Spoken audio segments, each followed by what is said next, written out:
当突然发生爆炸的时候，是叶棠把7个哥哥从里面救出来，最后返回去拿那个小熊玩偶时，体力不支倒了下去。死的时候，他听到哥哥抱着贾千金说：“还好出事的不是你。”叶棠的心狠狠疼了一下，手里抱着的那只小熊是哥哥们送给他的礼物。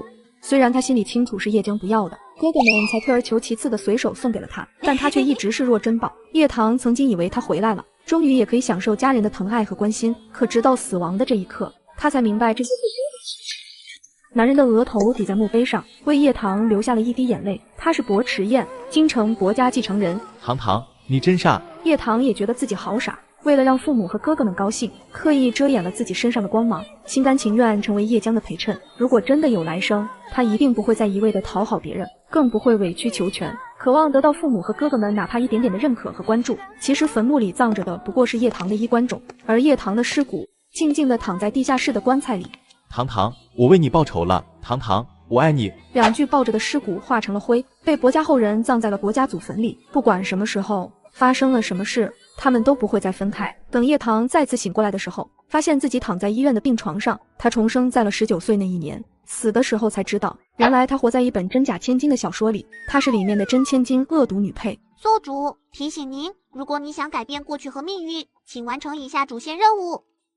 任务1：攻略哥哥，改变哥哥对你有关不好的印象和看法。任务2：让哥哥们看清叶江绿茶的真面目，洗白自己的恶毒名声。任务3：让曾经辜负你的人都喜欢你，爱上你，代替叶江成为人生赢家。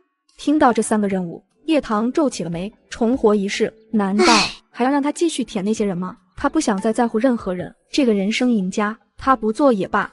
就在这时，大哥叶礼墨拧着眉，脸色阴沉。跟着一起进来的还有他的亲生父母叶浩和高雪。叶棠知道他们都是来兴师问罪的，前世这种大大小小的事发生的太多了，他都不用想是什么事，反正大同小异，最后结果也都会认定是他容不下叶江。叶棠，你知道错了吗？如果你认错，而且和我妹妹江江好好道歉的话，我可以答应你，不会把你送回乡下去。但是该有的一些惩罚还是得有，否则这个家没有一点规矩，你也太无法无天了。一句我妹妹，把他和叶棠之间分得很清楚。叶棠虽然是叶家的真千金，有着血缘关系，但亲生父母和7个天之骄子根本不愿意承认他，他们担心叶江会因为身世受到伤害，因此叶家并没有对外宣布叶棠的真实身份，反而对外称叶棠是从穷亲戚那里收养过来的女儿，就连家里的佣人也都认为叶棠是穷亲戚的孩子，看不起她。叶礼墨见叶棠不说话，眉头拧得更紧，冷言冷语：为了一个男人，你就要这样气我这个大哥，还要气你的母亲？宿主答应你哥哥，咱们见机行事，你给叶江道歉，让你大哥对你有个好点的印象。等我出院以后，我会自己收拾好行李回村里。不是，你走干嘛？你得留下啊，只有留下才能攻略哥哥。然而叶棠却丝毫不管系统的想法。你说什么？高雪在旁边怒不可遏，气得胸口都在疼。她觉得这个女儿就是故意的，非要把家里的事闹得不可开交才甘心。好，既然她想走，那我们谁都不要阻拦。李默，现在就让她走。他就不信叶棠真的愿意回什么都没有的穷苦乡下。以前叶棠和江江闹别扭的时候，哪一次不是说要回乡下？但哪一次叶棠都没有真的离开这个家。到最后叶棠知道自己无计可施了，只能红着眼向江江道歉，也不敢真的离开这个家。这一次叶棠肯定也是嘴巴上说说，还真以为能吓到谁呢。但高雪不知道，以前的叶棠已经死了。既然你已经想好了，那我这个大哥也没什么好说的，我只希望你为自己的话负责，别到时候责怪我这个做大哥的无情。叶棠听叶礼墨这么说，漂亮的眼睛里闪过一丝讽刺。叶礼墨就是这样的人，明明绝情的事都已经对他做尽了，最后还要伪装出一副仁至义尽的模样，真是可笑。叶浩皱了皱眉，叶棠，你不要任性。怎么，不是你们让我做选择的吗？那我现在选择离开这个家，回乡下去。让你给江江道个歉，就有这么难吗？你别以为这次割了腕就能逃避这次的责任，如果不是你，你妹妹怎么会掉进水里？她肺本来就不太好，我生你这种心思恶毒的女儿出来干什么？我还不如早早掐死你。一想到江江肺不好，高雪怒气冲冲地补充，你爸说的没错，这次之所以会闹起来，就因为叶棠和叶江同时站在水池边上，叶江落水了。叶棠自然摆脱不了害他落水的嫌疑，前世他压根不知道叶江是怎么掉进水里的，但所有人都认定他是罪魁祸首。是啊，他肺不太好，他从小养尊处优，吃好的穿好的，哪怕是一点点肺部的毛病都被你们看得比什么都重大。我以前在乡下的时候寒冬腊月，什么粗活累活都要做，不管怎么咳嗽，随便吃点药就行，也没有像他这么矫情。哦，对了，你们想掐死我，我还巴不得呢。如果你出生就掐死我，我也不至于住到处都是老鼠和蟑螂的房间，也不用吃馊饭，穿着百家衣长大，冬天冻的手和脚上都是冻疮，疼得我受不了。而你们最钟爱的女儿叶江，也没机会住那么漂亮的公主房，穿各种各样的裙子，受到那么良好的教育，变成一个你们口中样样都比我优秀又善良的人间仙子。你们不觉得很讽刺吗？你们尝过馊饭是怎么味道吗？知道底层人民是怎么生活的吗？你女儿养的狗每天都能吃上大鱼大肉吧？所以你们有什么资格指责我这样那样？叶棠以前从来不讲这些，怕父母会难过，会愧疚，会有心理负担。可是他的懂事却换来了他们的嫌弃，也换来了他们的理所当然。过去的就让它过去吧。你现在提起这些以前的事，是想要让我们大家愧疚吗？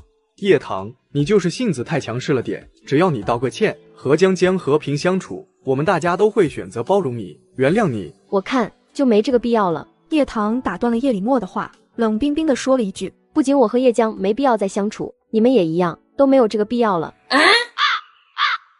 叶棠根本不想和他们共处一室，打算去天台透透气，没想到他居然遇到了叶江，而他身边站着的男人正是叶棠的未婚夫顾晨。在小说里，顾晨不会喜欢一个半路跑出来，看起来一无是处的乡下小村姑，叶江才是他的白月光。姐姐，你不要误会，我和顾晨是刚刚在楼下才碰到的。叶棠没有回应他的话，换了以前他可能会吵会闹，但是现在他已经不在意了。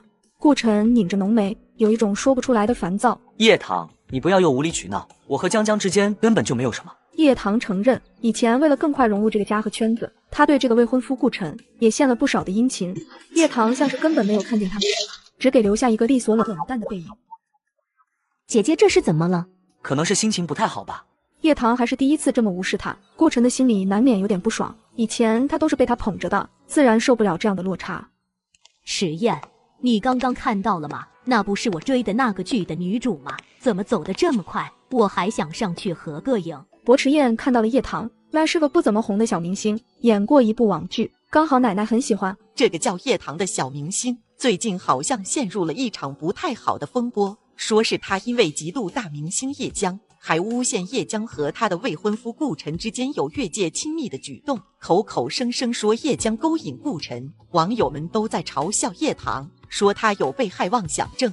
哼，我看那不一定，叶棠肯定是个好孩子，那个叫什么叶江的小骚蹄子，那可就不一定了，看着就不是什么好东西。老太太，你怎么还有偶像滤镜啊？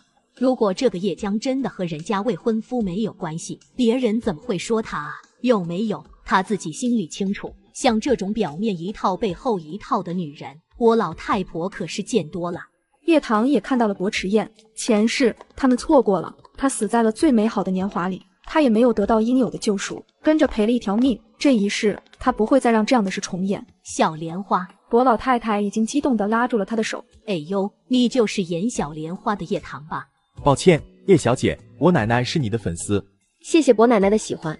不用谢，不用谢，你在里面的演技好灵啊，我可喜欢你了。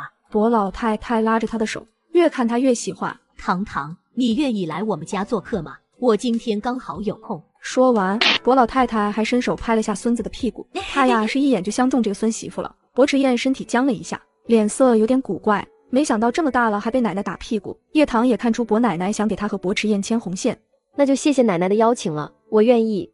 好，咱们走。棠，你来我们家吧，别回去了。你看我们家池燕怎么样？你那个未婚夫脚踏两只船，哪里比得上我这个孙子？奶奶，你别胡闹。我怎么胡闹了？我喜欢糖糖，做我的孙媳刚好合适。叶棠也没想到，薄奶奶居然想直接促成她与薄池燕结婚。奶奶，我们还是第一次见面呢。现在闪婚的人不少，这叫先婚后爱，温水煮青蛙。奶奶，你还知道先婚后爱呢？薄老太太有很严重的类风湿，为了报答她带自己回家，叶棠特意给她施了针。薄少，经过叶小姐的施针，老夫人的腿肌已经有所好转。叶小姐的医术实在是很高明。薄池燕点了点头，听到奶奶的腿肌已经有好转，也放了心。去调查一下叶棠和叶江落水的事。叶棠医好了她奶奶，她自然也是要报答她的。第二天，高雪得到了一个新消息，叶江落水和叶棠并没有任何关系，是叶江自己不小心掉进水池里的，还有监控视频作证。高雪确实没想到叶棠这次居然是被冤枉的。江江，不是你姐姐害你掉进水里的。叶江也没想到这把火居然会烧到他身上。哥，的确不是姐姐推我的啊，是我自己不小心才滑落到水池里。难道你们最近和姐姐吵架，就是因为这件事吗？高雪听女儿这么说，心里很不是滋味。那你怎么不说啊？哥，你们也没问我啊，我都不知道怎么回事。叶李默的脸色也有点尴尬，没想到他们错怪了叶棠。叶江开始假装善解人意的安慰大哥和母亲，快把姐姐接回来吧，你们这次误会了姐姐，姐姐肯定生气了。可到了这个时候，高雪的嘴巴还是硬的。就算这次江江落水和他没有关系，他也不能用那种态度和我们说话啊，好像我们欠了他什么似的。当初孩子报错了是我们的错吗？听到母亲这样说，叶李默也觉得是叶棠任性了点。我明天去接叶棠回来，有什么事情大家解释清楚就好了。高雪嘴上不说，心里是同意的。叶棠不在家，都没人给她做针灸了，腰肌劳损好像也变得更严重了。第二天，叶李默才发现叶棠昨天就已经出院了。他立马给叶棠打电话，发现对方居然拉黑了他。他知道这次的事确实冤枉了叶棠，但也没想到事情居然这么严重。他换了个号码，给叶棠的经纪人梅姐打了个电话。叶棠之前不是很想参演一部大制作电影吗？现在就当是弥补他。梅姐也没想到叶李默居然会给叶棠这么大的资源，当即兴高采烈的答应了。让叶棠把我的号码放出来，拉黑自己的哥哥，像什么话？他的语气里充满了一种埋怨和斥责。叶棠接到梅姐的电话才知道，是薄池燕替自己澄清了真相。糖糖，你大哥同意你演《战神3》的女主角了，这可是卡神导演的作品，票房和口碑汇报已经是事实，剧组已经在网上官宣了，你就是卡神电影的女主角。天啊，我怎么感觉像是在做梦呢？我不会参演的。梅姐还是太天真了点，叶李默怎么可能会让她红呢？无非是打一巴掌，再给一颗糖。别人施舍的东西，我已经不要了。叶李默也没想到叶棠居然会拒绝他给的资源，还在网上公开了。我们不就是这一次冤枉他了吗？现在这是什么意思？连你大哥给他一个好资源都当场拒绝了，他不就是在怪我这个当妈的吗？脾气这么大，说一句就不得了了。二哥叶怀安虽然不清楚事情的原委，但一看到家里人为叶棠生气，而且叶江似乎也被牵扯其中，一下子变得有些阴阳怪气。胖了，我这个才回家不久的好妹妹，又做了一件什么不得了的大事呢？好了，你也不要在这里火上浇油。他把我的电话拉黑了，你跟叶棠联系一下，看他怎么说。叶怀安没有打电话，而是给叶棠发了条消息。叶棠，你怎么还这么小心眼啊？动不动就发脾气，现在还拉黑大哥，我们家养了个白眼狼吗？江江都已经把顾晨让给你了，你还想怎么样？你还想让江江受多少委屈？你怎么敢的？叶棠看到短信，才想起自己忘了拉黑他。叶江还真是叶家人捧在手心里的宝贝，而他呢，大概是他们的眼中钉、肉中刺。他们有多爱叶江，就有多讨厌自己。一晚上，叶怀安都没有等到叶棠的回复，不回复他也就算了，居然还反手把他给拉黑了。叶怀安又惊又怒。第二天找到叶棠的好闺蜜于韵，叶棠呢？她是不是在你这里？叶棠不在他这里，但几个小时前，叶棠给他打了电话，他已经知道了事情的原委。你还好意思问糖糖在哪？糖糖回花溪村去了，这下你们应该满意了吧？以后他再也不会碍你们的眼，从今往后，你们就守着叶江这个宝贝妹妹好好过吧。对这些一味偏心叶江的人，于韵是毫不客气的开骂。叶怀安不信叶棠会回去那个一无所有的穷乡僻壤里。你什么意思？字面上的意思，我早就说过，你们迟早会后悔。在你们用一口一个贱人去形容你们的亲妹妹时，你已经没有资格做堂堂的哥哥。以后你们也别再来找我，我怕脏了我的眼睛。垃圾，快滚！叶怀安的心情变得更加烦躁。一晃2个月过去了，高雪坐不住了，让2个儿子去看看叶棠到底在花溪村干什么。闹脾气也该闹够了吧？叶棠的5哥6哥一直接纳的妹妹，只有善良可爱的叶江，但碍于母亲的命令，他们只得去趟花溪村。哟，村里没肉给你吃，开始钓鱼了。才几个月没见，你又开始学叶江了，你这点雕虫小技，怕是一辈子都学不会。叶六少爷，我请你自重。重生后的叶棠平等地厌恶叶家的每一个人，他的眼神闪过一丝厌恶，像是看到了什么垃圾。叶六少爷，我请你自重。叶棠，你这眼神是什么意思？我可是你哥哥。叶棠，你叫你六哥什么？有什么事就赶紧说，说完就滚吧。堂堂，谁来了？听到邻居李奶奶询问的声音，叶棠的脸色软了不少。没谁，你们今天来到底有什么事？叶棠，我们是来带你回去的。叶慕白只说带他回去，没说高雪给他安排了一门亲事，是云城做酒店生意吴总的大儿子，家里有权有势，人却是个傻子。高雪很看好顾晨这个女婿，自然是要促成自己喜欢的女儿叶江嫁进顾家做豪门太太。在高雪眼里，叶棠唯一的价值就是嫁人，希望叶棠能嫁到一个帮衬她和叶江的人家。所以你们打算让我坐你们的车回去？就你也有资格坐我的车，这个世界上只有我妹妹江江才有资格坐我的爱车。至于你，不会自己坐大巴车回去吗？你怎么就这么自以为是呢？武少爷，你们叶家人狼心狗肺也就算了，还相当的普信。你以为你是谁？你看不上我，我还看不上你呢。你说接我回去，我就得回去。你不想让我坐你的爱车，我还觉得坐你的车恶心。哼！叶婷的脸色瞬间变得很难看，她没想到叶棠居然是这样的态度。见两人僵持不下，叶慕白开始在边上打圆场。好了，叶婷，你少说几句不行吗？糖糖，我做好饭了，快过来吃吧。吃饭时，叶棠家门口来了一辆豪车。叶棠，你闹脾气这么久，也该闹够了吧？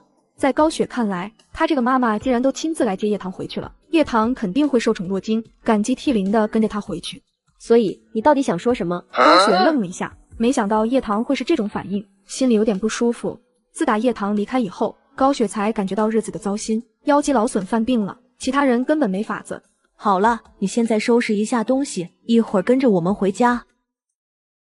你看看你这出息，家里佣人住的房子都比你的好。如果是江江，他才不会像你一样活得这么狼狈不堪。听到高雪这么贬低他，叶棠却不甚在意，在高雪这个亲生母亲眼里，只有对她的厌恶和嫌弃。姐姐，上次因为我和顾晨的事才闹出了误会，可虽然你是顾晨名正言顺的未婚妻，但顾少不喜欢你，感情的事情勉强不了。妈现在也为你选了一门好亲事，你嫁过去会过上好日子。如果你愿意的话，现在就可以订婚。至于顾家的婚事，就算了吧。哦，和顾家的婚事算了，也不是不可以，但是我有一个前提条件，我要你在全网公开承认，你在我和顾晨订婚期间，还和他有越矩的行为，怎么样？姐姐，你这个要求好像有点为难我了。我早就和你说过，你和顾晨订婚以后，我和他都是发乎情，止乎礼，没有任何越轨举动，是吗？看到叶棠似乎又要在这件事上纠缠不清，污蔑叶江清白，高雪立马黑了脸。她当然相信叶江，是叶棠性格太偏执，嫉妒叶江，才会故意这么抹黑叶江。好了，叶棠，我看你是越来越失心疯了。如果不是江江善良，主动把顾晨让给你，你以为你一个村姑能和顾家大少爷订婚？现在让你和顾晨解除婚姻，也是为了你好，免得到时候嫁过去遭人笑话。你什么时候想通了？给我或者你妹妹打电话，跟着我们回去。高雪似乎已经笃定，她都已经做到这个份上了，叶棠肯定会原谅她，而且叶棠肯定受不了花溪村的穷苦生活，一定会听她的话，和顾晨解除婚约，嫁给那个傻子。博先生，我奶奶的病情现在怎么样了？医生说奶奶的腿情况不太好，很大可能要截肢，专家在开会，1个小时之内会动手术。这次为奶奶做手术的人是你二哥叶怀安。叶怀安的医术可以说是远近闻名，全国各地都有人找他做手术。截肢，听到这2个字，叶棠心头还是咯噔了一下。博先生，请你和院长说一声，等我1个小时，我有办法，不会让博奶奶截肢。博迟燕想到他之前给奶奶是真的是，要我现在就过来接你吗？他们就像天生有默契一般，博迟燕甚至没有任何质疑，而是果断选择要带他来医院。谢谢你，我还以为你不会选择相信我。我信你。叶怀安大概做梦都想不到，眼前的少女就是他最憎恶嫌弃的亲妹妹叶棠。我奶奶的手术现在由她一个人负责，你们只需要配合她就好。可如果她手术失败了呢？博先生，既然你选择了我们医院，我就要对病人负责。我希望你能再考虑考虑，我老夫人可是你的亲奶奶。叶怀安不相信眼前一个20岁左右的少女能比他这个天才医生还要强。博老夫人如果不截肢，恐怕要性命不保。不知道叶医生在哪里高就？高就算不上，只是师承林海涵教授，现在也只是个散医。你是北门医生？叶怀安神情有些难掩的激动。没想到我会在这里遇到你，北眠。我一直都很欣赏你的医术，你是个很优秀的医生，我还以为这辈子都不可能见到你。叶棠忽然有点好奇，叶怀安竟是北眠医生的粉丝，那如果知道他一直追随的北眠医生其实就是他看不起的亲妹妹，会是什么感觉呢？博先生，在外面等我的好消息。我等你。手术成功结束后，叶棠换了手术服，刚巧碰到了匆匆赶来见北眠医生的叶怀安。您怎么在这？不好意思，我出现在哪里，好像和你没有任何关系吧？你来找北眠医生的？如果你想找北面医生，那你还是趁早打消这个念头吧。他可不是你想见就能见到的，他和你根本就不是一路人。叶怀安的语气里不自觉地带上了讽刺的味道。叶怀安根本想不到，他口中的北面医生就是叶棠本人。这都已经2个月了，你还不回家吗？再怎么说，你都是叶家的亲生女儿，你要是一直流落在外，网络上也会有非常多流言蜚语，不仅对你不好，对叶家的影响也不好。叶二少来叶家这几年，我们相处的并不好，甚至还生出很多事端。我回来了，叶江也受到了不小的委屈。既然如此，那就好聚好散吧。令叶怀安最震惊的是，叶棠居然想和叶家划清界限。以前他不是这样的，之前他对他们就犹如一只舔狗。奶奶已经醒了，她想见你。叶棠和薄池燕之间的关系似乎因为奶奶的原因开始在拉近。薄奶奶手术清醒后，劝说叶棠离开叶家那样肮脏不堪的地方，撮合她和孙子薄池燕在一起。奶奶相信池燕会好好待你。堂堂，你相不相信奶奶说的话？我当然相信奶奶说的话。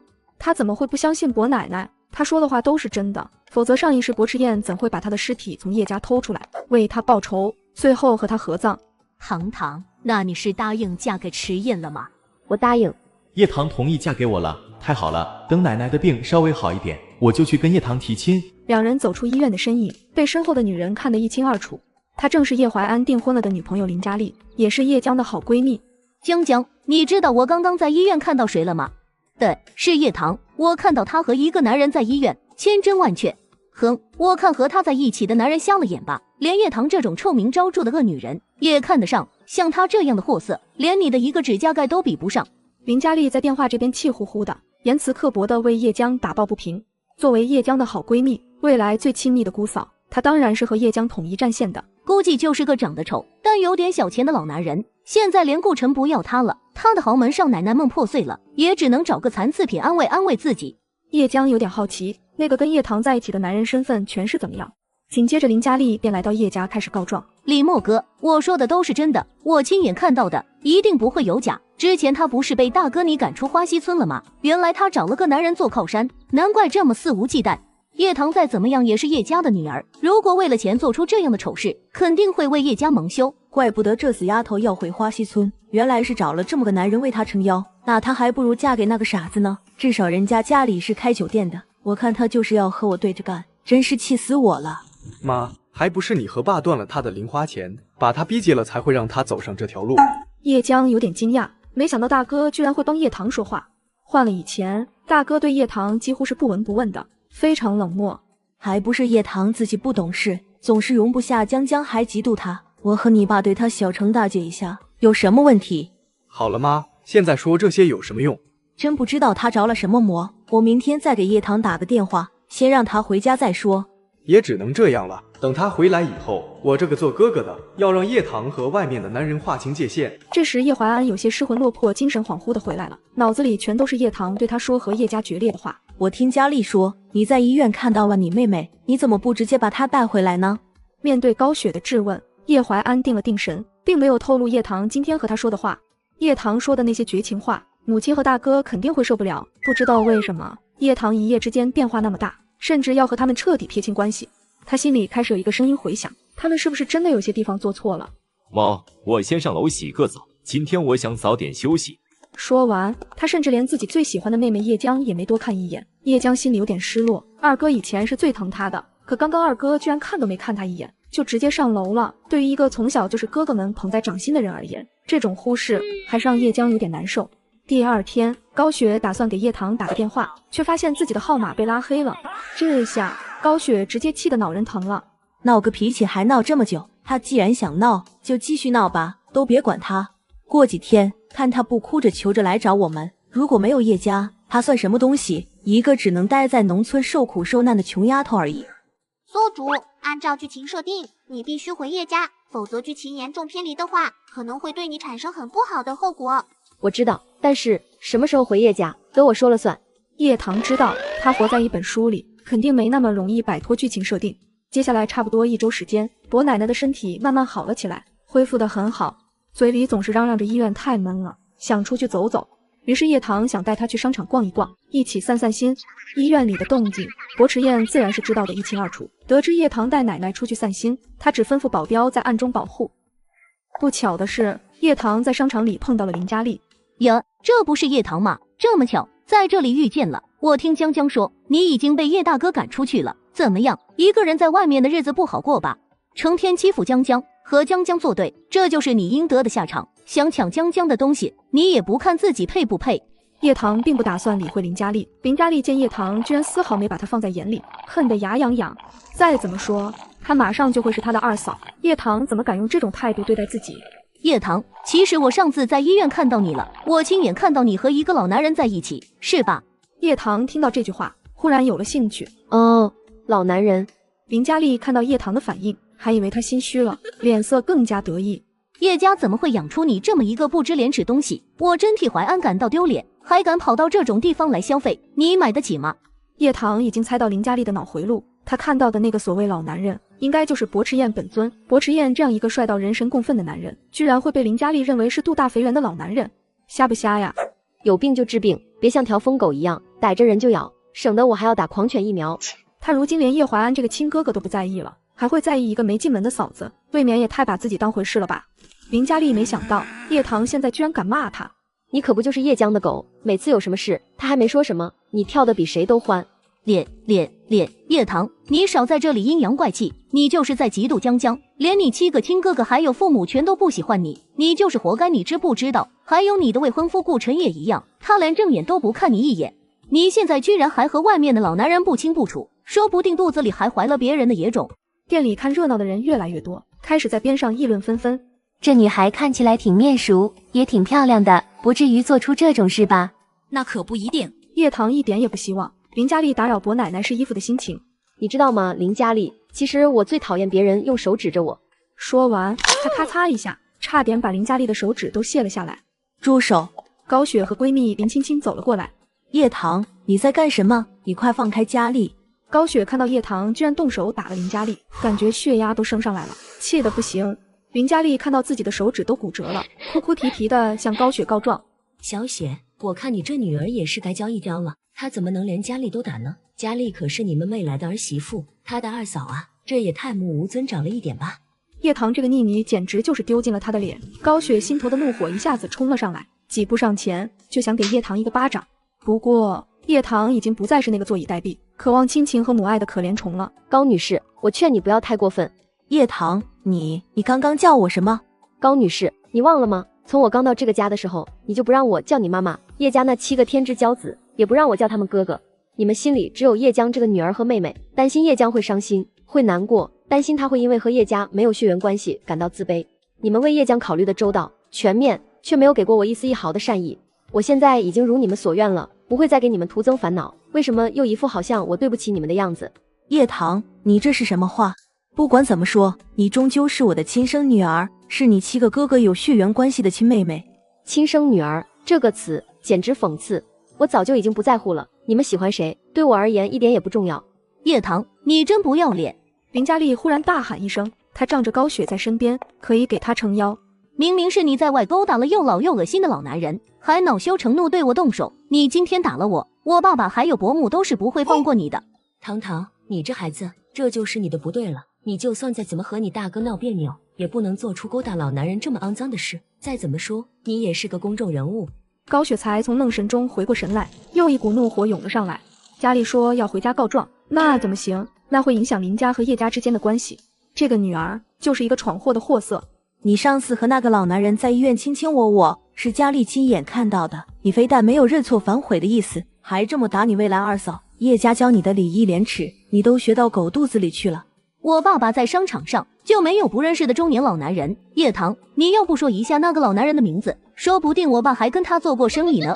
叶棠打断了他得意忘形的话。不好意思，林佳丽，你口中的那个男人，你爸可能还真不认识，因为他不够格。如果瞎了眼的话，就要去眼科挂个号，别看到个年轻帅哥都能臆测成老男人，人家今年才25岁。什么？这怎么可能？怎么就不可能了？这个人你应该听说过，薄池宴。你要是不信，我现在可以找他出来，咱们当面对。薄池宴，那可是云城豪门中的豪门，大佬中的大佬，就连顾晨的身份和家世，在他面前也都不值一提，甚至给他提鞋都不配。堂堂，这话可不能随便乱说，尤其对方还是薄先生，你可不要在外面随便造谣，得罪了他。如果你们不信的话，我现在就可以叫他过来。喂，薄先生，我有个事情想麻烦你一下。薄迟燕听叶棠说了事情的来龙去脉，眼神幽深，声音低沉磁性。好，我马上过来。他已经把叶棠当做自己的未婚妻，既然未婚妻有麻烦了，他自然是要去帮忙的。半个小时后，薄迟燕来了。你没事吧？叶棠摇了摇头。薄先生，居然真的是薄先生。他们看着姗姗来迟的高贵男人，心里虽然觉得荒唐，但连屁也不敢再放一个了。林佳丽脸色一阵青一阵白，她怎么都没想到，根本不是什么老男人，还是她高攀不上的薄家。薄先生您好，我是叶棠的妈妈，很高兴在这里碰到您。对于叶家发生的事，他已经了解得一清二楚，所以薄迟燕对叶夫人的态度也显得格外冷淡。叶夫人，刚才在奢侈品店铺发生的事情，叶棠在电话里已经和我说过了。上次在医院和叶棠在一起的是我奶奶住院了，叶棠只是出于好心才来医院看望我奶奶，所以并不是像谣言所传的那样，说叶棠和肚大肥圆的老男人勾搭混在一起。不好意思，实在是对不起，薄先生，是我听信谣言误会了我女儿，还麻烦您亲自跑过来一趟，不知道有没有耽误您宝贵的时间。至于高雪口中的传谣者林佳丽，脸上更是火辣辣的疼，感觉像是一巴掌打在了她的脸上。这个真相也太打脸了。这是我应该做的，既然来了，我也有件事想告诉叶夫人。我奶奶和叶棠很投缘，也很喜欢叶棠，所以我和叶棠打算结婚。不过现在时间有点紧凑，我和叶棠已经商量过了，先订婚，等准备好了再去领证结婚。什么？他没听错吧？还是他在做梦？他做白日梦都不敢幻想有这样的女婿。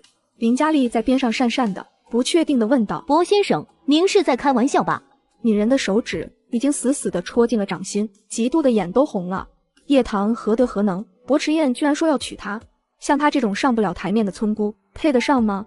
高雪终于从震惊中缓过神来，脑子还有点乱，话都说得有些结巴。既然薄先生都这么说了，我也没什么意见，就按照薄先生说的做吧。奶奶还在里面试衣服吗？薄迟燕直接把这家店给刷了下来。唐丫头，奶奶，刚才发生的事情，老夫人在后面都看得一清二楚，之所以没出来，是想看看叶棠是怎么应付这场面的，结果让她十分满意。孙媳妇这样睚眦必报的性格，她喜欢。刚好，我觉得这件礼服很适合堂堂，简直是为我们堂堂量身定做的。谢谢奶奶。林佳丽和林青青心里已经酸到了极点，原来薄迟燕是为叶棠刷爆整个店的，而刚才林佳丽还嘲笑叶棠买不起这家奢侈品店的衣服。我送你回去。林佳丽看到薄迟燕对叶棠的态度，人家有钱有身份也就算了，居然还这么体贴绅士。高雪趁机叫叶棠回叶家，连忙补充一句：薄先生，那就麻烦您把我们家堂堂送到东区首府了。叶棠没有说话，代表默认了，她必须得回叶家刷一刷小说主要剧情主线任务。不出叶棠所料，在奢侈品店的事很快冲上热搜。家人们快来吃瓜啦！有知情人爆料，叶棠和一个穿着西装的绅士男甜蜜逛街，这男人的背影看上去巨帅巨正点。怎么回事？他不是一直在对顾城顾神死缠烂打吗？笑死！上次媒体已经拍到叶棠上了一个男人的车，而且还是第一次无视了顾晨，现在居然还和别的男人牵手逛街。本来我还以为叶棠是演的呢，想刺激一下顾神，现在看来顾晨应该是真的被叶棠给甩了。这个剧情发展属实有点刺激了。哈哈哈，这个故事反转，我是万万没想到的。网上的新闻炒得有些火热，未婚夫顾晨也看到了。完了，叶棠是不是被你和叶江之间交往过密的事给气疯了？我说陈哥，要不你还是和叶棠道个歉吧，你们俩一直这么僵着也不是个事儿。而且吧，这女人看到你和前任走得太近，肯定会嫉妒会吃醋的。你和叶江前段时间互动也确实过于暧昧了一点，别说叶棠，连我这个哥们都看不下去了。再这样下去，你不怕他真的喜欢上别人吗？顾晨也没想到叶棠这次的气性这么大，居然还找男人气他。不用理他，他就是想借此吸引我的注意。他觉得叶棠只是在闹脾气，和这个神秘男人也只不过是逢场作戏，想闹出绯闻气遗弃他而已。叶棠对他的执着和占有欲，他心里有数，也相当自信。好友秦瑞东听顾晨这么说，也没什么话好说了。叶礼墨听到薄迟燕的事，心里第一反应是怕叶棠嫁得好了，会看不起叶江，甚至借机欺负叶江。叶棠，你别以为薄迟燕开口要和你订婚，你可能要成为薄夫人了，你就得意忘形。先不说你现在还只是叶家的女儿，就算以后你真的成了薄夫人，也不要妄想能压着江江一头，欺负江江，否则的话，我们依旧会让你付出应有的代价，明白吗？叶礼墨的话刚落地，叶怀安的脸色就变了，语气有些急切地喝止了大哥。在这个节骨眼里，大哥居然还对叶棠说这些话。大哥，你别再说了，行吗？叶礼墨压根不知道叶棠早已要与叶家决裂的事，见到叶怀安这副表情，还有些莫名其妙。大哥，希望你听清楚，这是我最后一次叫你大哥了。你什么意思？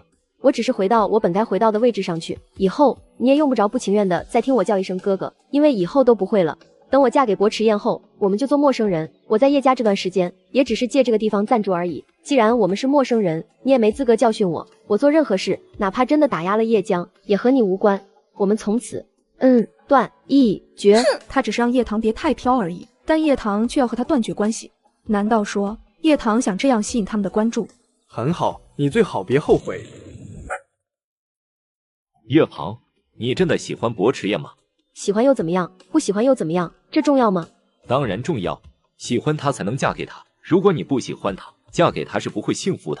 叶怀安忽然害怕了，害怕叶棠是为了名正言顺的离开叶家，才选择嫁给薄迟燕。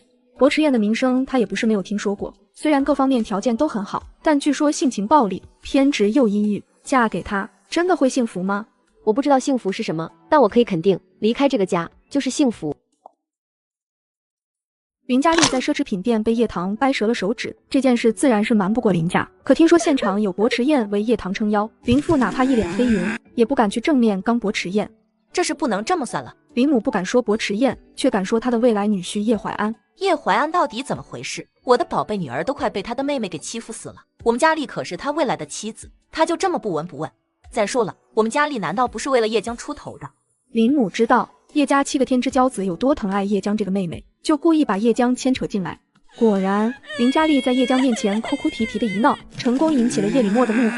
看来叶棠是真的打算仗着薄迟燕的势力，好好的压叶江一头。既然如此，他这个做大哥的自然要好好教训一下这个不听话的妹妹，以示惩戒。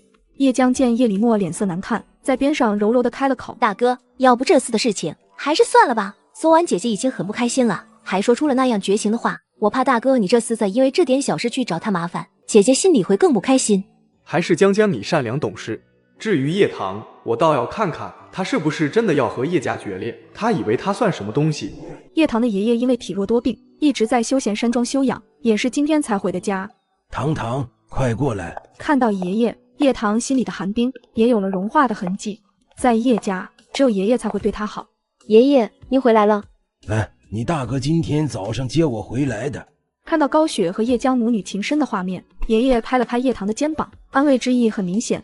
其实老爷子以前经常说服高雪和孙子，希望他们对糖糖好一点。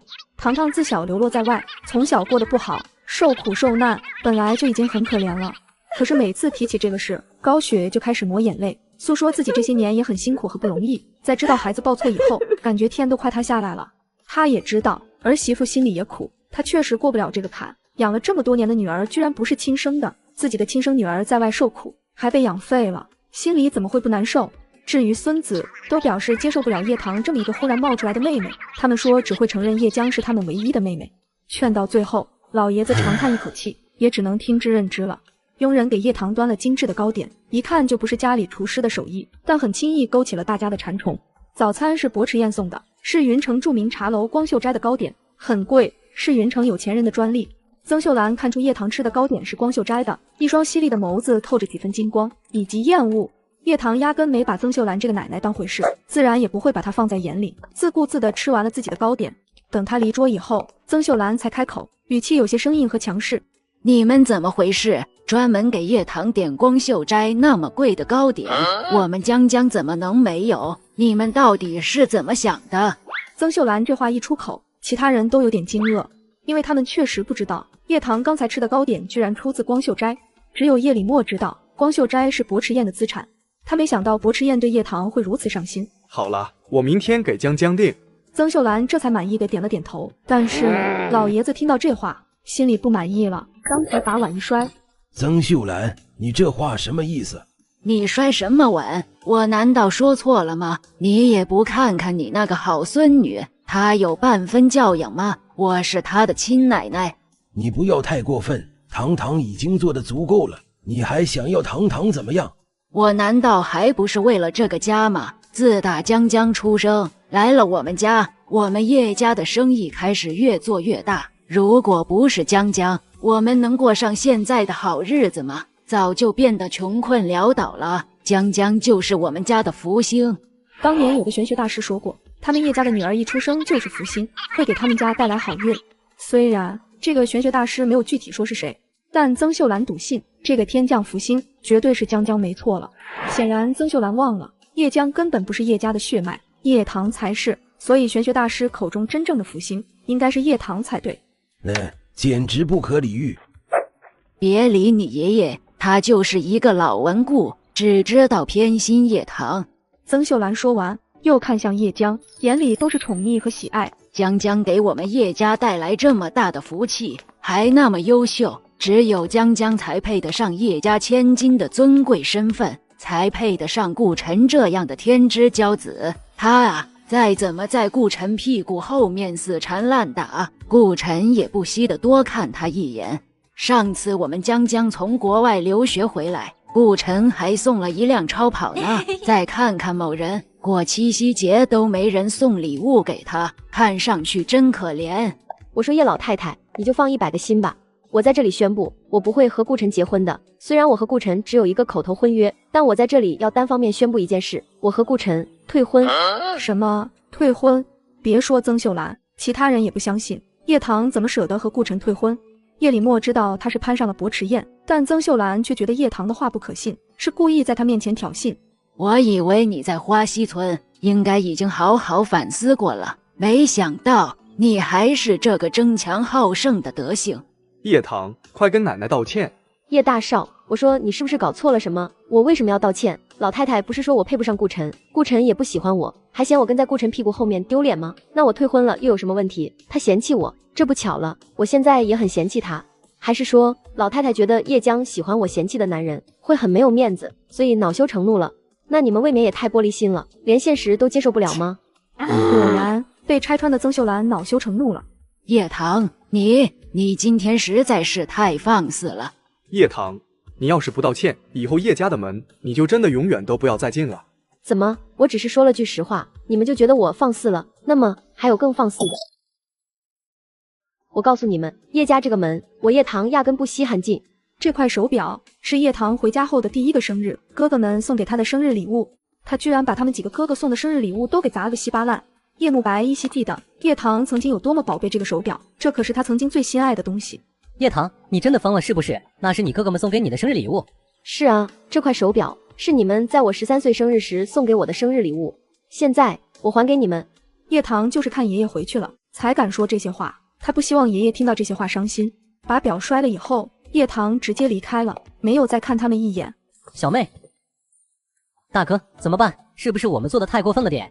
他19岁，你也19岁吗？他以前也不是没有闹过，就是想博取大家关注而已。是吗？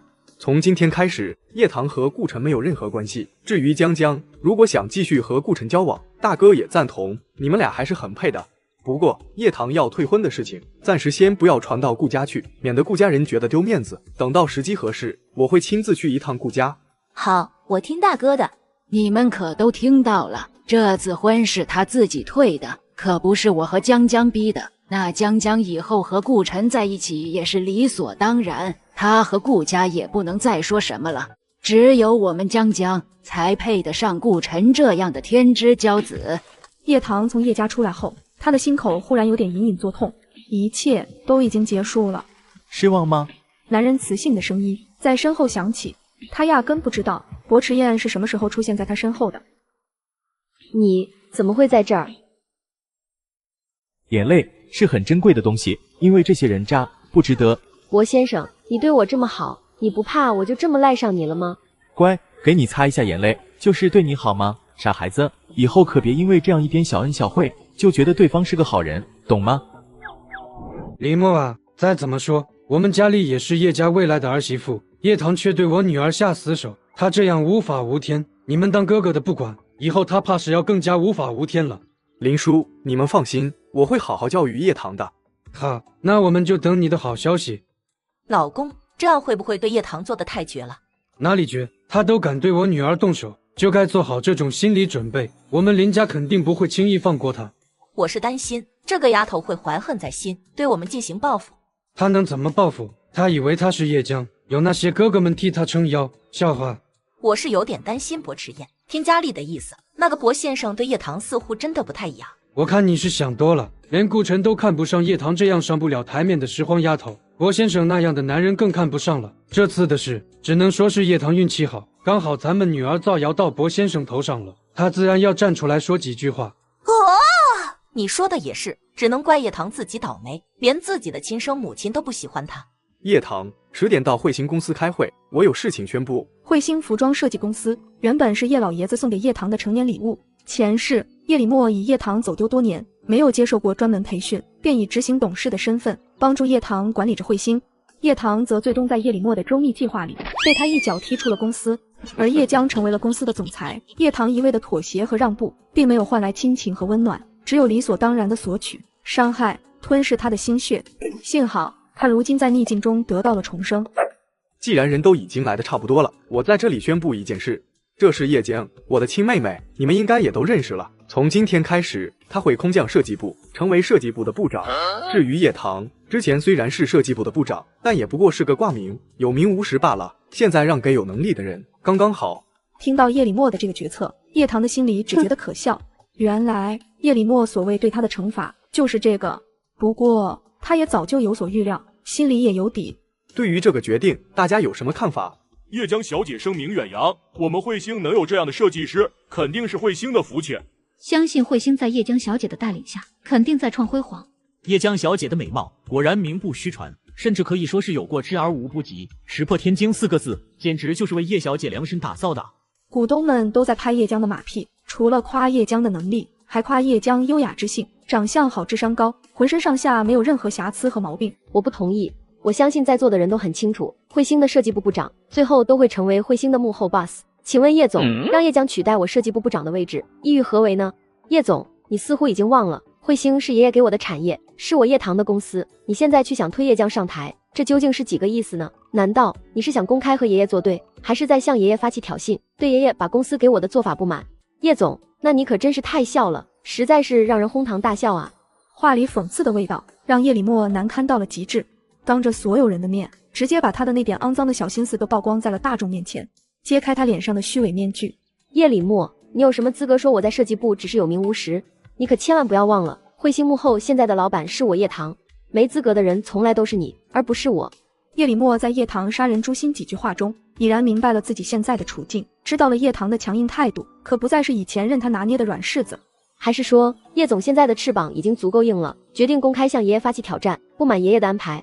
如此，那你可要问问在座的股东同不同意，创办汇星的元老们又同不同意？叶礼墨，你是怎么敢的？汇星是爷爷给他的东西，他不可能再让给叶江。叶棠小姐说的对啊，叶总这次也实在是有点越矩了。就算他是汇星的执行董事，但终究不是真正的老板。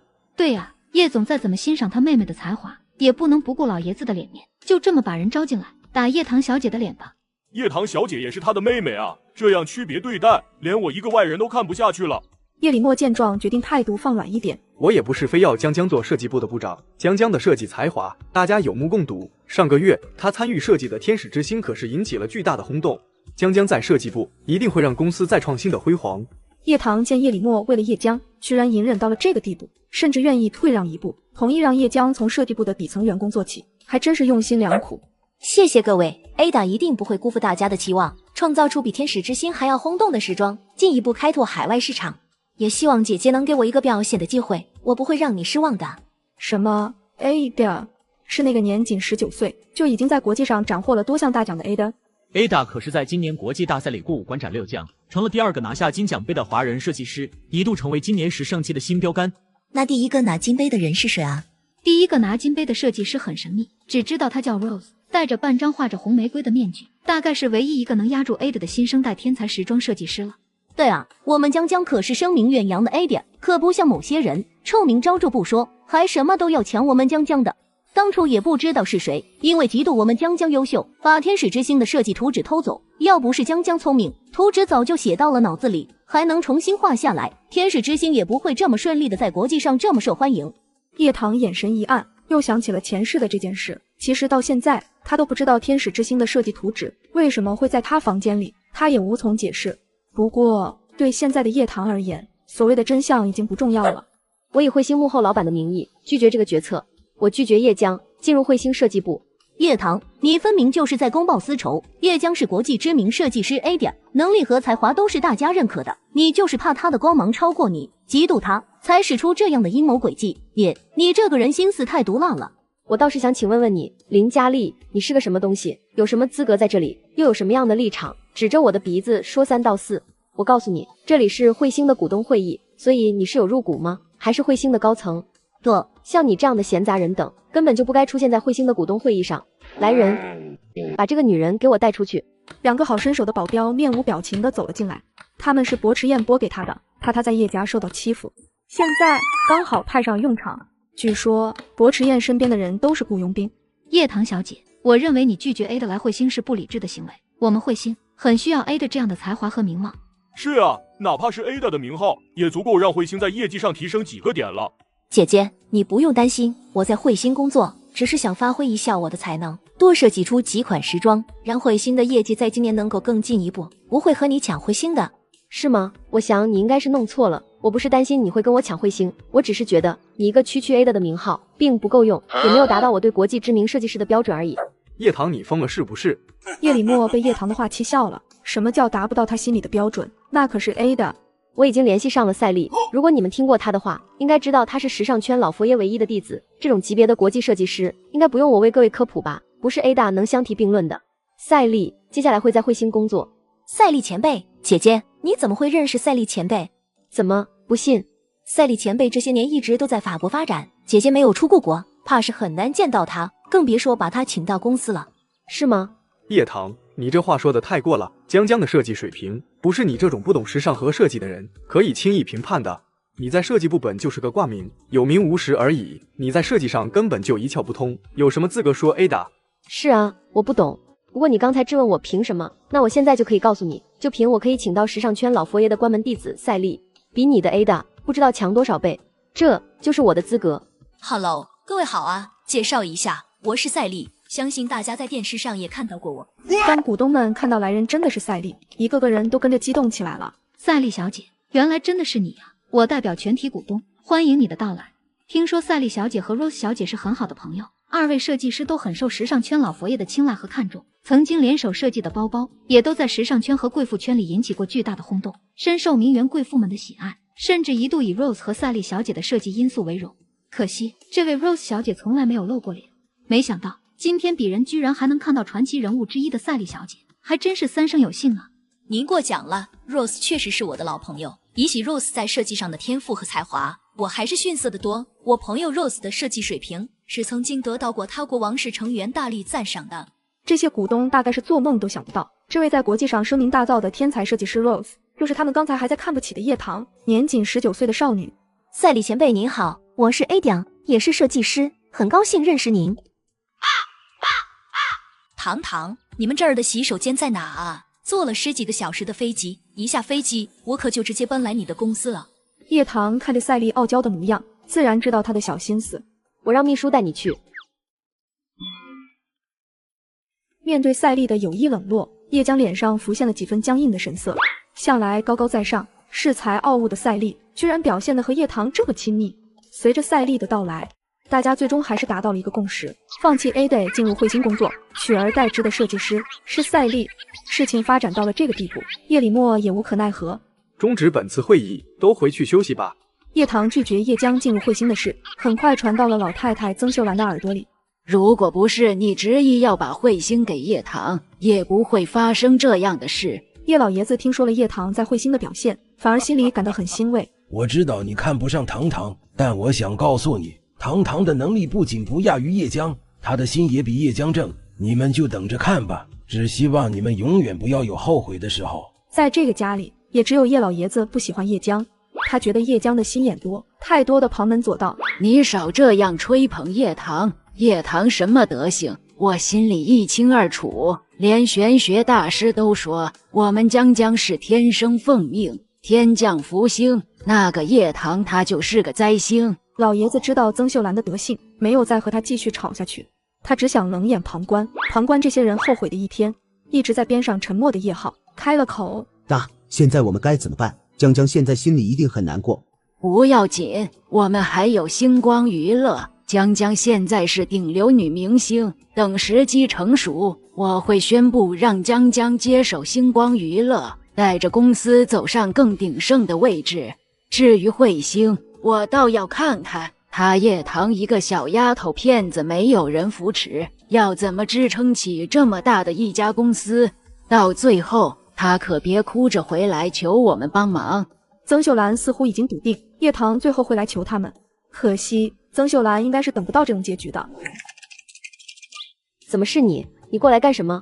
今天什么时候下班？优哥开车接你回家好不好？叶慕白的声音带着温柔。回家？武少，我没有家。糖糖，那天早上确实是奶奶和大哥有错，我代他们向你道歉。你怎么还不明白？叶棠没有听叶慕白继续说下去，而是不耐烦地打断了他的话。你不会真的以为我那天早上只是因为老太太说了几句不中听的话，才一气之下摔了那只你们送给我的手表吧？你错了，从我在医院里醒来的那一天开始，每一分每一秒，无时无刻我都想这么做了，因为我再也不想当你们的妹妹了。就当我们重新回到原点，我欠你们的我会还清，你们欠我的我也不想再要。说完，叶棠朝门口喊了一句：“来人，送客。”下一秒，门打开了，来的人不再是保镖，而是衣冠楚楚的薄池燕。叶大少，我今天来是想给你送上一份大礼。下一秒，两个健硕保镖将林佳丽扛进了办公室。我警告你们，你们快把姑奶奶我放下来！我是林家的千金大小姐，叶家天才医生叶怀安未过门的准未婚妻。要是我爸妈和我未婚夫知道你们这样对我，他们肯定不会放过你们的。还有指使你们把我从会议室里丢出去的那个男人，一定会让他生不如死。到底是哪个走狗这么听叶棠的话？知不知道得罪我会是什么下场？当他看到薄池燕的一刻，那些辱骂的话说不动了，腿也直接软了。薄先生，林佳丽欲哭无泪，脸色煞白。柳特助早就看不惯嚣张跋扈的林佳丽，没想到她居然还敢对薄先生口出狂言。你竟敢对薄先生无礼！叶李默，你别以为我不知道，你这次在彗星召开股东大会的目的是什么？你的目的其实是想惩罚我。至于为什么惩罚我，原因很简单，也很可笑。因为林佳丽说我在奢侈品店铺抢走了她原本要买给叶江的礼服，你是在为叶江出头。叶慕白脸色一变，确实没想到叶李默居然是为了一件礼服大动干戈，还要叶棠把彗星公司让给叶江。最可笑的是，所谓的我抢走了林佳丽要买给叶江的礼服，其实都是林佳丽捏造的。什么？这下连叶李默的脸色都变了。林佳丽变得有些惊慌，支支吾吾的不敢说话。薄池燕顶着那张嗜血冷酷的脸，一抬脚就要踹到林佳丽的心窝上。叶棠没有抢走叶江的礼服，是我想要抢走叶棠手里的裙子，但没抢到手，还被叶棠羞辱了一番，我咽不下这口气，想报复叶棠，才在所有人面前这么说的。虽然薄池燕没有真的踹下去，但林佳丽也离晕过去差不远了，眼泪一个劲儿的往下流，看起来狼狈不堪。薄池燕果然和传闻中一样，性格暴戾阴鸷。叶棠在一旁柔柔的笑落入林佳丽眼里，林佳丽又打了个寒战。叶棠就是个疯子吧，在薄池燕面前亲眼看到她冷酷阴鸷的一面，还能笑得出来。是我捏造了礼服的事实又怎么样？叶棠，你就是活该。你敢说你不嫉妒江江吗？你敢说你从来都没有欺负过江江吗？像你这样心思恶毒、性格阴郁的贱女人，永远只配活在阴暗的角落里，看着比你优秀千倍百倍的江江被所有人宠爱着，是吗？难道不是？叶棠，要我把你曾经做过的那些丑事都一五一十的暴露在薄先生面前吗？他不相信，如果薄池燕知道了叶棠的那些过往，真的能做到一点都不介意。可惜让林佳丽失望的是，薄池燕完全没有想要搭理他的意思，甚至连一个眼神都没有施舍给他。柳特助还从来没见过这么蠢的女人，当着先生的面就敢抹黑叶小姐。叶棠自然知道她的小心思，我嫉不嫉妒叶江，又有没有欺负过她，应该都和你没有关系吧？难道说我上次没有说错，你真的是叶江身边的一条狗？叶江还什么都没有说，你就蹦跶的比谁都欢，说好听点叫小跟班，说不好听点，你就是一条摇尾乞怜的狗。林佳丽被他这么说，脸都绿了，没有办法辩驳。他既然这么爱说，不如把他的舌头拔了。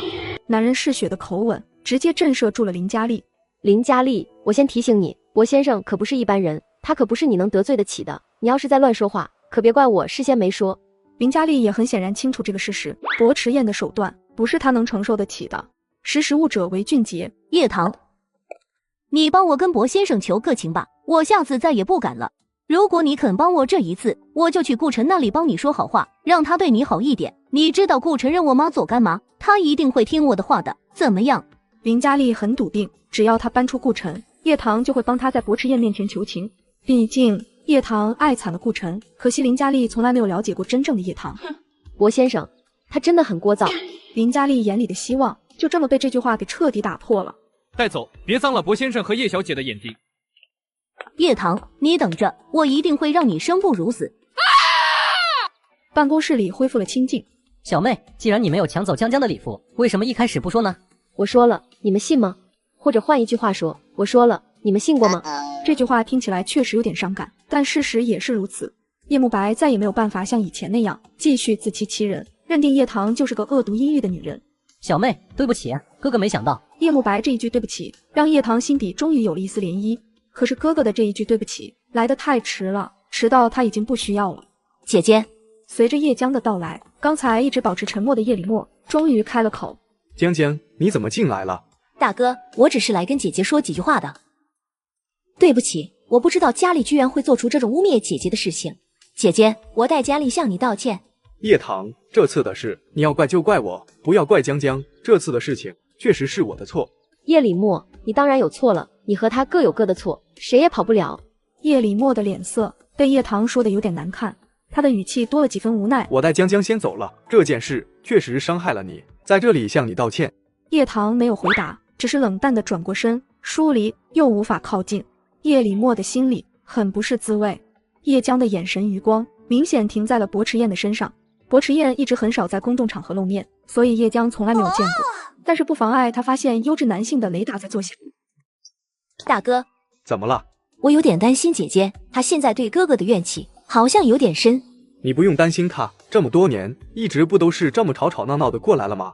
她心里有气我可以理解，但不应该发泄在你身上，你是无辜的。大哥，你放心吧，我没事，我相信姐姐，只是在气头上而已。看到大哥并没有因为叶棠那几句话就转变心态，还是维护自己向着自己，叶江的心也就放下了。小妹，你真的不肯再原谅五哥了吗？五哥什么都答应你好不好？你想去科技公司，我带你去，我向公司所有人介绍，你就是我的亲妹妹。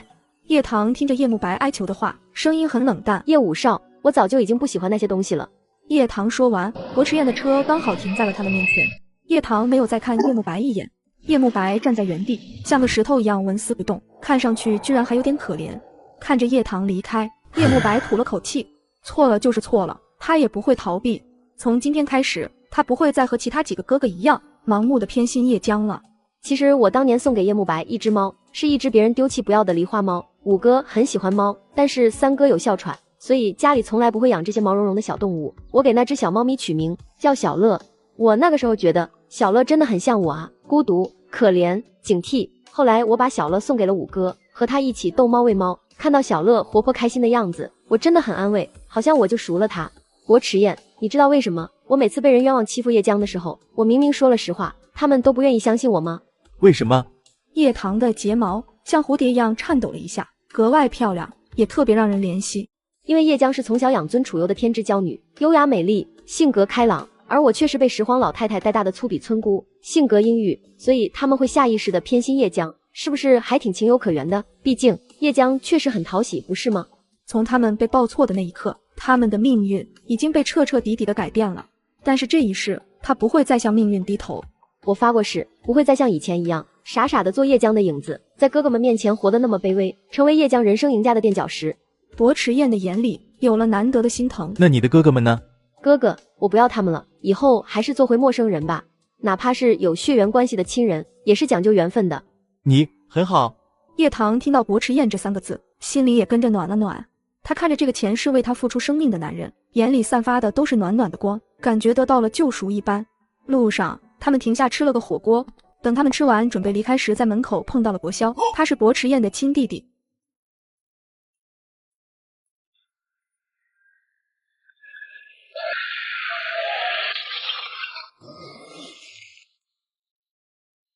是你们自己束手就擒，还是想先尝试一下枪里的子弹？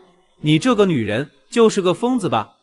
如果你娶了叶棠这样一个女人，肯定会有很多人说三道四，认为她就是你的人生污点。你从小就是爷爷奶奶精心培育的豪门继承人，可她是从小在乡下靠捡垃圾长大的，虽然后面在豪门里生活了几年，但各方面和其他名媛的差距也大得很，难登大雅之堂。总之你们俩就是门不当户不对，实在是不匹配啊。薄萧真心觉得自家哥哥还是和叶江在一起比较好。你对叶棠有误解。哥，你糊涂啊！薄萧本想再劝劝哥哥甩了叶棠，谁知下一秒就被踹了屁股。叶棠看着惨兮兮的薄萧跟在后面，用力憋住了笑。最终，薄二少放弃了身旁的美女，老实的给他们当起了司机，可谓苦到了极点。小心点，有人在跟踪我们。什么？谁跟踪我们？那怎么办啊？只见后面的车速越来越快，很快就会撞上来。看来对方是拿命跟他们拼。薄萧已经慌得不行，他死了也就算了，大哥的命可比他金贵的多了。面对这样的突发状况，叶棠显得很冷静，跟他们对着干。只听突发启动，精准地打在了对方的身上。后面追击的车后有3个男人踉跄地从车里下来，看他们的面相，妥妥的是暴徒。薄萧看到叶棠居然一把拔出了枪，眼珠子惊得凸起。是你们自己束手就擒，还是想先尝试一下枪里的子弹？你这个女人就是个疯子吧？最终3个歹徒不敌薄池燕和叶棠，被擒住。这时，浩浩荡荡的一众车辆整齐有序地从事发点过来。薄先生、叶小姐、薄二少，你们受惊了，处理一下现场。是。怎么样，江江？今晚去市长家里说慈善院的事，还顺利吗？爸妈奶奶，你们放心吧，一切都很顺利。市长夫人对我很好，市长也很信任我。他还说，知道我是国家级1级水平大提琴手，所以希望我能露一手，作为慈善会的开场曲。还说这首开场曲会作为慈善拍卖，捐赠给贫困山村的学校。市长真是这么说的吗？将会在慈善会上拍卖你的开场曲，那可是莫大的荣光，这也是对你一种极高的评价呀。我女儿本来就不同凡响，不像你那个姐姐，只会给叶家人丢脸，性子还那么强势，什么事情都要和江江争出个高低来。她这个人就是心胸狭窄到了极点，一点也不善良。好了，你不要在这个时候再说起她，实在是太过晦气。哦，妈，我知道的。还有一件事，刚刚我坐大哥车回家时，刚好碰到市长从外面回来，他忽然跟我问起了姐姐。什么？市长怎么会认识叶棠，还主动跟江江提起？这不可能啊！难道是叶棠闯了什么祸，没告诉我们？我就知道这个女儿没有一天是省心的。早知道这样，还不如继续让她在花溪村受一辈子的苦。老婆，你先别急，江江，你和我说说，市长到底是怎么提起堂堂的？张市长说，让姐姐也一起去参加这次慈善会。什么？云峥市长怎么会认识堂堂？按道理来说，这不可能啊。其实也没什么奇怪的，姐姐到底也是个公众人物，前段时间还因为我上过热搜，可能就是因为这样，才开始知道姐姐的吧。至于说让姐姐参加慈善宴的事，应该也是随口一谈而已。江江说的有道理，市长这么欣赏江江，应该只是因为江江的关系，才会顺带给叶棠一个机会。既然市长亲自开口了，那就让叶棠去参加这次的慈善会吧。叶棠就是江江最好的陪衬，不是吗？我要让所有人都知道江江有多优秀。明天记得先把叶棠叫回来，我有话要对他说。原来你们以前就是这么作践堂堂的。老五，你从科研所回来了。只见叶慕白手里抱着那只叫小乐的猫。奶奶，你居然让堂堂去做叶江的陪衬，居然想把堂堂踩到泥泞里！叶慕白，别再说了。叶浩连忙制止他的儿子。然而，叶慕白已经不是以前的叶慕白了。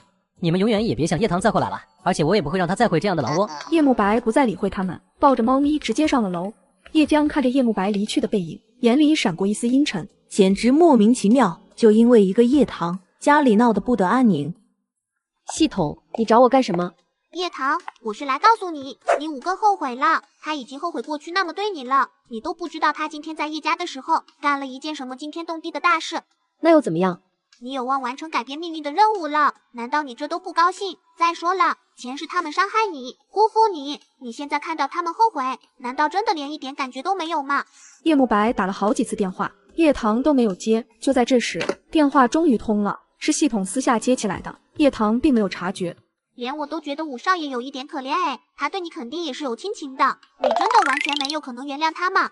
听到原谅这个词，电话那边的叶慕白屏住了呼吸，心里很紧张。你知道什么叫绝望吗？你有体会过深夜中痛哭却不被任何人理解的滋味吗？我绝不原谅。叶慕白不敢再听下去，狼狈地挂断了电话。这边的叶棠继续说道，我知道这是一本书，但这也是我的人生，我有感觉，不是一个只会按剧情走的纸片人，我只想活得畅快一点，心里最大的愿望就是希望薄池燕能得到幸福。她上辈子为我死得那么惨，这辈子应该活得好好的，得到所有弥补。这辈子叶棠心中唯一不灭的光就是薄池燕，那个曾经为她丢了命的男人。很快，叶棠接到了高雪的电话。叶棠，你明天先回家一趟。回去干什么？我叫你回来你就回来，问那么多干什么？你就是用这种态度跟你的亲生母亲说话，你这个没良心的东西。亲生母亲，高雪女士，你是生了我，但你养了我吗？我真不知道你是怎么好意思提起亲生母亲这个词的。别人的亲生母亲也和你一样，只会心疼自己的养女，对自己的亲生女儿颐指气使吗？叶棠，高雪气得太阳穴都在疼，为叶棠不能理解自己而委屈，低声道：你为什么非要和江江比？她虽然不是我亲生的，但也在我身边养了10几年，我疼她难道不应该吗？是啊，她是你的好女儿吗？你疼爱谁我管不着，你不喜欢我这个女儿，我也同样不喜欢你这个母亲，你不认我，我也同样不认你，那谁也别恶心谁。高雪差点被这个没心没肺的女儿气了个半死，可一想到慈善宴的事，高雪又尽量让自己冷静了下来。之前你妹妹被云城市长邀请去家里做客，回家的时候，市长在你妹妹面前提到了你，并让你去参加慈善宴。高雪见刚才像炮仗一样阴阳怪气的叶棠不说话了，还以为叶棠被市长这样的大人物震慑住了，心里很满意。你妹妹很受市长的欣赏，所以顺带提了你，让你也跟着一起去。高女士脑子似乎有点什么大病，她和市长那是老相识了好吗？不过叶棠也懒得和高雪争辩什么，反正在高雪心里，她是怎么都比不上她的宝贝女儿叶江的。好，我知道了。怎么样，她同意回来了吗？应该是同意了。对了，给叶棠找一件和江江一模一样的礼服。一样的礼服，肯定是谁丑谁尴尬。老太太想得很周全，慈善会上叶棠这个绿叶是当定了。高雪几乎可以想象到叶棠会有多难堪，肯定会有许多言辞嘲笑她，像东施效颦那样一无所知。叶家正在热情招待一位玄学大师。大师，这就是我的孙女叶江，江江，快和大师问好。19年前，如果不是大师有事急着走，还能抱一抱你呢。大师，你看我的孙女以后是不是很有福气？大师看到叶江时，神情忽然变了。老夫人，这位真的是你的孙女吗？是啊。冤孽，冤孽啊！谁能想到叶家的贵命之女根本不是眼前这位。大师，这话是何意？叶江的脸色一变，担心老道士说出什么不好的话，惹来老太太的疑心。罢了罢了，大概这就是天意吧。老夫人，以后就当我们没有见过，在下告辞。为了避免麻烦，大师告辞，匆匆离开。玄学大师刚走，叶棠就到了。就在刚刚，叶棠收到一件高定礼服，感到非常吃惊，因为过去叶家要么是忘了给她准备衣服，要么给她准备的衣服都很土气又老气，为什么这次反倒给她送来了一件气质上乘的高级定制礼服呢？于是他决定将礼服带回叶家，想知道叶家又在策划什么阴谋。叶江看着叶棠开的豪车，心里很是疑惑，难道是傍上了什么暴发户吗？叶慕白看到叶江，不悦情绪表现得十分明显。叶江，你现在出来干什么？知道糖糖会回来，叶慕白便起了一个大早，还把小乐抱了下来。他知道糖糖不会想见任何哥哥，但是他一定会想见小乐。小乐成了他现在唯一的私心。叶江没想到对他温柔又有耐性的五哥，有一天也会用这种冷漠疏离的语气和他说话。我是出来送那位玄学大师的，刚好碰到姐姐开车回来了。五哥，我跟姐姐……以后你别再靠近他。五哥，你为什么要这么对我？明明这些事情和我没有关系，不是吗？我也是无辜的。看着叶江委屈哭泣，却再没有打动叶慕白半分。不管事情和你有没有关系，我都希望你不要再靠近糖糖。你们本来就无法和平共处，就不要强行硬融在一起。五哥，你的意思是，你以后都不认我这个妹妹了吗？从今往后，我只是叶棠的哥哥。江江，你怎么哭得这么伤心？叶大少，你可得睁大你的眼睛，好好看个清楚。这回可不是我把你妹妹欺负哭的。我作证，和糖糖没有任何关系。我说五少爷，你当然可以作证了，因为把他妹妹欺负哭了的人，其实就是你自己吧。叶棠也不知道这叶慕白是不是吃错药了，今天怎么玩了这一出，还把他向来心疼的妹妹都欺负哭了。我看见了。哦，原来你看得见啊，我还以为你早就已经瞎了呢。自打他接连误会叶棠2次以后，他似乎变得更加阴阳怪气了。叶棠，你以前不是这样的。以前，叶李默，你最好永远都不要和我说以前，因为我们已经断绝关系了，你没有资格。姐，你今天这么早就回来了？不回来，怎么能看到这么一出好戏呢？叶棠，叶老太精明的眼眸上下打量着站在门口的叶棠。你怎么没穿我送过去的那条礼服裙？还没等叶棠来得及说什么，叶老太又沉声道：好了，先不管裙子的事了。张市长今天一大早已经过来了，肯定是找你妹妹有什么要紧事。叶老太还想拉着叶棠一起去给叶江做陪衬，没想到下一秒，张市长的声音响起：堂堂，好久不见。张市长，好久不见。这2句好久不见，让现场静音了不止5秒。怎么，原来唐丫头早就和市长认识了？我和堂堂那可是老相识了。今天早上我也是特意来找堂堂的，有点重要的事说。他们不仅认识，今天张市长来家里也不是找叶江，而是来找叶棠的。这件事实在是太让人震惊了。高雪一想到昨天打电话的时候，她还在叶棠面前故意炫耀了叶江认识张市长的事，心里夹杂了几分隐隐的羞耻感。叶棠，你怎么不早说你认识张市长啊？认识市长而已，好像也没什么好说的吧。堂堂，我们进去说。好。曾秀兰一心想让叶棠穿上那条和叶江一模一样的裙子，在慈善会上给叶江做陪衬。她还以为要叶棠穿上这件裙子，应该要费些精力和口舌，没想到叶棠居然很轻易地答应了。堂堂，你不能穿这条裙子。为什么？哎呀，总之你不能穿这条裙子。叶慕白，你以为你是谁？你有什么资格对我的事情指手画脚？在我心里，你和叶李默并没有任何区别，准确来说，是你们叶家人都没有任何区别。叶慕白的心好像被一只手摁住了，窒息一般。你是不是当真以为我什么都不知道？不知道叶老太太拿我当她孙女的垫脚石，有必要时甚至可以一脚将我踩在泥泞里，用力的踩，往死里踩。叶慕白听了，心颤了一下，原来他什么都知道。既然叶老太太这么喜欢我做这个陪衬，那么我成全她，只是希望她不要后悔才好啊。下午3点，慈善会开始拉开了序幕，全城的媒体都已经准备就绪。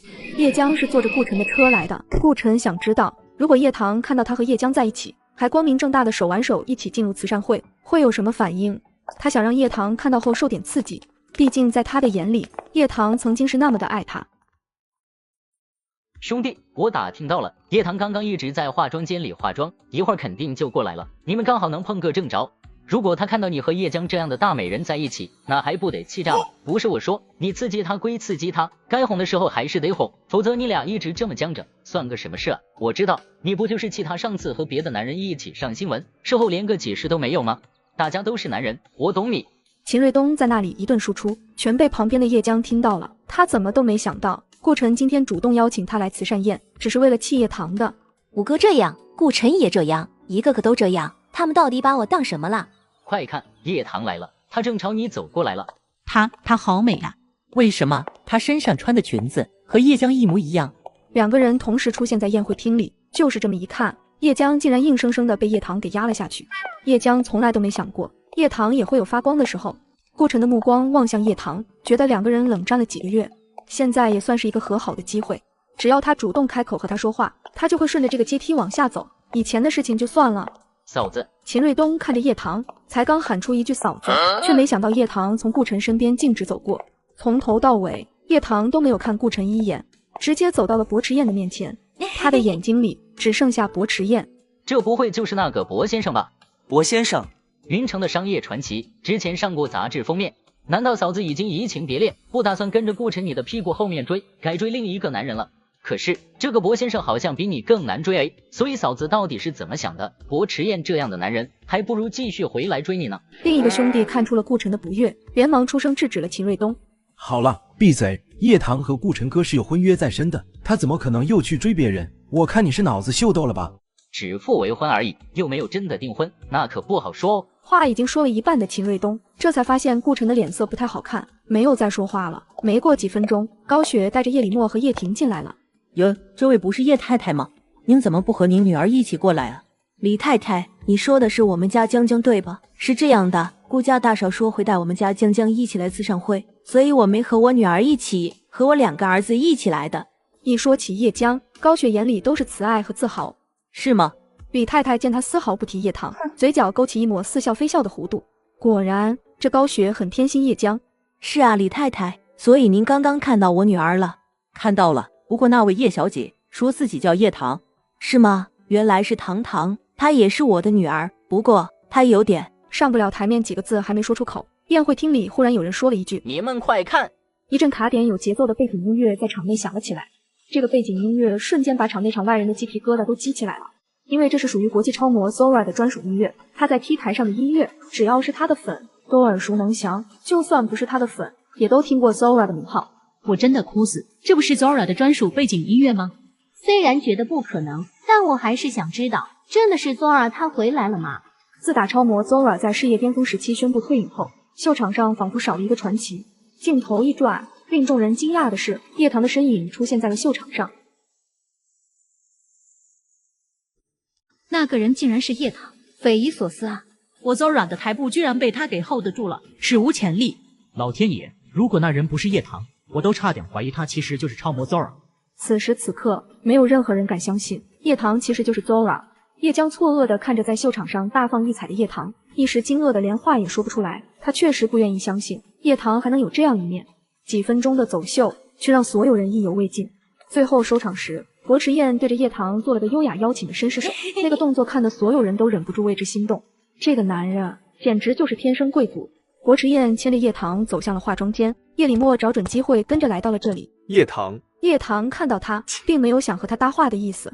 叶礼墨看到他一言不发想离开，情急之下一把拉住了叶棠。叶大少，你这是想干什么？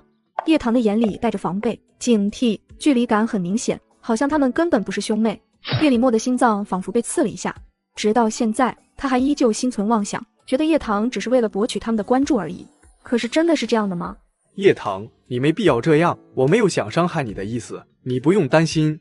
你这话骗骗你自己就好了。自从我从医院里醒过来，叶大少为了自己的妹妹，可是接连对我进行打击报复，下手一次比一次狠。叶大少，才发生不久的事情，你不会这么快就忘记了吧？最后这句话充满了讽刺。前2次的事情确实是我和妈妈冤枉了你，对不起，叶棠，我不知道你和老五说了什么，他把自己一个人关在房间里不肯出来。如果可以，你能不能回去劝解他几句？叶棠再次听到叶礼墨说对不起时，只剩下了可笑以及冷漠。这句对不起来的实在是太迟了。叶礼墨，其实你没有必要和我说对不起，因为你的道歉根本就不值钱，相反，它廉价的像公共卫生间里的纸一样，到处都是。叶礼墨不敢置信地看着他，不敢相信这句绝情的话是从他嘴里说出来的。叶棠，难道不是吗？你觉得你现在这一句对不起就能抵消你之前对我的所作所为吗？说对不起是你的权利，但我也有不原谅的权利。我不可能原谅你，不仅仅是你，还有你们所有人。至于叶武少，他在慈善会开始之前找我，不希望我穿那条和叶江一模一样的裙子，但是被我拒绝了。我只是说了一句实话而已，我叶棠的事情不再需要你们任何人来管。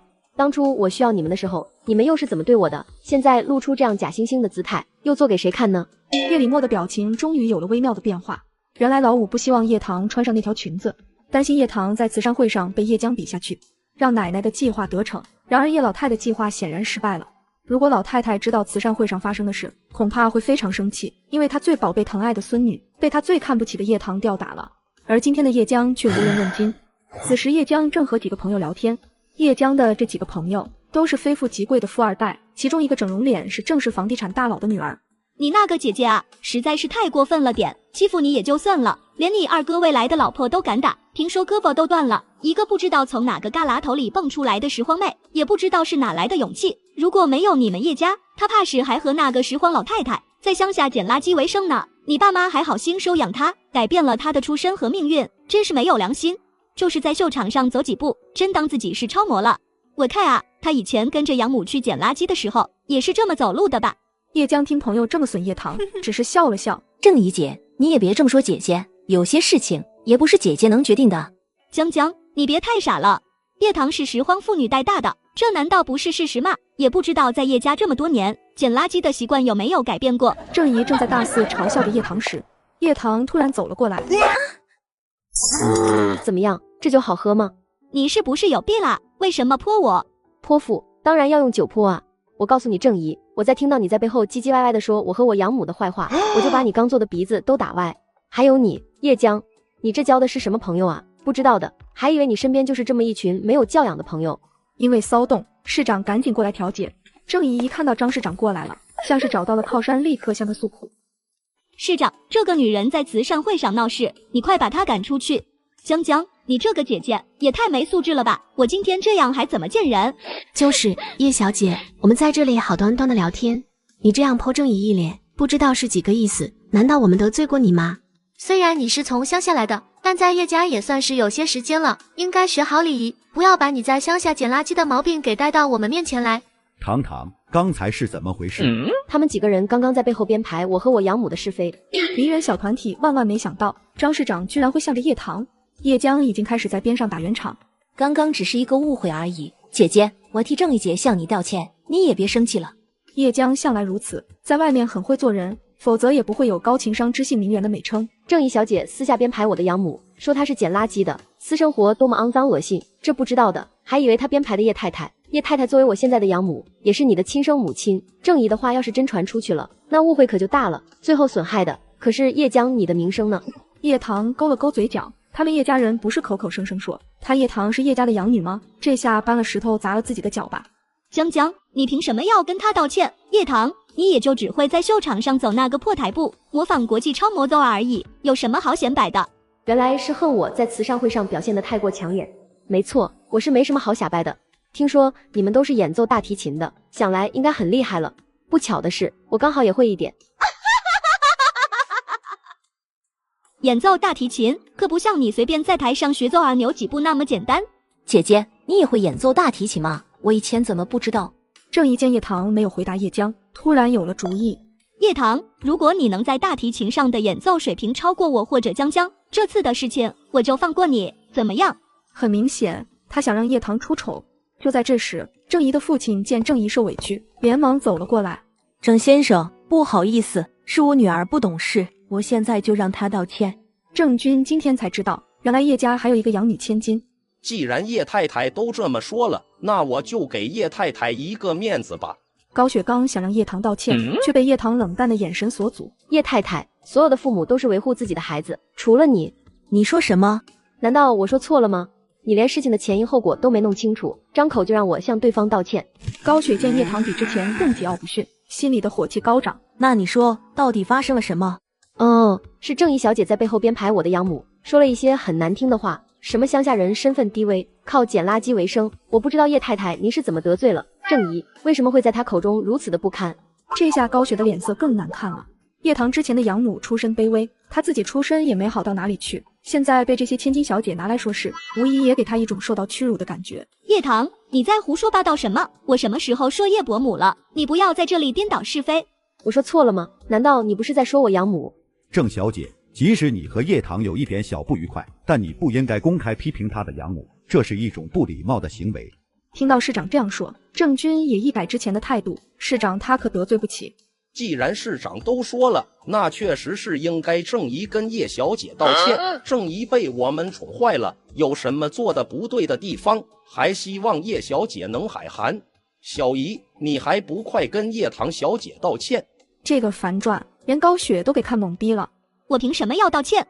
你没看见我被他泼了一身的酒吗？我不道歉，我还要他跟我道歉才行。江江，你别怕，我不会让这个恶毒女人欺负你的。郑怡姐，姐姐没有欺负我，你们之间是不是有什么误会？叶棠怎么没有欺负你？她前面还因为顾晨被叶大哥赶出家门，现在又打扮成这个样子出现在慈善会，在秀场上学奏而搞了些歪门邪道。她不知道今天顾晨和顾家人也都会在吗？她心机太重了，顾晨从来就看不上她，不管她再怎么搔首弄姿，也改变不了顾少眼里完全没有她的事实。郑怡对叶棠心生怨恨，因为叶棠在慈善会上大放光彩，不仅得到了顾晨的关注，还抢走了他看中的薄先生。叶棠，这不是什么大不了的事，误会解除了就算了。正是房企，是不能得罪的。叶太太，对您来说可能是小事，但对我和我妈来说，我们一直诚实努力的生活，光明磊落，你们有什么资格对我和我妈说三道四？叶棠的话让高雪心头一颤，叶棠居然叫那个拾荒老太为妈，可是明明她的亲妈是自己，难道在叶棠的心里，她还比不上那个拾荒老太太吗？郑怡，你刚才不是说，如果我演奏大提琴的水平超过叶江和你，你就放过我吗？那我现在把这句话还给你，如果我演奏大提琴的水平超过你和叶江，你要当众对我和我妈道歉，怎么样？郑怡听到叶棠的话，不禁笑了出来，她的眼中闪过一丝讽刺，她怎么也没想到叶棠会主动找上门来，任凭她羞辱。既然是比试，肯定要有赌注。叶棠，如果你输了，那我要你当着大家的面向我跪下道歉，不仅要说10次对不起，而且每一次后面都要加上一句见人以后再也不敢了。你敢不敢赌？这个赌注不行，叶棠到底是我们叶家的人，郑小姐，不管你再怎么想出心头的一口恶气，都不能让叶棠下跪，还说那么侮辱人格的话。叶太太，比试大提琴的事是叶棠自己提出来的，既然如此，你就别插手了。这父女俩合起伙来，狼狈为奸，就是铁了心要整叶棠。行，郑姨，我可以答应你，但是如果我赢了叶江的话，你也一样要照做，对我道歉下跪，而且说10遍你刚才说过的话，你做得到吗？叶棠居然轻松演奏出了世界上最难的大提琴曲之一，吊打刚刚完成演奏的叶江，那是绰绰有余还带800个拐弯的。原本胜利在握的郑怡，这下笑不出来了。郑怡，余韵一个箭步冲上去拦住了郑怡的去路。怎么还想溜？爹，你想做什么？郑大小姐，你忘了之前和我们堂堂下的赌注了吗？怎么样，是不是应该跪下道歉了？叶棠，你就是一个卑鄙小人，你明明会拉大提琴，还主动提出要和江江比试，你就这样一步一步的把我们拉进陷阱里。郑怡，你才反应过来呢，没想到你这么蠢，我挖个坑，你还真迫不及待往里面跳了。要怪，只能怪你自己又蠢又自以为是。叶棠，你要敢让我跪，从今往后我会让我爸告诉所有人，不要和你家做生意，只要有我们郑家在云城的一天，你们叶家别想和任何人做生意。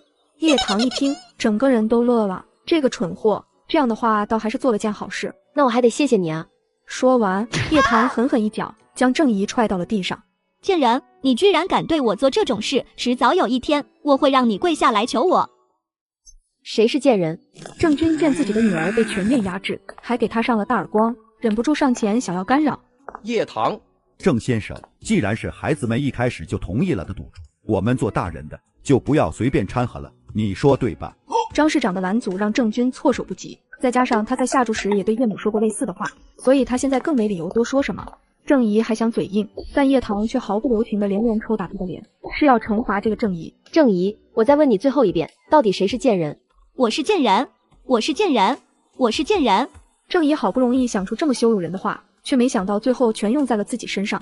郑钧看到自己宝贝女儿的嘴都被叶棠打肿了，刚想借题发挥，但他还没来得及开口说什么，便感到一股强大的压迫感。博先生，有没有受伤？手都打疼了。博先生，你看我的手掌心都有点红，我也不知道哪里惹到了郑小姐。叶棠的这个绿茶语气，简直快要把郑怡气死了。怎么男人一出现，他就收敛了那副凶恶的样子，在男人面前茶里茶气的。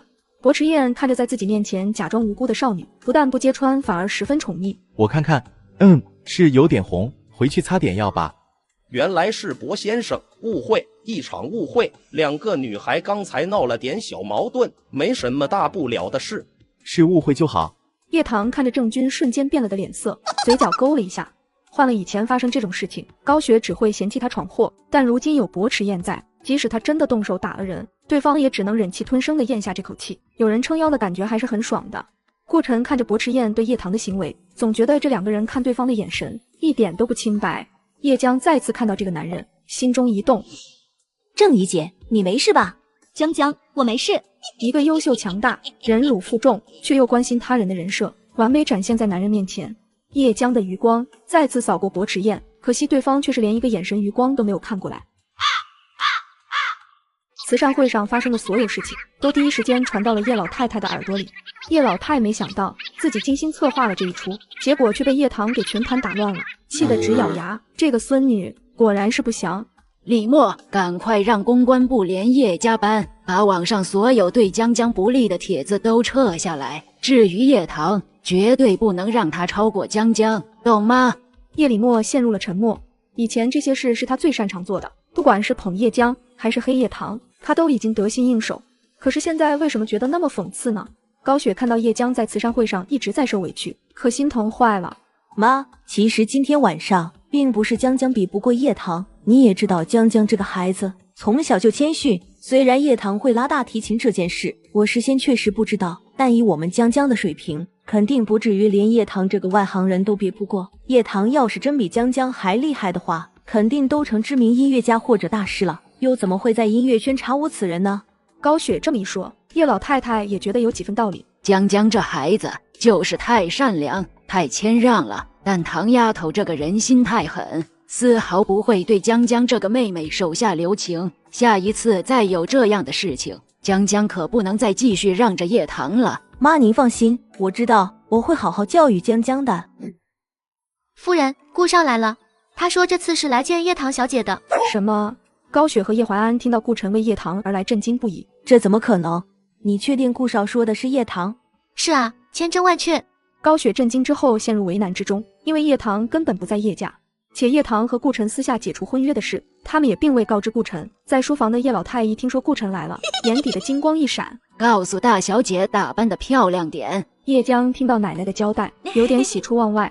在宴会上，叶棠表现得太过出彩，她敏锐地察觉到顾晨的心似乎前所未有的开始动摇了。她正愁该如何扭转这一局势。既然顾晨主动上门找她，她肯定把握好这个机会，和他好好交流一下感情。叶伯母、叶二哥、叶棠呢？这我就不知道了。堂堂也是个大姑娘了，即便我作为她的亲哥哥，也不能整天盘问她的私生活，你说是不是？顾晨深知叶怀安根本没有说实话，叶怀安越是这样，顾晨越觉得是有蹊跷。好吧，那我坐在客厅里等他回来。叶二哥，我在这里等我的未婚妻，这不过分吧？那请你自便吧。不过我得提醒你一句，他人什么时候回来，我可不好说。偏巧在这个时候，叶江听到了顾晨的话，面上的笑容瞬间凝固。他刚刚竟还真的以为顾晨是来找他的，甚至还为了顾晨换上了他亲自为他挑选的裙子，看上去是那么的可笑。他为了叶棠而来，那他到底算什么呀？江江，二哥，你回来了。然后像是才发现顾晨也在一样，一脸惊讶地问道：顾少是什么时候来的？就在刚才。顾少是来找姐姐的吗？叶江对着顾晨一脸天真无邪的样子，故作不知地说：姐姐现在应该在伯家，如果顾少现在去的话，应该是能看到的。叶江这话一出，高雪和叶怀安心头俱是一震，再想阻止叶江说话，已经来不及了。伯家，叶棠现在都住到伯迟燕家里去了。顾少，你先冷静一下，先听我们说。我还要听你们说什么？你们叶家可真是好样的，说好的婚约，结果我的未婚妻都已经逃到别的男人家里去了，和那个姓伯的卿卿我我，他不就是想刺激我，博取我的关注？可是他现在的行为是不是做得太过分了一点？他可真是好样的。不成，你特么的给老子住口！叶怀安也不是吃素的，他脾气本来也没那么好。老子现在就告诉你，我妹妹叶棠早就和你解除婚约了，当时所有人都在场，是我妹妹亲口说的，要和你顾晨退婚，只是我们怕你自尊心受伤，才一直没有告诉你。你真以为自己是什么好东西？叶棠为什么和你解除婚约？你自己心里没点数吗？你自己扪心自问，你给过叶棠几个好脸色？不都是她整天追着你跑，一口一个未婚妻，你真的把她当未婚妻了吗？就一个指腹为婚的口头婚约而已。我告诉你，你现在和叶棠那是一毛钱的关系也没有，她爱上哪去上哪去，她爱和谁在一起就和谁在一起。顾晨从来没想过，原来在他不知道的某个时刻，叶棠居然已经说了要和他解除婚约。到底什么时候的事？你说的都不知道有几个月了，但凡你有心，都不会几个月都不知道叶棠的动静。你配提未婚妻这个词吗？那个时候你在哪呢？小姐和博先生一起回来了。博先生说这次来叶家是要和夫人说清楚和小姐订婚的事情。博老太太已经选定订婚仪式在这个礼拜6举行。你说什么？高雪怎么都没想到，博迟燕说要娶叶棠的事情居然是真的。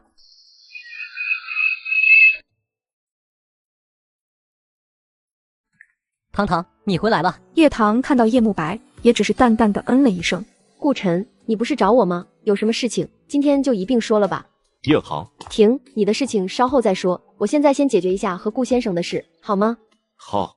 顾晨，我们早就结束了，以后你是顾家的豪门大少，我是彗星设计的叶总，我们今后再无交集。为什么？我以为你听到我和你解除婚约的事，应该会有一种如释重负的解脱感才对，这样你就可以光明正大的和叶江在一起。你就真的有那么嫉妒叶江吗？不管怎么样，叶江是无辜的，我和他之间从未有过不正当的举动，这一切都是你自行臆断的罢了。见顾晨依旧觉得是他在嫉妒叶江，才会选择和他退婚，叶棠也不打算给他脸了。行，那我问你，去年情人节你是和叶江在一起吧？我给你打过好几个电话，你都没有接，我是否可以猜测一下，你那个时候正和叶江做什么好事呢？顾晨，我不提，不代表我一无所知，我早就知道你们有染。顾晨没想到他和叶江的事，叶棠居然心知肚明。我承认以前我对你和叶江的事一直都偏袒叶江，但我没想到你居然会做出这么决绝的事情。你以前不是这么冷酷无情的人。顾晨，我们之间已经没有任何关系了，你没权利对我进行任何指责。叶棠说罢欲离开，顾晨不知道受了什么刺激，一把抓住了他。叶棠，这些都是博迟燕教你的吗？顾晨，我们之间已经没有关系了，你别再让我看不起你。看着博迟燕的身影悄然走至，顾晨心里莫名生出一股嫉妒之心。你以为博迟燕是真的喜欢你吗？你选择他说不定你会沦落到更悲惨的结局。顾少，现在是堂堂不要你了，他选择了我，不管以前的事如何，他既然放弃了你，你就该体面的让他离开，而不是在这里纠缠不休，让我的未婚妻受到干扰。我身为他的未婚夫，自然是有保护他的能力和权利，你说呢？伴随着一对璧人的离开，顾城的拳头握得很紧。顾少，江江，你怎么来了？我当然是来安慰你的。刚刚薄先生和母亲哥哥说了订婚的事，他们订婚应该是势在必得的事了。只不过母亲还想劝姐姐最好别嫁进薄家。为什么？妈妈怕姐姐嫁到薄家那样的豪门，可能会在上流社会闹出笑话。因为姐姐自身的能力有限，没有什么擅长的东西，怎么坐得稳薄家女主人的位置呢？就算有我在，怕是也不能帮姐姐圆回来。姐姐放弃顾少你，肯定会是她最后悔的决定。像顾少你这样的男人，就该拥有一个最好的女人，所以顾少不应该为了姐姐而伤神。顾城感受着叶江的善解人意和温柔，心情好了很多。堂堂，这份礼物是专为你准备的。这还是叶怀安第一次给叶棠买礼物，这让叶棠颇感意外。只有叶江才会喜欢这种珠宝首饰，我不喜欢。那你喜欢什么礼物？二哥给你带。你难道还不明白吗？我什么都不喜欢，也不要你带。二哥，这也是我最后一次叫你二哥。我应该是最早和你说过，我要和你们叶家恩断义绝。堂堂，你别说这种气话好不好？你是我们的亲妹妹，我们永远是有血缘关系的一家人。以后二哥也不会像以前那样随随便便向你发脾气，我会努力控制自己的情绪，好不好？从我在医院里醒来的那一天，我就发誓一定要离你们远一点，和你们做回陌生人。我说到做到，回叶家是我做过最错的一件事。至于你的脾气，确实也要改一下，否则林佳丽又会找我麻烦。不要提那个女人，她上次在大哥面前那样诬陷你，我没有她这样的女朋友，我已经和她提分手了。一想到林佳丽陷害叶棠的事，他就自责，原来林佳丽是这样的魔鬼，是他识人不清。叶棠没想到叶怀安居然会不顾叶江的面子和林佳丽分手，可是他所有的挽留，如今已经太迟了。五弟，妈，我不在家的这段时间，到底发生了什么事？为什么堂堂变成了现在这个样子？他甚至不认我这个哥哥。高雪见叶怀安咄咄逼人的眼神，心里很是烦躁。事情就是你刚才看到的那样了，你妹妹现在变化太大了，而且非常气人。老二，我劝你现在最好也别去招惹叶棠，等她什么时候想清楚了，她自己就会跟我们服软了。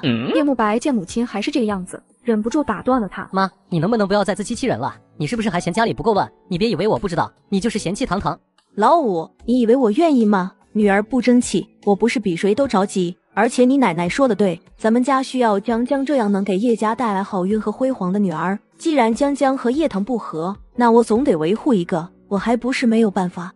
所以妈，你是一定要委屈堂堂了。对，妈，我不管堂堂在别人口中是什么样子的，废物还是村姑，但在我叶怀安心里，她就是我的妹妹。以前我确实对堂堂有很大的偏见，可是后来我发现我是那么的愚蠢。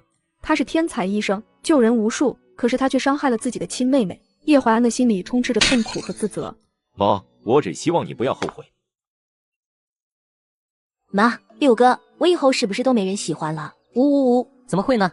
你二哥向来是最疼你的，肯定不会因为这点小事就不喜欢你了。放心吧。再说了，还有我呢，我肯定疼你。我啊，这辈子只疼你这个妹妹，别人根本不带看一眼的。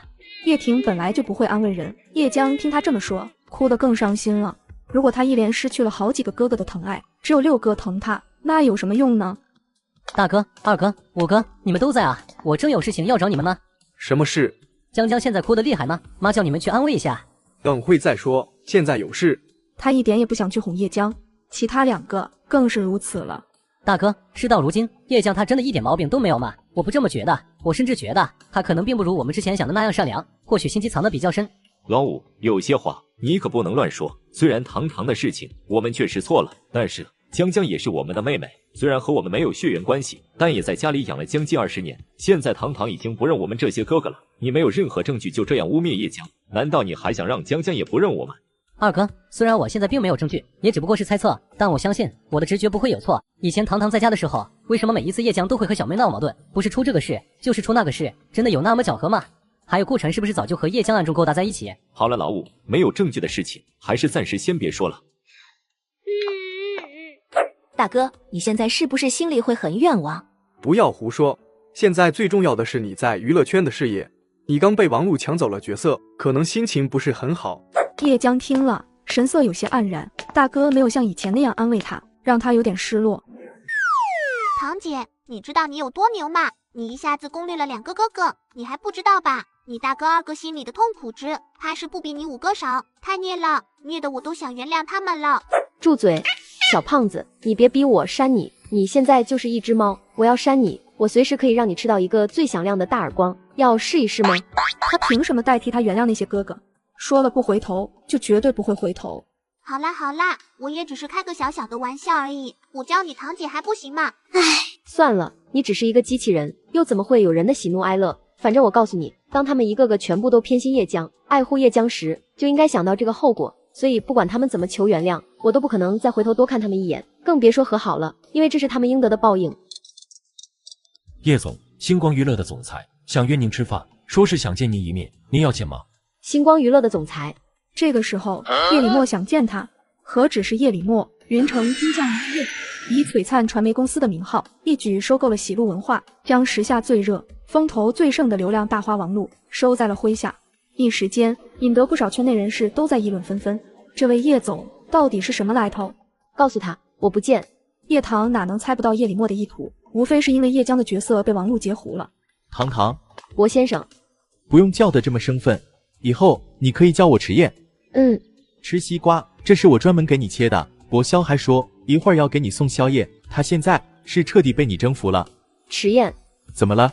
叶棠忍住内心的忐忑和紧张，凑上去在他脸颊上亲了一口。迟燕，盖了章，以后就是我的人了。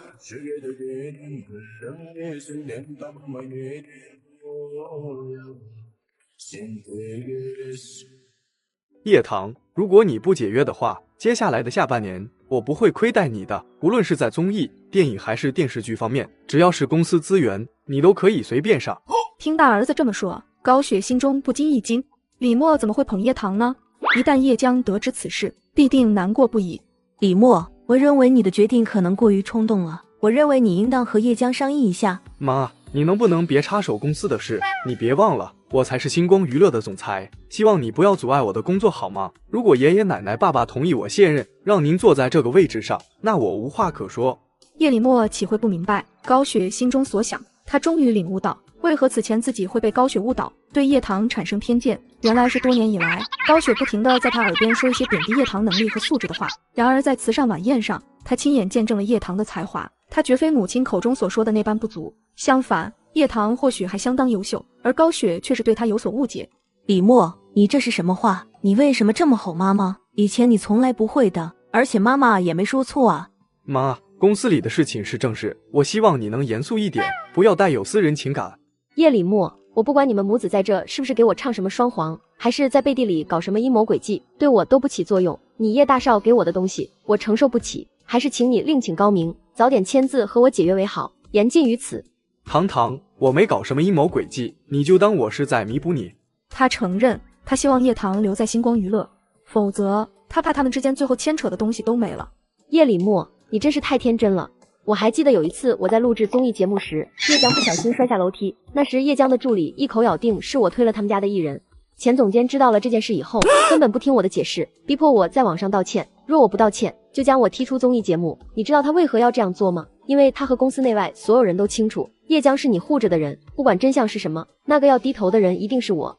你不杀博人，博人却因你而死，所以你有什么资格谈弥补？你实在不配。这时的前总监已被吓得心惊胆战，叶李默的脸色已经惊恐至极。他过去总以为叶棠心思险恶，一直欺负叶江，然而原来是叶棠一直遭受他人的欺凌。曾经我期盼着总有一天你们会意识到我的好，愿意接纳我这个亲妹妹，可是到后来我才知道，命运早已经安排好了一切。前世的死亡最终还是让他彻底清醒过来了。万般皆是命，半点不由人。堂堂，是哥哥对不起你，哥哥错了。李默，李默，妈，叶棠有来过吗？没有。你要是想见你妹妹的话，我可以现在打个电话给叶棠，让她现在过来。不用了，你就算打了，她也不会接的。老五，堂堂还有什么东西留在叶家吗？东西全都被堂堂带走了，那些不能带走的也被堂堂直接烧掉扔掉了，包括他以前送给你的那副滑雪用具。大概他连一点念想都不愿意再留给我们了，他嫌恶心，烧掉了就烧掉吧，他应该忘记那些不愉快的过去。还有小乐，黑猫小乐，大概是堂堂唯一留给我们的东西了吧？对，还有小乐，以后还有小乐陪着我们，也算是一种安慰。叶棠和星光娱乐解约的消息迅速传遍网络，此时叶江的助理黄威正坐在电脑前，目光中透露着得意。尽管叶江是一名顶尖女明星，但仍需雇佣大批水军，好在评论区受控。这一次，黄威再度利用老招，让水军在评论区内游走，捧叶江，讨伐叶棠。但因叶江的水军和粉丝过于嚣张，早已招致某些路人的不满。叶江的粉丝跟有大病似的，见人就咬，成天在网上吹叶江，把叶江吹成仙女似的。娱乐圈改新叶好不好？我早就看叶江不爽了。我劝叶江的粉丝别嘚瑟，人狂必有祸。你们没觉得叶江这整件事情就很蹊跷吗？叶家真的会那么好心，不让自家女儿与顾家结缘，却容许一个贫穷亲戚的女儿嫁入顾家做未来的太太？难道大家都不觉得这有些不可思议吗？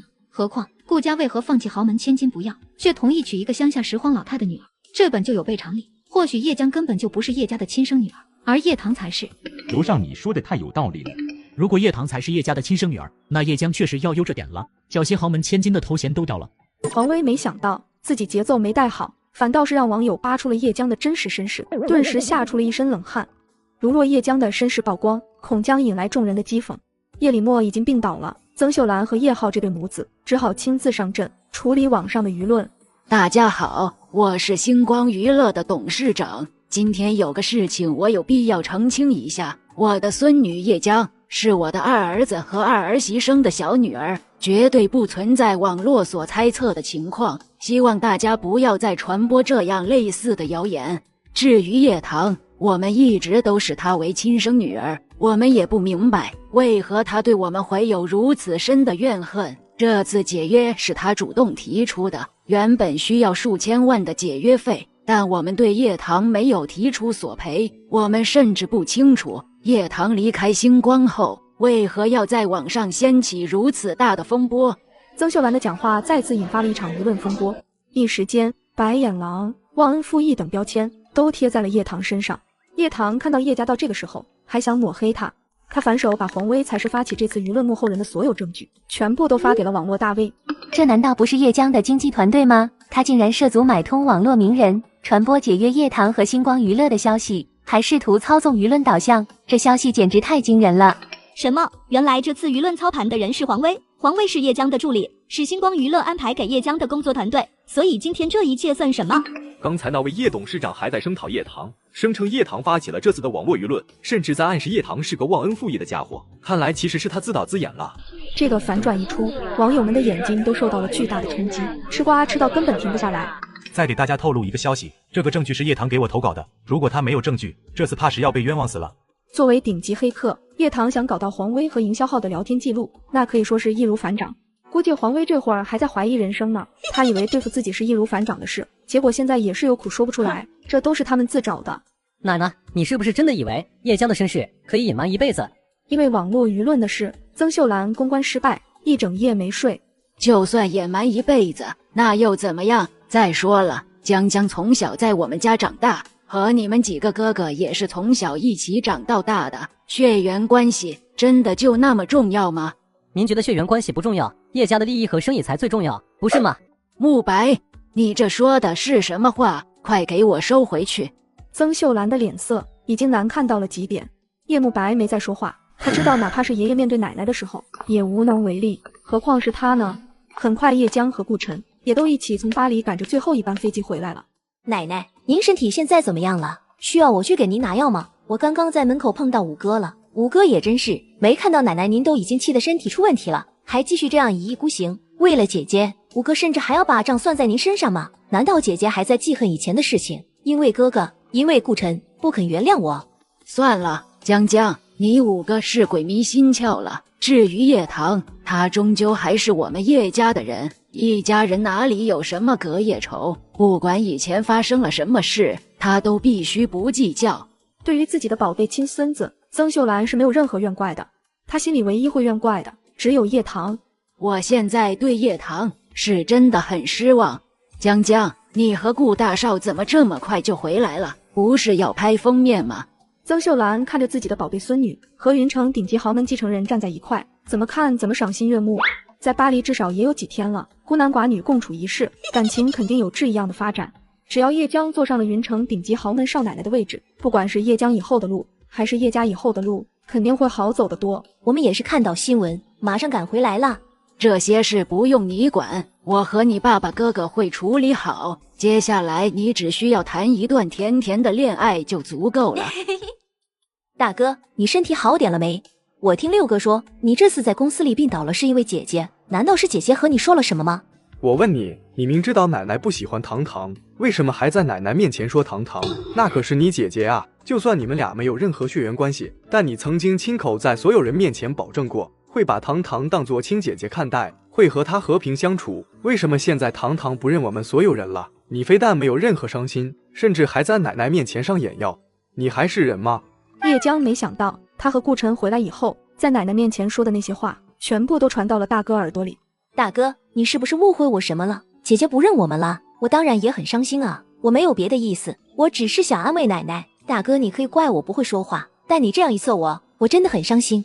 有没有？你自己心里清楚。以后把你的房间搬出去吧，那个房间本来就是糖糖的，只是他不屑和你争，但是现在你必须物归原主。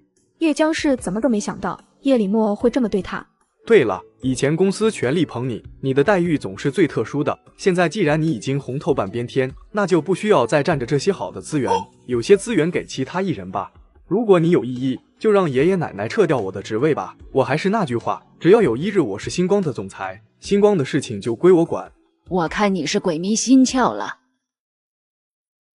老大，既然你口口声声说，除非撤掉你的职务，否则星光就是由你说话。那么好，我现在就以董事长的身份卸任你的总裁一职。叶礼墨听老太太这么说，心头重任仿佛被卸了一样，他终于不用再为家族鞠躬尽瘁，也算是可以解脱了。反正他也有自己名下的公司。好，你曾秀兰看到自己的大孙子依旧执迷不悟，忍不住痛心疾首，又一个被叶棠害了的孙子。但是我刚才说的话，昨天已经传达到了会议上，会议也已经一致通过，取消叶江的资源倾斜和偏向，将资源分给其他艺人。好啊，老大，你居然还留了这么一手。奶奶，您不是一直觉得叶江很优秀吗？我相信，如果没有这些资源倾斜的话，叶江以自己的能力也一定能在娱乐圈大红大紫。你事已至此，叶老太也没什么好说的。叶家所有能用得上的人都聚集在了客厅里。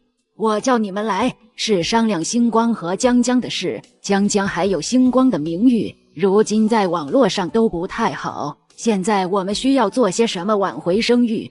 我的想法是上综艺节目，这是目前来说最快的一种方式，因为那是直播。只要江江在镜头面前表现得好，不仅能帮助弥补之前的声誉问题，还能涨一涨人气，稳固地位，提高身价。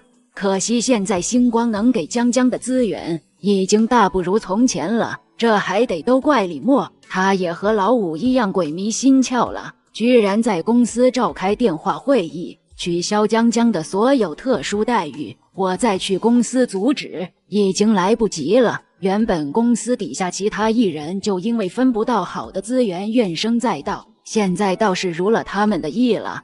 一说起这个事，叶江脸上充满失落和伤心。他是真没想到，大哥有朝一日也会变得那么疯，打了他一个措手不及。叶慕白，你又有什么事？糖糖，我们在璀璨传媒的门口，你能出来一下吗？我和大哥、二哥有几句话想和你说，就几句话，我保证今后不再打扰你，好吗？叶慕白语气十分的小心翼翼。他们并不知道叶棠就是璀璨传媒的幕后总裁，只知道他是璀璨传媒新签的演员，所以到公司里找他。你们来干什么？唐唐，听说你要和薄迟燕订婚了，恭喜！他是一个好男人，我相信他以后也能照顾好你。还有什么话一并说了吧，你们今天来就应当是和我做最后一次了断了。今后叶家再无叶棠，只有叶江，希望我们永远不要再有任何交集。叶礼墨和叶慕白心里一颤，感到心脏仿佛被什么东西压迫到了窒息的极点。这不就是你们最初想要的结果吗？现在不正如你们所愿吗？唐唐，回去吧。无论我们这些哥哥做了多少错事，毕竟也是你的亲人，我想看着你从叶家出嫁，行吗？最后一句话带着无尽的卑微，可惜叶棠的回答还是打破了他心里仅存的那点希望。不行，难道我说的还不够清楚吗？我说的断绝关系，就是从此一刀两断，以后只有薄家才是我的家。堂堂回家好吗？最后回一次家好不好？就当大哥求你，至少在你嫁进薄家之前，不要说那么绝情的话好不好？可惜他的挽回只换来叶棠步伐决绝的往后退，自始至终连一个眼神都没有给他们。回来了。你怎么来了？公司的事处理完了，我就来看看你，站在那里做什么？不过来坐坐。博先生，你今天心情似乎很不错的样子。过几天就是我们的订婚宴，到时候阵势可能会有点大，而且京都那边也会来人，你需要做好心理准备。好，我知道了。叶棠和柏池燕即将订婚的消息很快传到了网络上，网上瞬时沸腾。这个叶棠到底是何许人也？先是被顾家人看上，现在又被博士看上，从嫁富二代到嫁富一代，这女人到底是什么神奇的存在？当然是走上人生巅峰，迎娶高富帅啊！我想知道顾晨和叶江现在看到新闻会是一种什么样的心情？这不是啪啪打脸吗？顾晨看到了这个热搜，眉头狠狠拧了起来。他现在觉得叶棠似乎变得越来越陌生了，开始变得为了达到目的不择手段。在叶家舆论还未平息时，又开始发起了新的网络舆论，把他和叶江给拉下了水。儿子，你真的和叶棠分手了？分了。妈妈，您也看到叶棠和柏池燕订婚的消息了吧？看到了。事实上，顾夫人也并不满意叶棠这个儿媳妇。叶棠的口碑不好，但是叶江，我也绝对不会同意她进门。顾夫人眼底划过一丝轻蔑，别以为她不知道，叶江这个女人在外面勾搭了多少男人，利用那些男人给自己谋取利益和方便。叶棠再怎么名声不堪，也没有叶江这么不知廉耻。顾晨只觉得母亲对叶江有偏见，让他的心里更坚定维护叶江的决心。柏池燕和叶棠订婚的消息在网上流出来的同时，我们一起去旅行这档综艺节目也成是炒作。叶婷在看到节目官宣后，也转发了节目宣传，并且亲密地艾特了叶江和其他嘉宾，故意无视了叶棠一个人，加上舆论的推波助澜，一下子就将叶棠陷入了难堪之地。他故意漏掉叶棠，除了想给他点厉害瞧瞧，也是想警告叶棠，只要有他和顾晨在，谁也别想欺负叶江。随着事件的发酵，导演斟酌了一下，还是决定让嘉宾握手言和，否则这节目还没开拍呢，嘉宾不和的信息已经表现在明面上，那确实不好看。叶少，要不您发个消息，就说是不小心漏发了叶棠的名字，您看怎么样呢？然后我再让叶小姐也发个消息，两家握手言和。叶婷没想到没有等来叶棠的求和，却是导演的说和，脸色十分难看。你让叶棠自己来跟我说，否则我不可能发这个消息。说完，叶婷直接挂了电话。朱导演简直要气得骂娘了，这些大少爷大小姐脾气一个比一个大，他还真是伺候不起。叶小姐，您和叶少是不是有什么误会？要不您先去和叶少沟通一下，咱们把这个事情过掉，节目也好顺利拍下去。您说您？朱导演，这件事自始至终我都是无辜的，我作为一个节目嘉宾，被叶婷无缘无故的孤立，还引发了网友对我的各种猜测，受害者是我。是，这件事确实您是受害者，但是现在事情闹得这么大，咱们这个节目接下来不太好拍啊，而且也不好收场，您说是不是？他也觉得这个叶六少实在是做得很过分，还专门挑在这个节骨眼上，故意在节目开拍前搞出了这么一个事，就因为他和叶棠这个妹妹不和。朱导演，你的意思这是要我出马摆平这件事吗？差不多就是这个意思吧。导演，我得先提醒你一句，如果是要我出马摆平，那有些事情可就由不得你了。我这么说，你明白我意思吗？叶小姐，您只要答应亲自出马摆平这件事，其他的我都没有任何问题。叶婷还以为叶棠会主动打电话给他求和，没想到他等来的不是电话，而是叶棠在网络上的声明。关于今天的事，我有以下几点要向大家说明的。第一，我和星光娱乐公司的解约是通过正当方式解除的，该份合同以欺诈、压迫等形式骗我签订了不合法的条约，已经在打官司为自己讨回公道，合法、合情、合理，不存在网友所臆测的白眼狼、忘恩负义等故事，已经在走程序，届时会公开。第二，我在叶家那几年的生活，确实像网友说的那样，和叶家人相处不和睦，有过不少的矛盾。人和人之间的相处需要一定的缘分，我并不认为我和叶家人关系不好，在别人眼中是一个看热闹和看笑话的存在，或者说成为某些人炫耀的资本和筹码。叶婷怎么都没想到，叶棠是直接把叶家的事明目张胆的拿到了台面上说，把叶家的遮羞布彻底扯了下来，字字不提叶婷，却又字字再提叶婷。这叶六少怎么回事？就因为和叶棠在家里处不好，就玩这么死的招？一个大男人，心眼子那么小，只怕私底下是没少给叶棠穿小鞋吧？前有叶老太，后有叶六少，叶家人都这么喜欢贼喊捉贼，倒打一耙的吗？这叶婷是怎么还有脸在网络上孤立别人啊？这群网友是怎么回事？之前不是很支持我的吗？怎么现在又跑去支持叶棠了？叶婷确实没想到，叶棠居然会丝毫不顾及亲兄妹的情谊，不仅在网上闹得那么难看，还把叶家合同的丑闻也都一起曝光在了网络上，心里既委屈又愤怒。他难道就一点也不顾及他们的亲兄妹情谊吗？该死的，叶棠到底在搞什么？他是不是真的疯了？在他眼里，是不是连我们叶家的基业都可以随随便便的毁于一旦？你还有脸怪堂堂呢？这一切都是你咎由自取。叶慕白，你少在我面前指指点点，叶棠是你的妹妹，我就不是你的弟弟吗？自从叶棠不认你了，你就跟完全变了个人似的。家里只要是个人，在你眼里都算有罪。凭什么他叶棠还活得好好的，又不是死了？凭什么你要给我摆这么一张臭脸看？叶婷，你别以为我不知道，奶奶叫你去参加综艺，为什么顾晨也会在？是你去顾家怂恿他去参加这个综艺的，对吧？叶慕白说完这话，叶婷不吱声了。你无非就是想让糖糖难堪。这些年，糖糖在我们家也够难堪的了。你别以为你们一起上个什么破节目，糖糖就会怕。我告诉你，你做梦！我和江江更不怕他，咱们走着瞧啊。老六，你现在还是想好一会儿该怎么和奶奶交代你刚才做的那些事吧。高雪和叶老太在家里讨论了半天，也没讨论出个结果来。直到叶浩回家，叶婷呢？在房间呢。让这个逆子给我滚出来！他闹出这么大的事，还有脸待在房间里休息？老子今天要不扒了他一层皮，老子都不姓叶。他已经20岁了，他到底知不知道自己在网上做的那些蠢事，不仅会让人留下笑柄，还会牵连到星光娱乐和江江的名誉。叶浩把叶婷叫了下来，一棍子抽到了他身上。叶婷也是倔，一声不吭地跪在地上。给叶棠打电话。高雪立刻明白过来，给叶棠打了电话，开着免提。喂。听到那边传来叶浩用棍子打叶婷的声音，以及对叶婷的谩骂。叶棠一笑，原来是苦肉计呀。叶棠，你看你六哥现在都得到惩罚了，你应该满意了吧？我希望你能在网上发个消息，和叶婷握手言和。别忘了，你们明天还要一起拍综艺呢。你好不容易签上别的公司，好不容易有了这么一个露眼的资源，你也不想因为和你六哥吵架的事，就失去了这么一个好不容易得到的资源吧？叶太太，我看是你误会了什么才是。满意不满意，不是你说了算，而是我。叶棠，我可是你妈妈，10月怀胎生的你。那又怎么样？你不会以为你在我面前会有什么特权吧？叶太太，别整天做白日梦，觉得你一句妈在我面前的分量有多重。叶棠，你为什么要这么对我？就算他以前对这个女儿不好，可是他生了她，叶棠也该包容她，不是吗？叶太太说笑了，我只是用你对待我的态度来对待你而已。再说了，你应该高兴才对。反正众所周知，我都只是叶家的养女而已，相处不来，断绝关系应该是很正常的吧？以后少了我这个障碍，你就可以一心一意的爱护叶江，不是很好吗？叶棠，你是不是在恨我？你恨我在医院里抱错了你，让你在乡下受了那么多年的苦。你恨我在你回来之后，对你并没有那么关心照顾，甚至恨我偏心江江。叶棠，你要恨的话，你冲着我来，你不要害江江。江江是无辜的。你现在发个消息说和你哥哥只是闹了点小矛盾，这样江江也就能顺利上综艺了，好不好？叶棠是真的无语了，没有接高雪的话，而是抬高声音问起了叶浩。我说叶浩先生，你能不能管一下你老婆？如果我没猜错的话，你们今天给我打电话，又联手上演了这么一出苦肉计，应该是想和我谈热搜和舆论上的事情。既然是谈公事，就好好谈公事。你们这样公私不分，确定公司不会倒闭吗？还是说你们去法院打官司，也像个怨妇一样，只会和法官倒苦水打感情牌？叶棠，你这说的是什么话？所以你们今天打这个电话来，到底是谈私事还是谈公事的？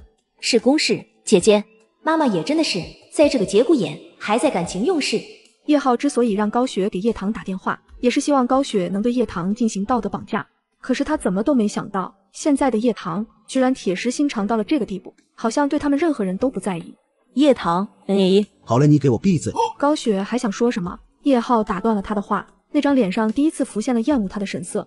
我看你是疯了还是傻了？你说这些有什么用？跟个怨妇似的，就不能安静一会儿吗？总是会给我惹事。都说慈母多败儿，我看叶婷这小子现在这么为所欲为，都是你这个当妈的惯的。老公，对不起，我刚才不是故意的，你别生气。在这个家，她最怕的就是丈夫生气。她这辈子最爱的也是丈夫，可她却不知道自己最爱的丈夫已经快要被她的绿茶老闺蜜给勾搭上了。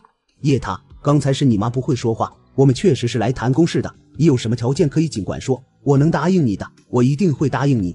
我给你们2选1的选择。第一，在网上公开叶江的真实身世，向所有人解释我和叶江的身世问题。至于第2个选择嘛，我要公开和你们断绝关系。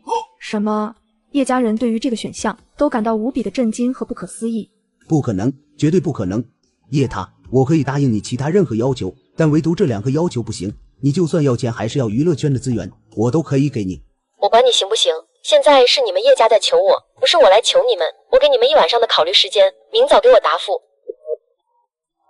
你想和叶家彻底断绝关系是不是？但你怎么知道叶家一定会选第2个？万一他们选了第1个呢？那你不是计划落空了吗？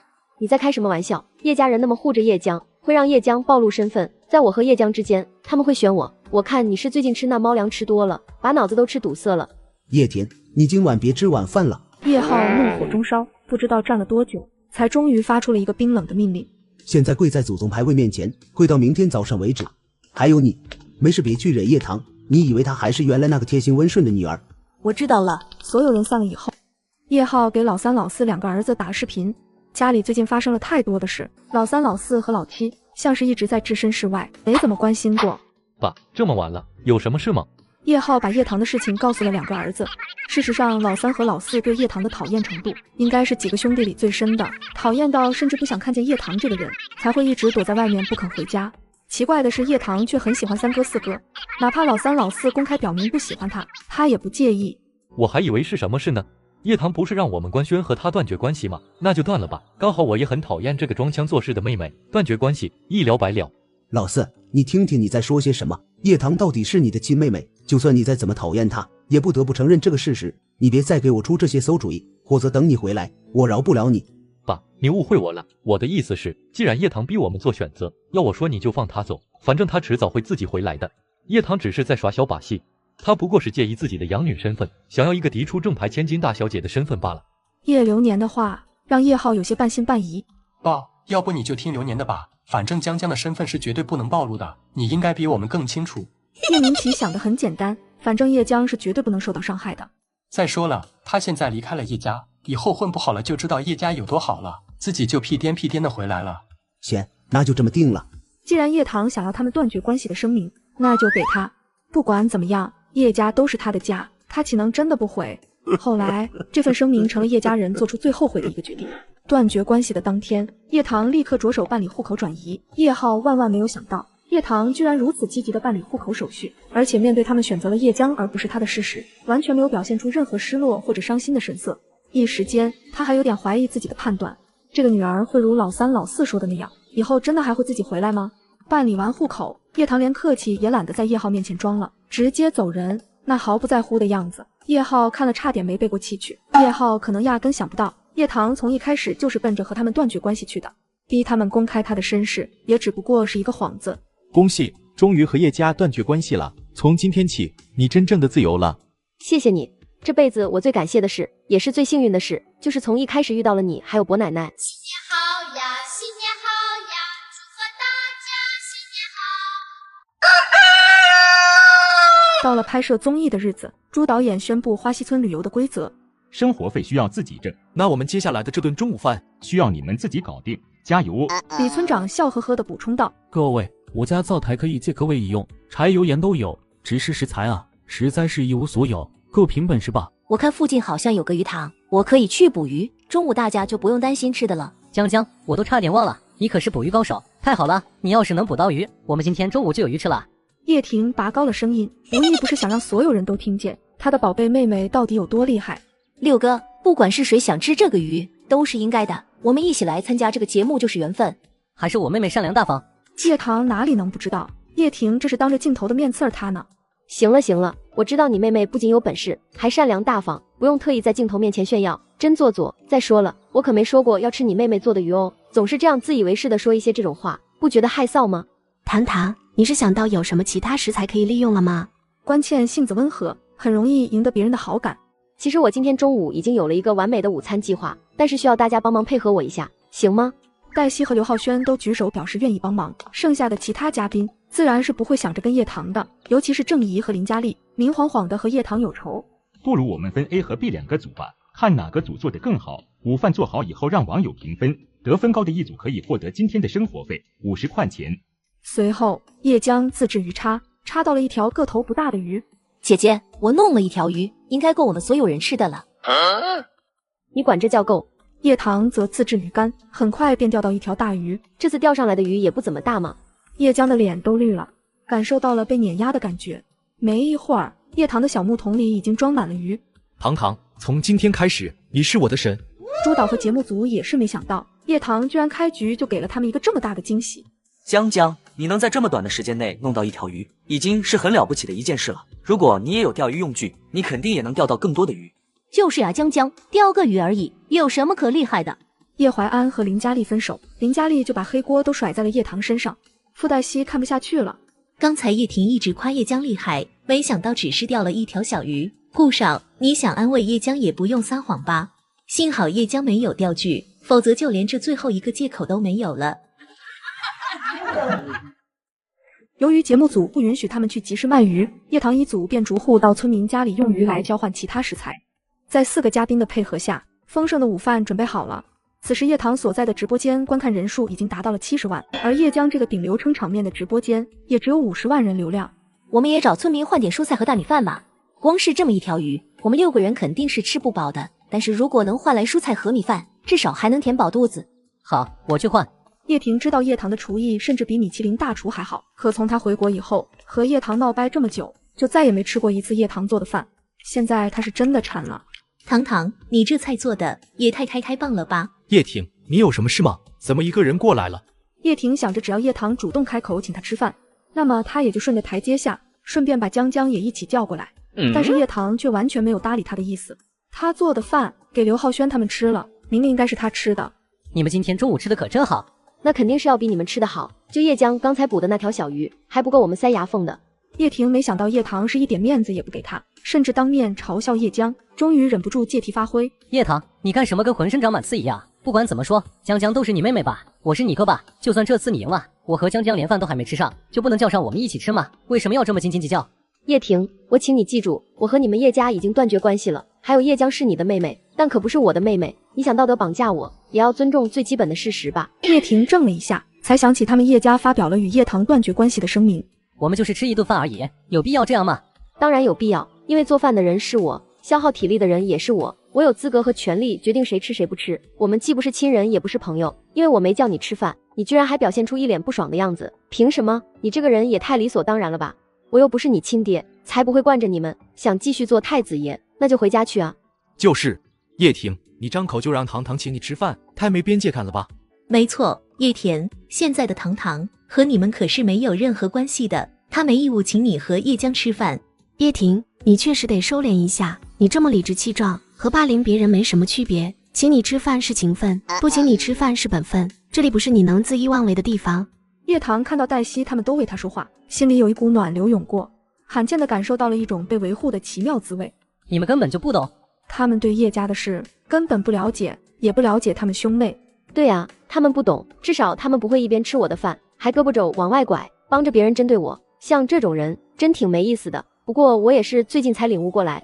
叶棠这句话无疑让观众嗅到了什么秘密。叶棠刚才那句话好像意有所指啊。之前不是一直有八卦说叶棠在叶家一点也不受宠吗？感情还有这么一层内幕啊！我的天，叶家对叶棠到底还做了多少过分的事啊？叶江粉丝不是一直在吹叶江在家是团宠，颇得哥哥们的宠爱吗？这种践踏别人得到的宠爱，那可真是让人觉得恶心。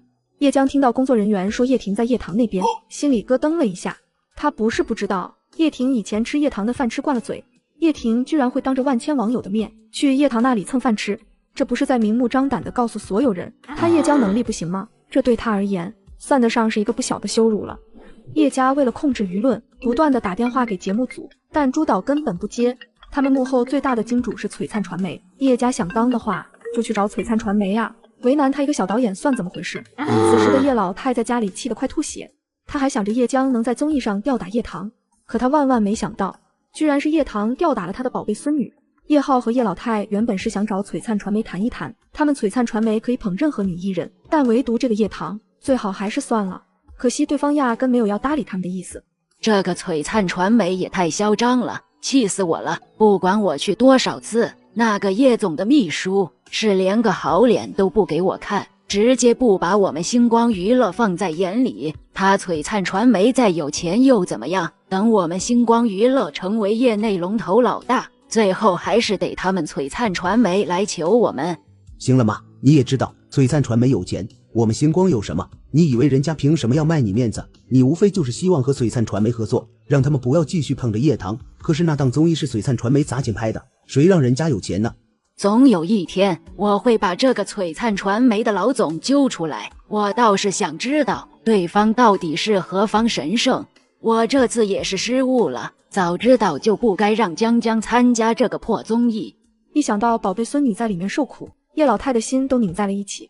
叶流年和叶明奇打了视频电话过来，奶奶，江江参加这档综艺是完全没有任何问题的，主要是叶棠她现在胆子那么大了吗？难道连你们所有人的话都不听了，让他和璀璨传媒解约，不就什么事也没有了吗？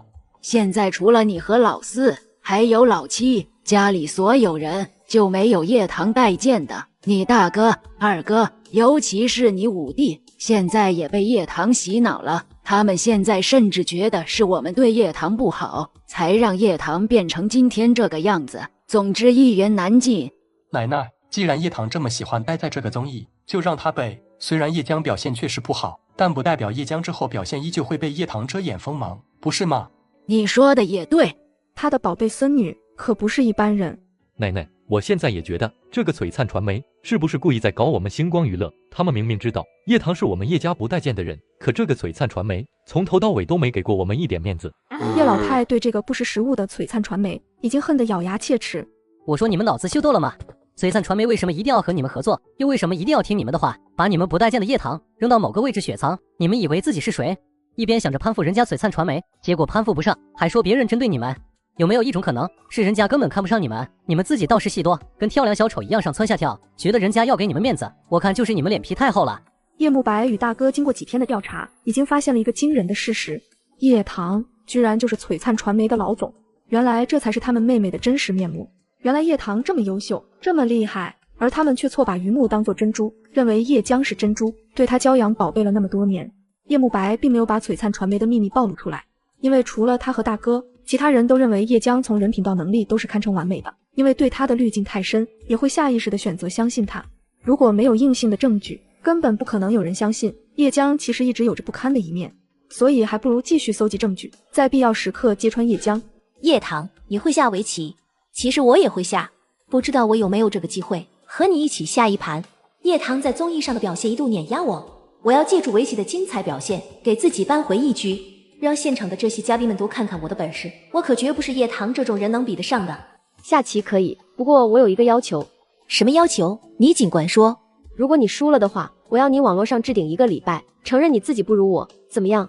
叶棠，我可以答应你，不过如果是你输了呢？那就随便你处置。如果我要你退出娱乐圈呢？叶江的话音刚落地，黛西倒抽了一口气。果然这个女人看起来人畜无害，实际上毒得很，张口就要叶棠退出综艺。怎么，我这个要求对你来说是不是太过分了一点？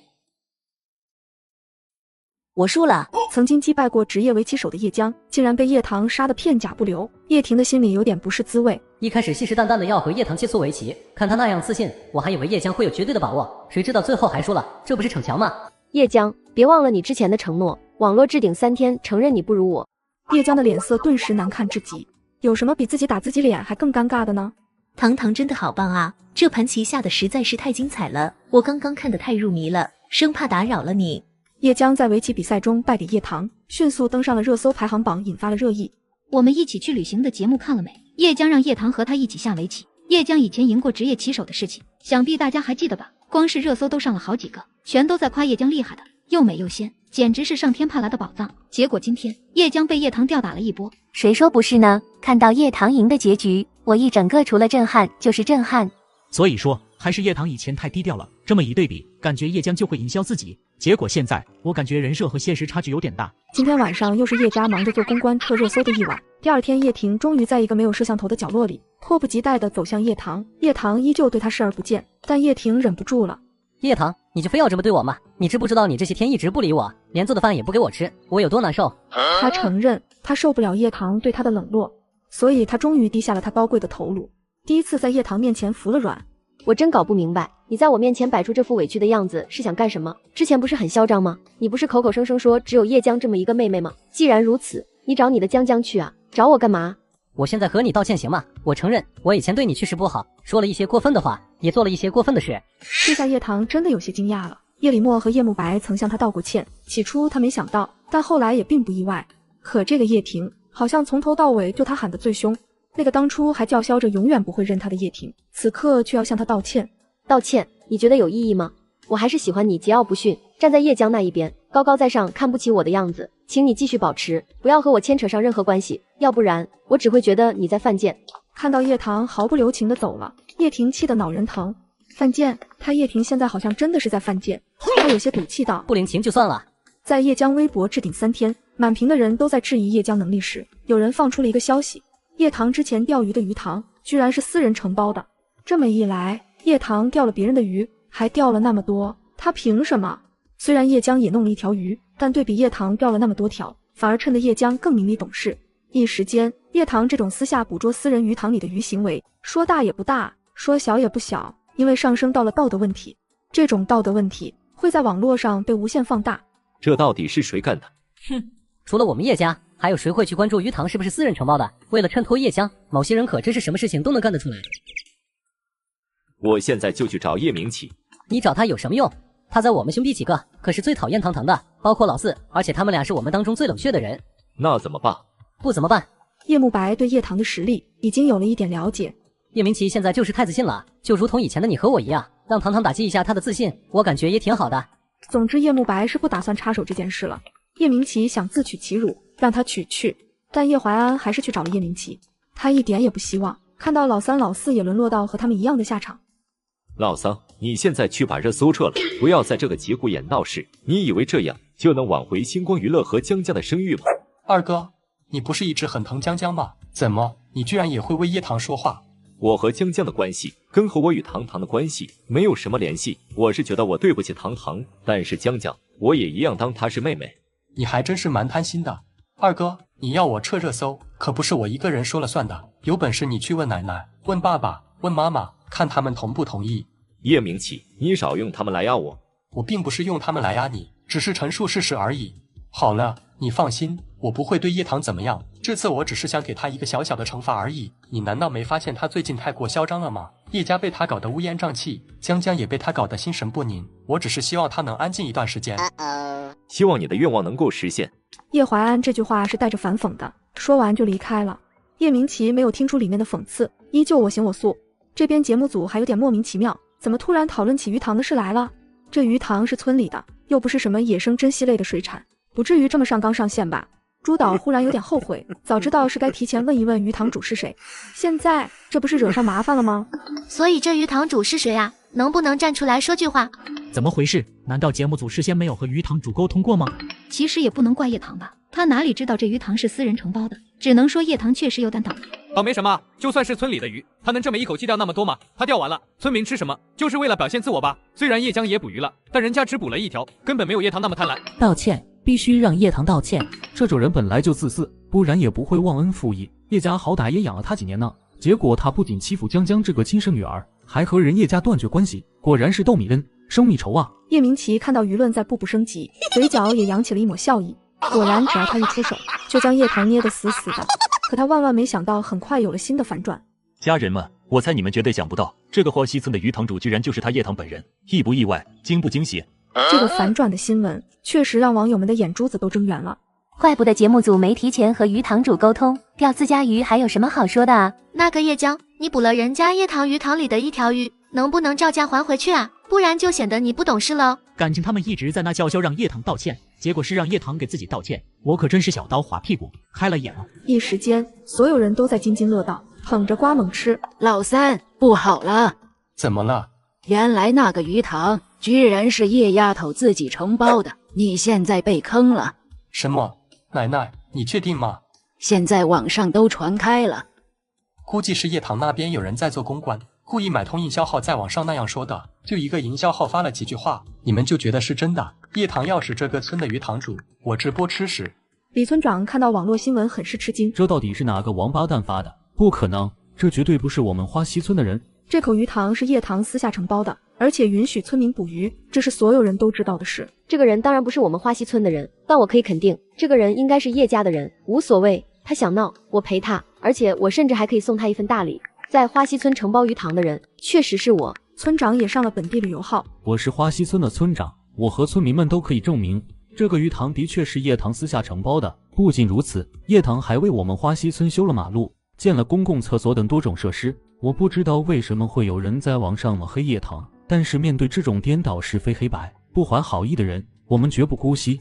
谁都没有想到，叶棠不仅承包了村里的鱼塘，还给村里修了路，还有公共场所，这些是挖出来，可真让人瞠目结舌的了。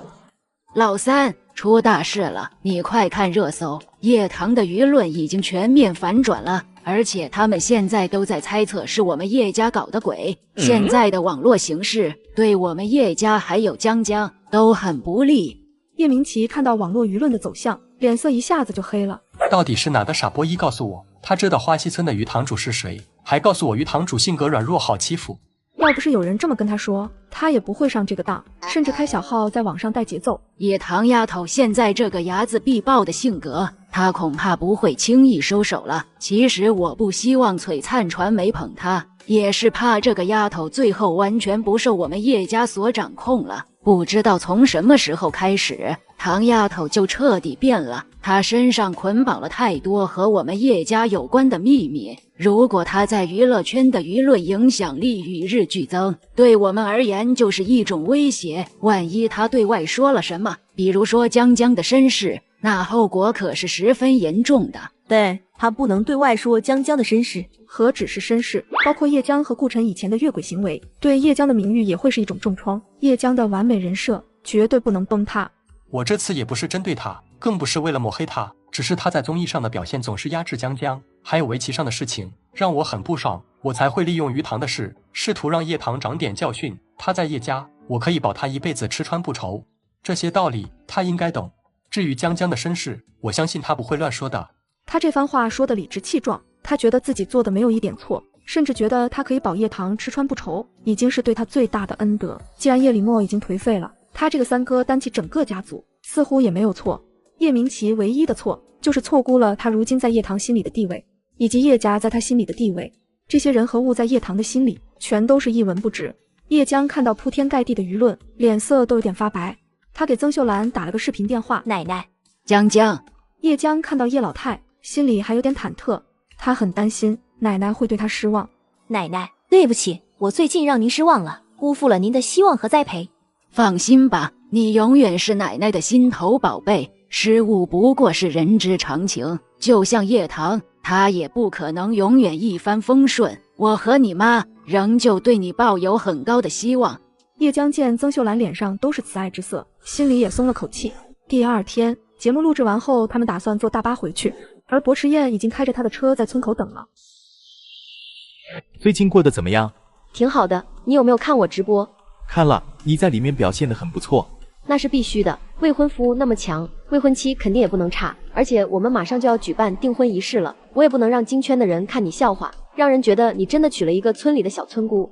明天就是他们订婚的日子，也不知道这位八小姐到底给几位少爷灌了什么迷魂汤。大少爷送了八小姐一辆跑车，二少爷送了一颗罕见的粉钻，至于五少爷，他把名下的酒庄和中心地段的别墅都送出去了，真是大手笔啊！明天是八小姐的婚宴，只要是作为贺礼，伯家一般不会拒收，这是规矩。明明八小姐的出身也不怎么样，偏偏被夫人看中成了出身显赫的养女，现在还嫁给博士的一把手，这命怎么也不像老夫人说的那样不好呢？佣人不知道这些话，刚好戳在了叶江的痛点上。够了，何春，你怎么那么多嘴？需要你到我面前说吗？佣人本意是想挑唆叶江对付叶棠。叶棠在叶家生活了几年，他们一贯会踩低捧高，觉得叶棠虽然被叶家收养了，也不过是拾荒老太的女儿，和他们做佣人的有什么区别？现在看叶棠过得好了，他心里自然不舒服。可惜没想到他拍马屁拍到了马蹄上。滚！现在给我滚出去！哈！在叶江盛怒难消的时候，郑怡给他打来了电话。江江，你在家吗？在。怎么啦？叶江一秒变成了大众面前熟悉的完美女神，声音淡淡的，听不出情绪。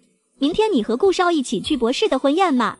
去啊！虽然叶棠已经和我们叶家断绝关系了，但不管怎么说，叶棠也是从我们叶家出去的。要是不去，那不是更给媒体提供了一些莫须有的八卦话题吗？说不定别人还会觉得我小家子气。不过在综艺上表现的没人家出彩而已，连人家的婚宴都不去了，更让人笑话。好，江江，那我们一起吧。好啊，明天我去接你。郑怡给他打的这么一个电话，忽然让他想起在慈善会上的事。那个时候，郑怡看薄迟燕的眼神可一点都不对劲。郑怡，你是不是喜欢薄先生？江江，你可别乱说，这又没什么。叶江温声细语充满了诱惑。喜欢一个人就要去争取，哪怕机会只有一点点，也算是尽力了，不是吗？而且我看薄先生对叶棠未必也有那么喜欢，或许是有什么别的不得已的原因。像他那样的男人，也不至于娶一个养女，说不定啊，你还是有机会的。真的吗？他从未考虑过这一点。但叶江的话似乎也颇有道理，他那样优秀的男人怎么会钟情于叶棠这样的女人呢？叶江一向比他聪明，所以他说的肯定没错。谢谢你，江江。说完，郑怡就激动地挂断了电话。叶江的嘴角露出了一丝笑意，他就喜欢看到女人们为一个男人争得团团转，最终这个男人却被他收入囊中，这种胜利的滋味真是美妙。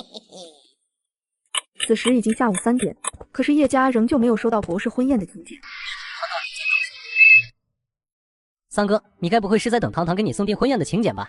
老五，你怎么出去了？当然是为明天参加博士订婚宴做准备。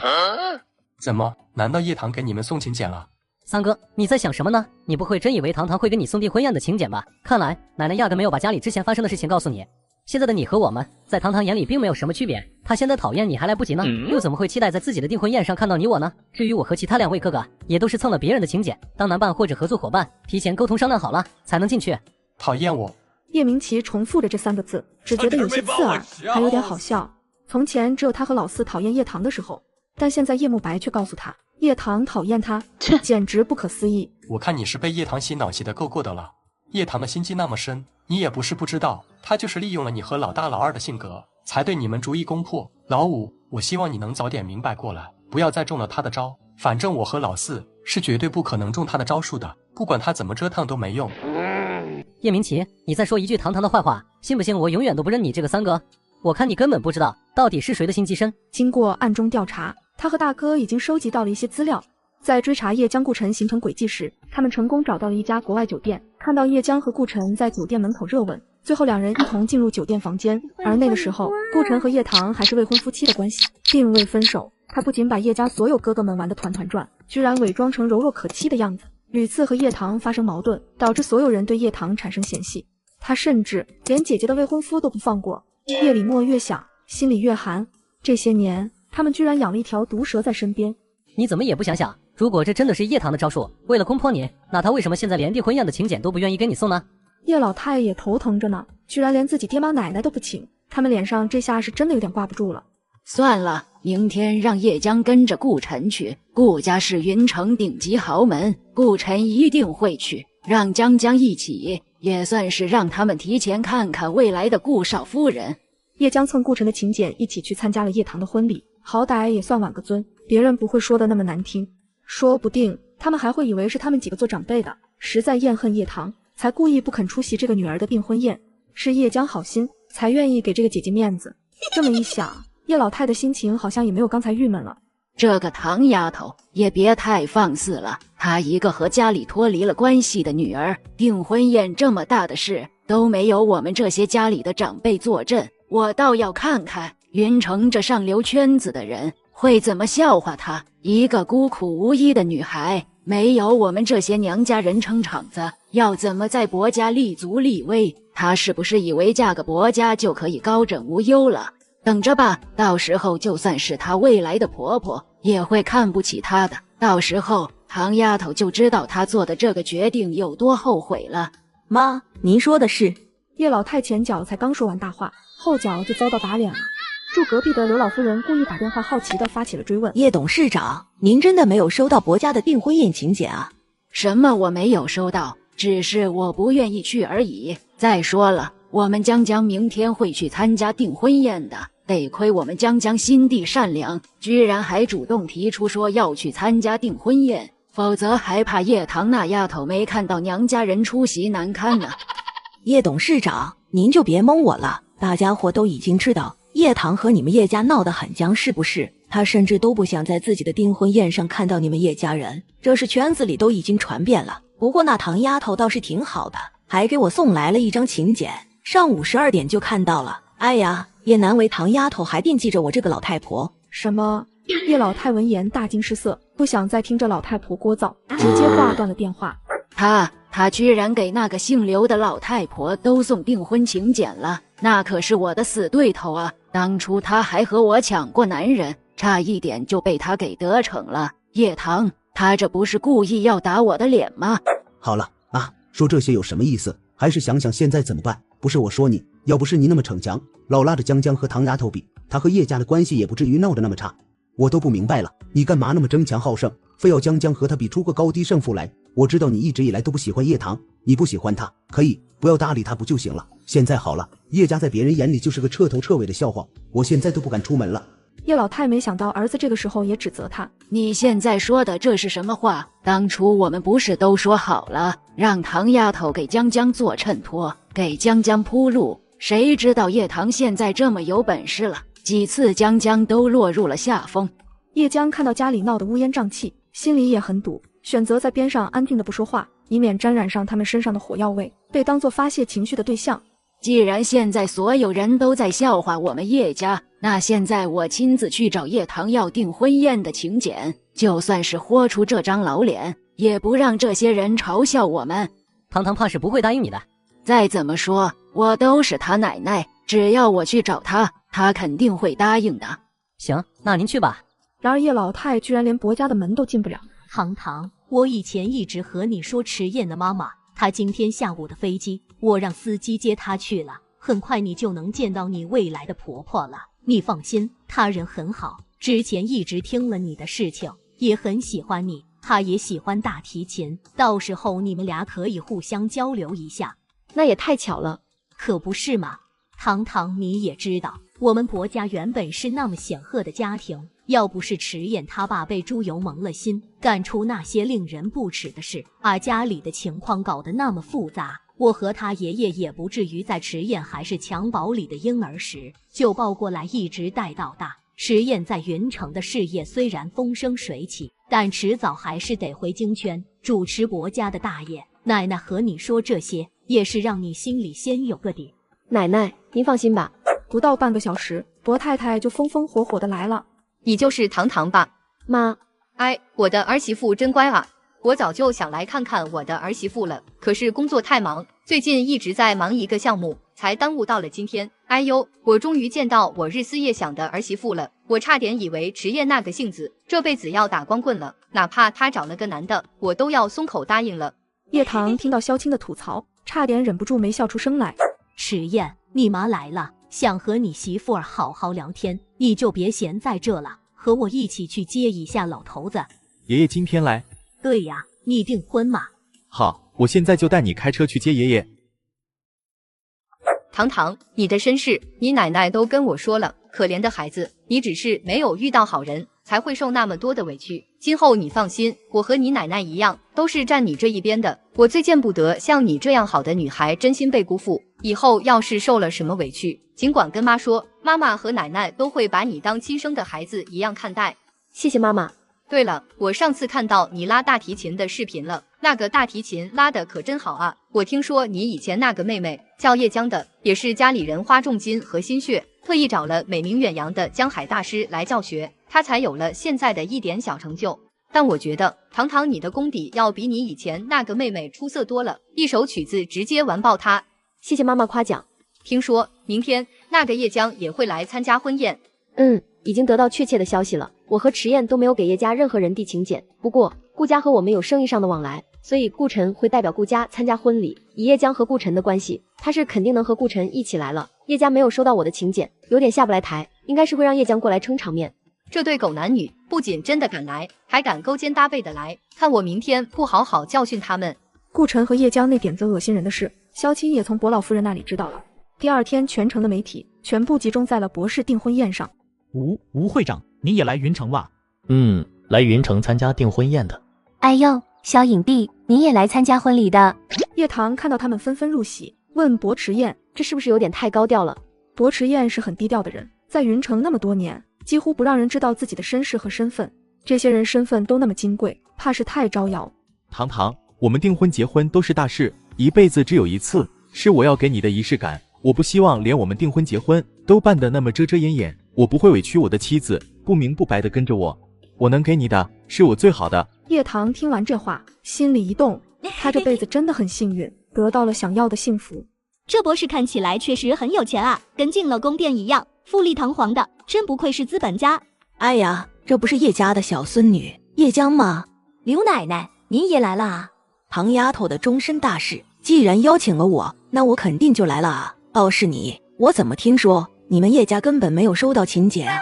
所以你这算不请自来？叶江的脸都僵了一下，他可真是哪壶不开提哪壶。顾晨在边上帮忙解围。江江是作为我的女伴，跟着我一块来的。我怎么记得顾少你以前和唐丫头是指腹为婚的对象？之前就有人说你们之间的关系有点不清不楚，现在你带她出现在这样的场合上，是不是有点不太合适啊？不瞒你说，我和你母亲顾太太也有些交情，我看她似乎并不愿意你们俩在一起。你带叶江过来，和你母亲说过了吗？等下次你母亲要问我，我都不知道该怎么回答她了。没有的事，我和江江在这之前是清清白白的。老夫人，还请您不要跟我母亲说我今天带了江江过来。他们的风言风语，他也不是没听过。他和叶江之所以没公开，也是考虑到这个因素，怕叶江的名誉被毁坏。这个叶棠可真是好大的谱儿，我们来了也有好一会儿了吧，结果连他的半个人影都没看到。实际上，郑怡是迫不及待想看到薄池燕，这么优秀的男人，应该是属于他的才对。可能在里面化妆换衣服吧，我们再等一等。今天不管他怎么花精力花心思打扮，都比不上我们江江好吧？说来叶棠也是可怜呢，论美貌比不上我们江江，现在又不得薄先生的宠爱，就算现在能和薄先生订婚，以后的日子也好过不到哪里去。郑怡议论叶棠的声音有点大，引得旁边的人纷纷侧目。天哪，薄先生其实根本不喜欢叶棠，这个大瓜可太让人吃惊了。郑小姐，何太太，你刚刚说薄先生一点也不喜欢叶棠，之所以娶叶棠，是因为叶棠在背后使了什么手段，是吗？那可不是嘛，除了我，压根没人知道这个内幕。他用了心机和手段，才通过某些渠道结识了薄先生，现在又利用婚姻把人家给绑住了。可惜啊，人家薄先生根本就不喜欢他，不爱他。依我看啊，叶棠就算是真的嫁进去了，日子也不会过得太好，我们就等着看笑话吧。真没想到，居然还有这么一档子事。我说呢，怎么博士忽然就宣布这门婚事了？薄先生身边一直没有过女人，也一直洁身自好，怎么突然就冒出了一个叶棠？我还说呢，这位和叶家断绝关系的千金小姐，是不是真的翻身了？就是，郑怡见一群人这么迎合他，心理上忽然就膨胀了。谁说不是呢？还不是叶棠一个人在那里强颜欢笑。你在说谁呢？招摇撞骗都骗到主人的地盘上来了，我看你真是好大的胆子。郑怡还没反应过来，一个耳光忽然甩在了他的脸上，力道不小。你是谁？来人，保安呢？这里有人恶意伤人，快把他打出去！放开他，他是这里的客人。可惜保安还是将郑怡给带了出去。你是什么人？为什么放纵保镖打我的朋友？萧青眼睛逆过来，上下打量着叶江。你到底是怎么管你朋友的？放任他在这里妖言惑众，散布谣言，还是说你们俩就是一路货色，嫉妒别人日子过得好，所以故意在大庭广众之下造谣生事，说各种诋毁别人的话？至于我是谁，我是薄池燕的亲妈，也是叶棠的婆婆。你们俩在我博士的地盘上诋毁我的儿媳妇，我还不能教训你们了？真是惯得你们！叶江咬着唇，一句话也说不出来。然而萧青却没打算放过他。你就是叶江吧？知道的说你是来参加别人订婚宴的，这不知道的还以为你是出来讨恩客欢心的。你看看你穿的什么样子，今天是别人的婚礼，你打扮的这么花枝招展合适吗？真没有一点端庄大方的意思。你们叶家就是这么教养女儿的？还是说你们叶家就尽教你那些狐媚男人的技术，连三观都可以没有了？感谢大家前来参加薄某的订婚宴。叶棠是个了不起的女孩，从今天开始，她就属于我一个人的了。这句话很明显是在气顾晨。我遇到一个女孩，她不仅救了我奶奶，也拯救了我的世界。薄池燕这话一出，叶怀安神色猛地一变。薄池燕说，有一个女孩曾经救过她的奶奶，可当时给薄老太太动手术的女孩是天才医生北面。难道叶棠就是北面？堂堂，这些都是我和你婆婆送给你的礼物，就当做是聘礼。叶江没想到薄家给叶棠下的聘礼居然这么贵重，早知道就不该让家里人和叶棠断绝关系，否则这聘礼怎么着也轮不到叶棠来收啊，还有彩礼什么的。不得不说，叶江确实想的还挺美的。一想到叶棠在薄家居然如此受重视，他心里就很不舒服。那些聘礼一件比一件贵重，少说都是价值千万。这时一位金圈大佬走了进来。元老您好，我是叶江，您叫我江江就行。还从来没有人敢在大庭广众之下拦住元老的去路，看来叶江是想为自己在订婚宴上失去的脸面挽回尊严。小姑娘，你拦着我是有什么话想对我说吗？听说元老是京都大学的教授和副校长，虽然今年退休了，但您曾经在学术上的造诣是无比深厚的。本人不才，曾经是国外毕业的留学生，也在您研究领域范围内的专刊上发表过一篇论文，想向您请教一下。不知道女学生你发表的论文叫什么呢？哦，原来是你呀，我记得你。元老欣赏有能力和才华的人，也同样很惜才。一时间，萧青的脸色变得很难看。他也知道元老向来欣赏有才华的人，所以还真被叶江钻了个空子。元老，我听说您太太是大提琴曲家。是啊，萧青的大提琴就是我老伴教的，怎么你也会？元老还记得呢，师母那个时候可严格了。我听说大提琴协会会长似乎空着呢。元老，学生毛遂自荐，虽然我才华有限，但我认为我足够胜任这个职位，不知道元老有没有什么建议？谁都知道元老这个人举贤不举亲，如果他能把自己推荐给他太太，那这个位置他就稳了。这大提琴曲你是谁教的？师承江海大师。江海，我倒是有些时间没有见到他了。不过这个大提琴协会会长……就在叶江的狐狸尾巴要翘到天上去时，叶棠的声音响起：“元老。”哟，这不是堂堂吗？元老，你认识堂堂啊？自然。元老看着叶棠的打扮，瞬间明白了什么。小青啊，该不会堂堂就是你的儿媳妇吧？对啊，堂堂就是我儿媳妇。你这丫头，我是真没想到啊，能娶到堂堂，还真是你们薄家的福气。女学生，你不是问我大提琴协会会长吗？巧了，他这不是来了。叶棠就是大提琴曲协会的会长。叶江的脸色从来没有这么僵过，在他印象里，叶棠一直是平平无奇的姐姐，可是她现在却摇身一变，还变成了大提琴曲协会的会长，不仅得到了元老的认可，还得到了国家的认可。你这丫头连订婚都不叫我，是不是嫌弃我老头子跟不上你们年轻人的脚步了，不愿意带我这个糟老头子玩啊？叶棠看着元老像个小孩子一样抱怨，笑了笑。我本来也是想叫您的，不过昨天我婆婆给我看了参加订婚宴的名单，我看到了您的名字，知道您会来，也就没有提前通知您，打算给您一个惊喜。元老夫人最近还好吧？上次我听元老夫人说，她想要一把琴，但是找不到她想要的，我已经托人给她送去了。你这丫头啊，有心了。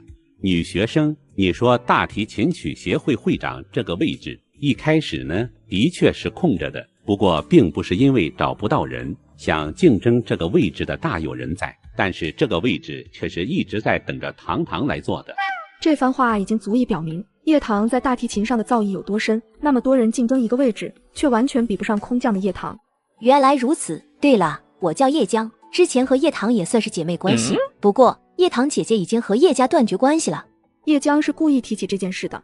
居然还有这么个事，原来你们以前是一家的啊，我倒是没听堂堂说起过。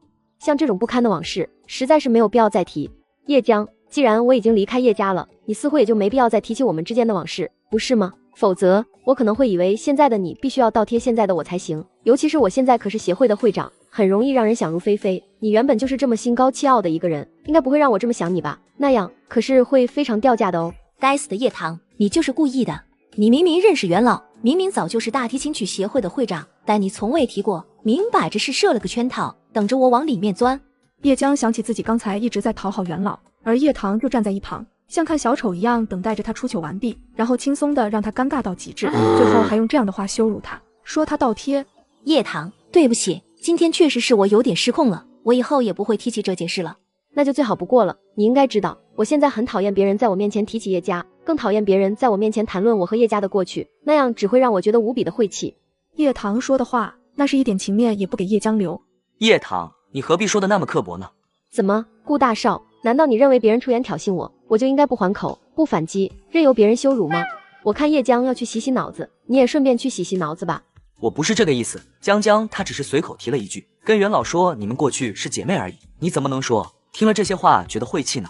我和叶家的关系有多差多恶劣，大家都知道，难道你觉得我愿意听到叶家的事情吗？真是可笑。所以顾晨，你脖子上长的其实是个肿瘤吧？真是服了，现在谁不知道叶家那点破事啊？是不是就你一个人觉得这种事情提起来很光荣？哪里光荣啊，都断绝关系了，叶江还故意在外面提起这些事，肯定是不怀好意了。顾大少，你和叶江还是蛮配的，明明是自己先招惹的人家，还怪别人说话不好听，还在人家的地盘无理取闹。如果你还要为你的前女友出头，小心连自己的底线也被揭穿。现场的人都看得出来，顾晨和叶江不占理，还要苛责叶棠，确实该去洗洗脑了。顾晨，别以为就你会拉偏架，你觉得堂堂不该把话说的那么难听，就应该让你的女伴管好自己的嘴。我未婚妻受不得一丁点委屈，只要她说的话让堂堂不舒服了，不管内容多合理，对我来说都是不允许的，因为什么内容合理是我决定的，而不是你。既然他已经说了让堂堂不舒服的话，那就要承担后果。顾晨的脸色瞬间涨红了，完全哑口无言。来人，看来顾少和叶小姐应该不会想继续待在我的订婚宴上了，那么我只能让保安把你们请回去了。回去以后记得告诉顾先生和顾夫人，以后再在我的地盘上闹事，我博士一律不欢迎任何人踏足。两位，请这边走吧，别为难我们。听到对方下逐客令，顾晨额头上的青筋也跟着跳了几下，他这辈子还没遭受过这样的羞辱。唐丫头，真没想到你这孩子居然这么命苦，我还以为你会在你的亲生父母那里得到你想要的关爱，可我怎么都没想到他们居然会这么对你。堂堂这孩子可以说是我从小看着长大的，从上小学开始就一直跳级，周围的同学都学不过他，连老师都教不过他，一路就这么跳到了大学。或许上天都是公平的，给了堂堂一个聪明的大脑，但却让他失去了原生家庭的亲情，这辈子的得和失已经很难去评判。这些年你和我都努力把堂堂培养成了一个高素质天才，却压根没办法在情感世界里给予他相应的慰藉。他终究是个单纯又不知世故的样子，才会在叶家轻易受伤。元老有一个人醒目。谁？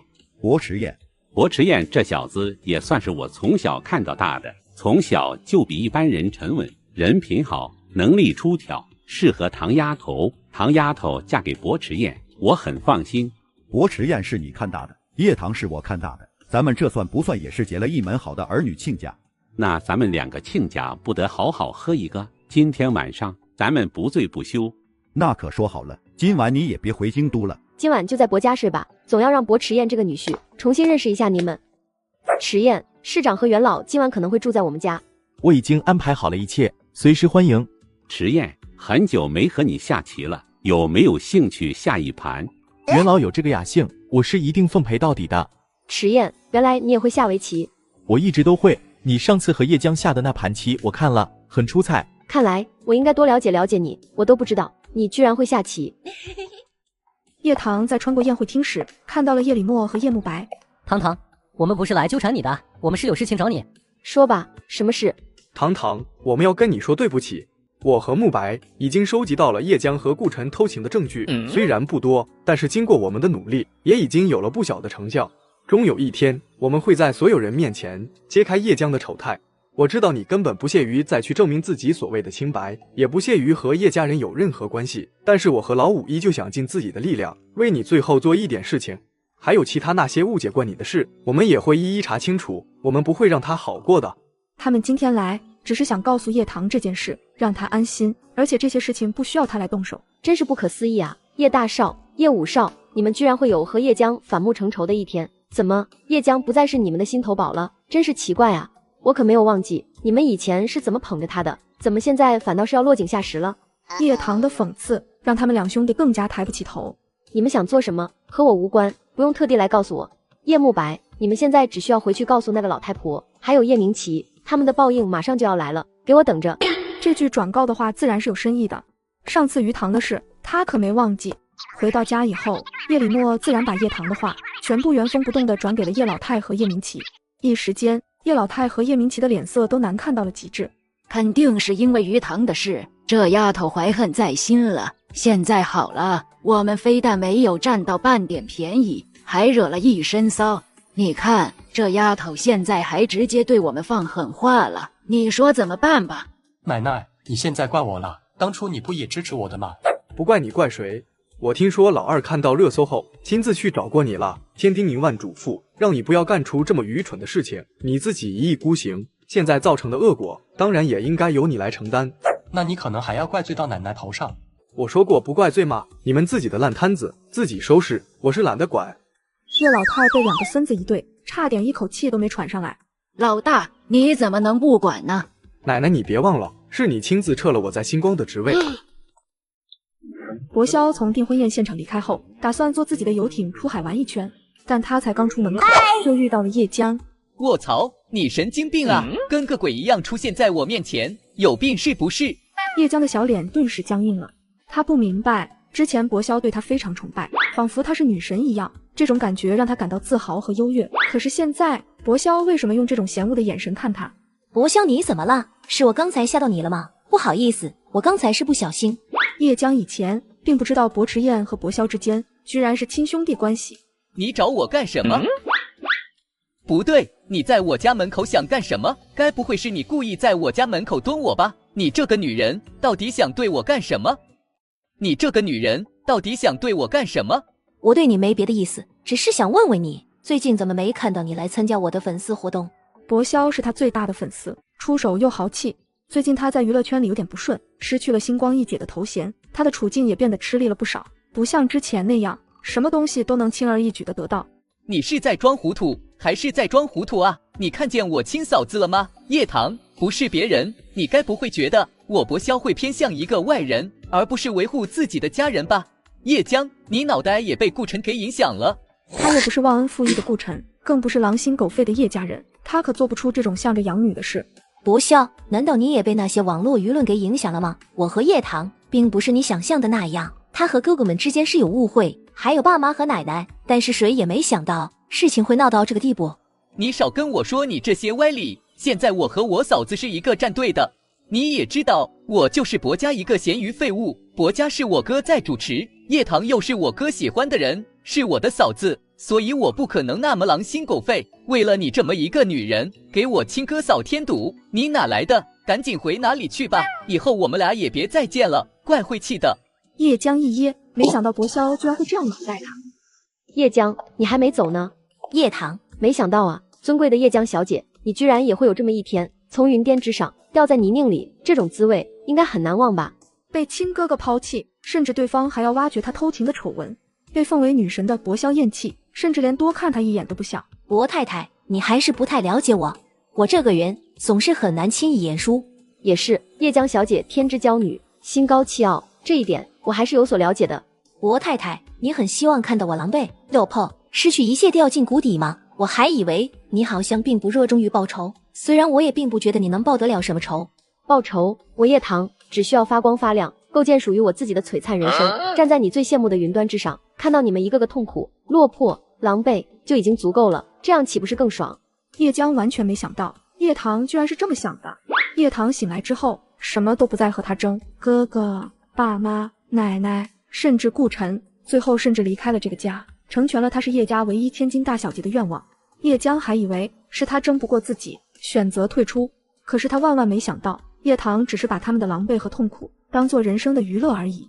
叶江，你等着吧，等着看我是怎么发光发热，过上一个完美的人生，而你，甚至你们，永远只配待在臭水沟里，仰望着我，到时候自然有人来审判和惩罚你们的罪过。叶棠，你真是了不得。三个，江江，你回来了。言，怎么样？什么怎么样？你不是去参加那个叶棠的订婚宴了吗？见到他本人了没有？他有没有说什么话？或者说他有没有向你提起过我？三个，叶棠他没有跟我提起过你。叶明奇听了，原本还有点期待的神情沉默下来。叶棠的联系方式呢？你有吗？喂，你是谁？叶棠，我是你三哥，怎么你连我的声音都听不出来了？原来是叶三少啊，不过我得提醒你一句，我并没有哥哥。叶明奇原本就是忍着自尊来找他的，见他现在居然一点也不给他面子，那根名为自尊的线一下子就断了。叶棠，这就是你对我的报复吗？叶明奇，你和叶江果然是感情好到不行的兄妹呢，怎么连对我说的话都一模一样？我是不是该赞美一下你们之间的神仙兄妹情？叶棠，看来你是真的变了，怎么不再和叶江一起争宠了？你以前不是很在意这个吗？以前不懂事，现在想明白了而已。一群垃圾有什么好在意的？我居然在垃圾桶里捡垃圾，光想想都简直绝了。好一个垃圾！原来他们在他眼里现在已经是垃圾了，难道就因为他们对江江的偏心？可是他并不觉得有哪里不对。叶棠，我们和解吧。上次鱼塘的事情，我也不是为了故意在网络上抹黑你什么，只是你在综艺上风头太盛了，让江江太没有面子了。我放出你的丑闻也是逼不得已，只是希望能掩盖住江江在网络上的负面影响。但最后你也没有损失什么，不是吗？你也知道，江江是我们星光好不容易培养出来的顶流女明星，是星光的希望，更是叶家的希望。小妹，打断骨头还连着筋，我们终究是一家人。鱼塘的事，我可以给你弥补。你想怎么弥补？叶明奇见叶棠松了口，还以为他答应了。你现在离开璀璨传媒，回星光来。叶三少，你确定回星光是对我的弥补，而不是对我的惩罚？我好不容易从星光解脱了，你居然还说让我回你们这种黑心烂作坊，我看你是真的很乐意把别人当冤大头啊！对了，我和你们星光打的合同官司要开庭了吧？记得出席哦。我确实是很想顺便欣赏一下你们那张丑恶的嘴脸。他这话是什么意思？真要向大众揭开所谓的黑幕合同吗？你敢？少威胁我，无能的狗才会狂叫。小妹，对你而言，我现在说话就这么没有重量了吗？以前星光亏待你的，我可以和奶奶说，好好弥补你。纵使你在璀璨传媒，可那个公司不过是个新开的小作坊，仗着自己有点臭钱而已。我就不信那个璀璨传媒的幕后老板能这么有钱，他还能一直这么砸下去，最后肯定是要崩盘的。你寒不寒碜啊，叶明奇？没钱还在别人面前打肿脸充胖子，真是好笑。如果叶明奇知道公司是叶棠的，恐怕会气得头顶生烟吧。随后叶明奇把所有人都叫到了一起，把和叶棠通过电话的事说了。大家对最近发生的事情有什么看法？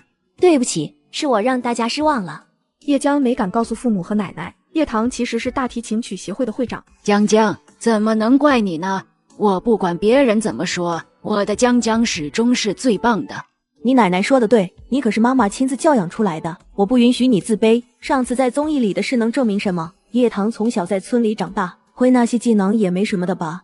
但是围棋是不是你故意输给他的？妈，事情都已经过去了，还提他干嘛呢？我就是觉得你不可能输，肯定有隐情罢了。你说出来，妈给你做主。你这说的什么话？这不是很明显吗？我们叶家培育出来的女儿，怎么可能输给一个拾荒老太养的孩子？江江大度，不在意这点小事而已，哪里像叶棠没这个本事，还总爱较劲。围棋的事情，算他侥幸。妈说的对。此时的叶江心里忽然有点紧张，害怕迎来叶慕白的挖苦和揭穿。我看未必是你们说的这样呢。叶江没想到，这次揭穿他的并不是叶慕白，而是他以前最敬重的大哥。妈，奶奶，你们知道我今天去了堂堂的婚礼，发现了什么吗？堂堂居然是大提琴曲协会的会长，张市长和元老都来参加他的婚礼了。这是真的？当然是真的。怎么可能？高雪从来不相信叶棠被一个拾荒者带去捡垃圾，能培养出个什么优秀的孩子。所以堂堂在围棋上能打败叶江，好像也不是什么不可能的事，不是吗？奶奶说是侥幸赢的，也太牵强了吧，倒像是在找自我安慰。堂堂在围棋上确实赢了叶江，我在现场亲眼所见。叶江见自己的台被拆得什么也不剩了，心里生出了一股羞恼。好了，不过就是个什么大提琴的会长，我还以为是什么呢？他有的，我们叶江也有；他没有的，我们叶江也还是有。有什么了不得的？叶棠会拉个琴，会下个围棋，怎么了？我宝贝孙女江江天生贵重的命格，用不着和叶棠比什么，等着瞧吧。叶李默见奶奶还沉浸在自己的认知里，自欺欺人，也懒得和她说什么。叶浩从头到尾没说什么，他脑子里唯一的想法就是等着叶棠自己乖乖回来。大家看看星光娱乐的黑幕，奉劝想加入星光的艺人谨慎避雷。法院关于黑幕合同的宣判下来了，判决书上写得清清楚楚。经过法院调查，星光娱乐公司非但没有按照合同给予叶棠任何资源，还阻挠电视剧《莲花印》的出品和发行，导致剧组亏损，强行封锁工作人员的口。此外，公司还涉嫌雇佣水军和操纵新闻，大肆抹黑叶棠的名誉。叶棠将叶家人长期打压他、抹黑他的事实全部在公众面前披露了出来，使得吃瓜网友震惊不已。谁都没想到，星光娱乐居然会做尽龌龊之事。公司签了叶棠不捧也就算了，还要把他踩在泥泞里，就为了让他仰望叶江。就因为不是亲生的，所以这么偏心吗？这还是人干出来的事情吗？不到1分钟，评论刷新了几千条，都是网友力挺叶棠的。该死的，他是真不把我这个三哥放在眼里了，竟然还把我们的通话录了音发到网上并公之于众。他就算对我有怨言，也不至于要恨我恨到这个地步吧。反正你以前不也很讨厌小妹吗？现在如你所愿了，小妹也很讨厌你，以后她也不会像以前那样黏着你了，你可以放宽心了。叶明奇听叶李默这么说，为什么觉得有那么点刺心呢？他倒是宁愿叶棠现在还愿意黏着他。不好了，叶董事长，我们上次在别的公司挖了艺人，说不会再和我们公司签约了。什么？废物！你没有和他们说我们公司的待遇和福利吗？董事长，我说了，但是他们表示看了网上的舆论，不敢再签我们公司了，生怕什么资源都没有捞到，还背上几千万的高额违约费。这个死丫头，她就是故意的。三哥，对不起，这次是我连累你了。江江，这根本不怪你，都是三哥没有处理好舆论的事。现在网络上闹得这么大，你们打算怎么办？叶李默最先发出提问，更多的是试探。既然这个热搜我们撤不掉，只能让叶棠自己撤了。你们谁去找他？要不老大你去。叶老太想着叶李默去，叶棠应该会给点面子吧。我不会去的。看来你们一个个的根本没有意识到自己的错误，你们所在乎的不过是星光的名声，甚至叶江的名声。老大，难道不是吗？很多话其实我早就想说了，这些年我不过是你的爪牙罢了，我替你管理着星光，执行了一切你所灌输下来的那套理论和行为准则，我以为这就是责任，我像头老黄牛一样在这个家勤勤恳恳兢兢业业，可是活到现在我才发现你们压根不值得，而那个唯一会关心我是否快乐的人是糖糖，是我的亲妹妹，可是我却蠢到把她弄丢了。从今往后，我想我也该好好为自己而活了。我不会去找糖糖撤热搜的，不会再对你们的话听之任之。我奉劝你们也别去，做错了事情就要学会自己承担，这是你们应得的。虽然这次舆论闹得很大，但倒闭还是不可能的。以后你们好好经营，不要再做这种害人害己的事情了。我做错什么了？我做这一切难道不是为了星光，不是为了我们叶家？如果你认为自己没做错，那为什么网上全都是骂星光的？公道自在人心，大家都有眼睛和脑子，不会被你们随便这么忽悠。老二，你呢？我也不会去。他倒是觉得妹妹这是做得很好，本来就是家里人亏欠了亲妹妹的，他肯定不会去拖妹妹后腿。至于叶慕白，更不可能了，他恨不得帮叶棠打倒叶家的心情都直接写在脸上了。叶婷去了也没用。高雪，你去吧。最后，老太太决定让儿媳去。你是她妈妈，你之前都能把她叫回来，现在和她去说撤热搜的事，她肯定也会听你的。这件事事关星光和江江，知道吗？哦，我去找叶棠。妈，你等着，我一定会带好消息来见你的。网上相关的舆论还在不断的发酵，叶老太见势不妙，打算继续放点谁的料，转移网友注意力。他们手上唯一有的料，也就是叶棠的了。叶棠作为叶家的女儿，她在叶家的时候，上对父母奶奶忤逆不孝，下对哥哥妹妹没有一点敬爱之心，把叶家搞得一团糟。这样一来，网友们也应该都能理解我们对叶棠的所作所为了。爸，奶奶，妈不是去找叶棠撤热搜了吗？像这种忤逆不孝的新闻，就别放了吧。怕什么？到时候我们还可以借此威胁他。他如果真的不想撤热搜，我们也不撤。强势的曾秀兰越觉得自己想了个好主意，不过还没等他们动手发叶棠所谓忤逆不孝的料，莲花印的导演已经用莲花印的官方账号发文了。这部剧承载了我们太多的努力、辛勤，还有汗水。我曾经一度以为莲花印可以成为我的代表作。我今年才30岁，在导演圈算是相当年轻的一个。我希望能通过自己的努力，完成一部让所有人都记住的作品。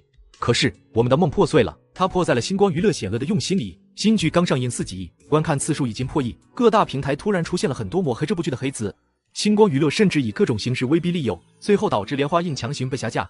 什么也不多说了，我支持叶棠，她是勇敢的，敢一个人和整个星光娱乐对抗。但是从现在开始，我们每一个人都会是她身后最强的后盾。一句支持叶棠，分量很重，导演都出来锤他们了，还有什么话好说的？随着莲花印导演的发文，其他受害者也纷纷支持叶棠发声，包括星光娱乐旗下的艺人。这也就算了，连叶李默和叶慕白、叶怀安和叶婷也都在网上发文支持叶棠。叶老太看到几个孙子都在网上支持叶棠，差点气过去。叶慕白他们也就算了，这个叶婷是怎么回事？老六，你是疯了不成？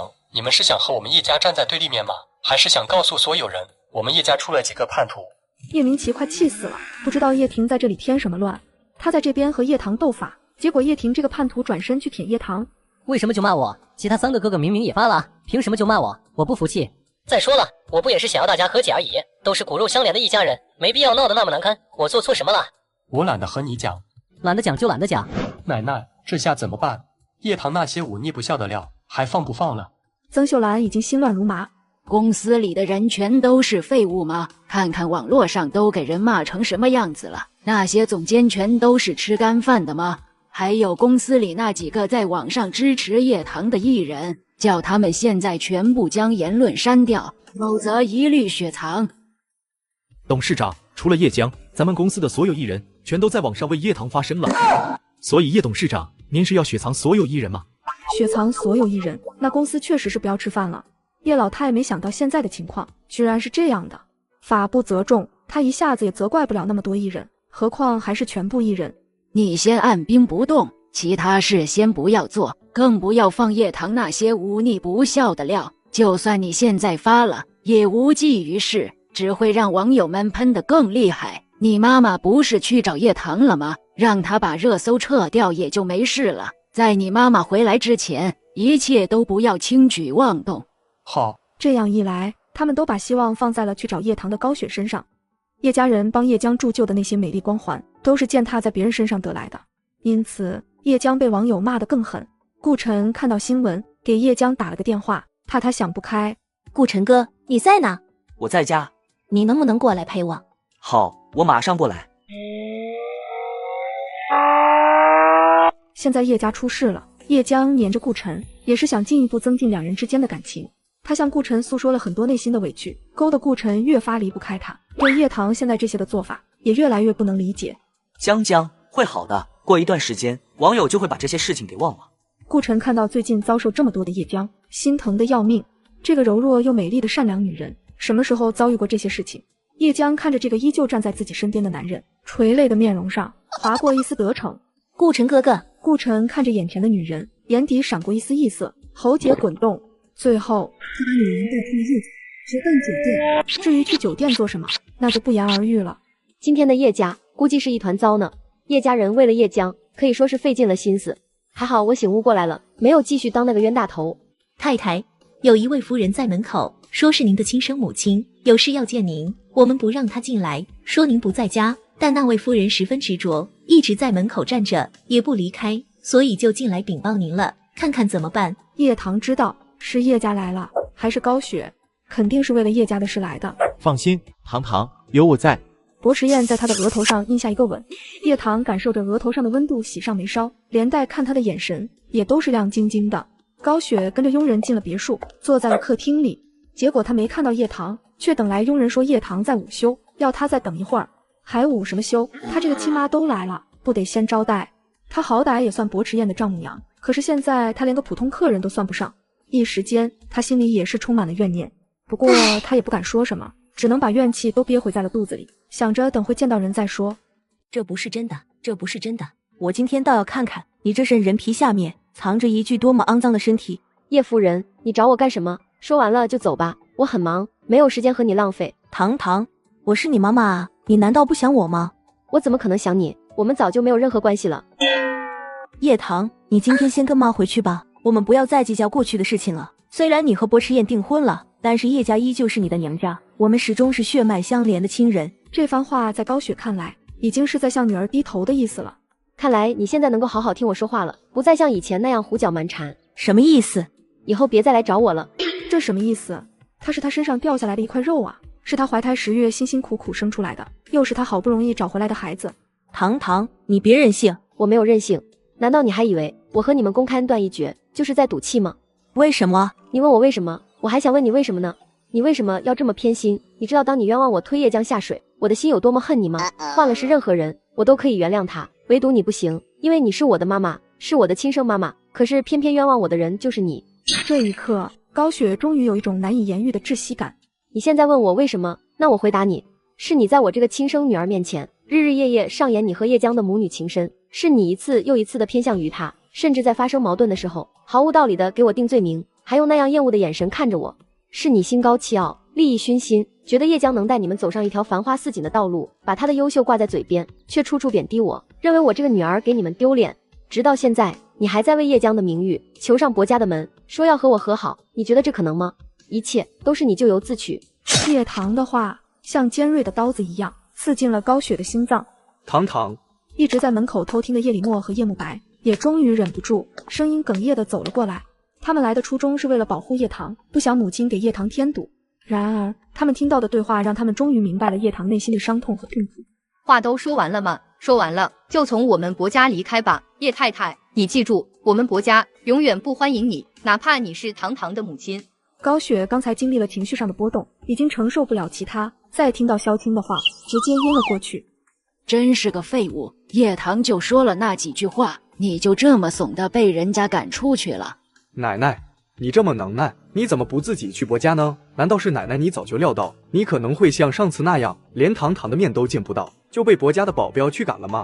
叶李默说到了叶老太的痛点，一口气差点没上来。简直放肆！老大，别以为你现在不是星光的总裁了，我就拿你没办法。这个家只要有我在一天，都轮不到你来做主。现在去给我到祠堂里跪着，什么时候想通了，什么时候再起来。是，我去。青青，我现在好像遭到报应了。我承认一直以来我都很偏心江江，我以为叶棠总有一天会明白我的苦心。虽然我们有10几年的亲情空缺，但是这些年我和他哥哥们也渐渐接受了他融入这个家。可是我没想到，现在即使我想要亲近女儿，他却排斥我。怎么会呢？说到底还是堂堂太不懂事了，一点都没有江江善良贴心。你没有做错任何事情，不需要内疚。也伤心了，还有江江呢？以前的高雪或许会认同林青青的说法，但是现在的高雪听到林青青又拿着叶棠和叶江做对比，心里有点不舒服了。青青，你怎么能这么说叶棠？我知道你喜欢江江，可你也不能因为喜欢江江就这么想叶棠吧？林青青没想到高雪的思想转变得这么彻底，不再像以前那样嫌叶棠不够懂事、不够贴心，反而开始反驳自己。对不起啊，小雪，我刚才是说错话了，你别放在心上。林青青试探道。小雪，那江江呢？你总不会因为觉得亏欠了叶棠，就把那些事情都归咎在江江身上吧？我觉得江江是无辜的孩子，不管是在医院里被报错，还是你们和叶棠闹矛盾，都和他没有任何关系啊。这个我知道，不关江江的事。江江终究也是我的女儿，我是没有办法抛弃她的。原来我都不知道，林青青阿姨，你以前就是这么在背后抹黑我的。糖糖，你别误会，我刚才只是在安慰你妈妈而已。倒是你，怎么在这里也不出个声啊？原来你对人的安慰，就是用言语肆意污蔑抹黑另一个人啊？你自己相信这种说辞吗？还是说你这个搅屎棍当久了，连绿茶这个老本行业都做不好了？年纪一大把了，还这么会装，你不觉得累吗？我才没有。还没有，你掺和人家的家事，对着人家的家事指指点点，还不是搅屎棍吗？还有你和叶浩的事。叶棠，你是什么意思？叶浩和林青青他们俩怎么了？你说呢？一个男人和一个女人，他们之间能有什么事情发生呢？你知不知道，你的这个老闺蜜林青青早就背着你和叶浩了，也就只有你这个冤大头，几十年如一日的带她出入各种高档消费场所，带她一起享受叶家的荣华富贵，真是笑死人了。叶棠，你不要胡说八道。小雪，你不要相信叶棠的话，我和叶浩哥那是清清白白，没有任何苟且之事，江江可以作证的。叶棠，我到底哪里得罪你了？你为什么要这么污蔑我和叶浩哥？叶浩哥他再怎么说也是你亲爸爸，难道你现在丧心病狂到连你亲爸爸都可以污蔑了吗？说话是要有证据的。我胡说八道？老绿茶，你是真的一点脑子也不长？你是不是以为我知道你和叶浩之间的丑事，但不敢真的爆出来？也对，谁让我有一个不长脑子的妈呢？我以前好心让他小心你这个阴险爱装的老绿茶，他是一点也没听进去，还把我说的话转达给你，倒是显得我里外不是人。所以我本来也不打算管你们的破事，可你至少也应该明白，我有你的把柄，你该对我客气点，而不是在背后当搅屎棍，上蹿下跳的给我找麻烦使绊子。说完，叶棠啪的一下把照片全甩在了他的脸上。这不是真的，这不是真的。他以为这些照片顶多是抓拍到他在外面和叶浩的暧昧角度，却没想到是直接抓到了他们在床上，想赖都赖不掉。酒店是不允许安装摄像头的，但林青青和叶浩开房的酒店是博潇的朋友，博潇专门过去打了个招呼，把摄像头藏在了隐秘的地方。对此一无所知的叶浩和林青青就这样被拍了个正着。怎么这就受不了了？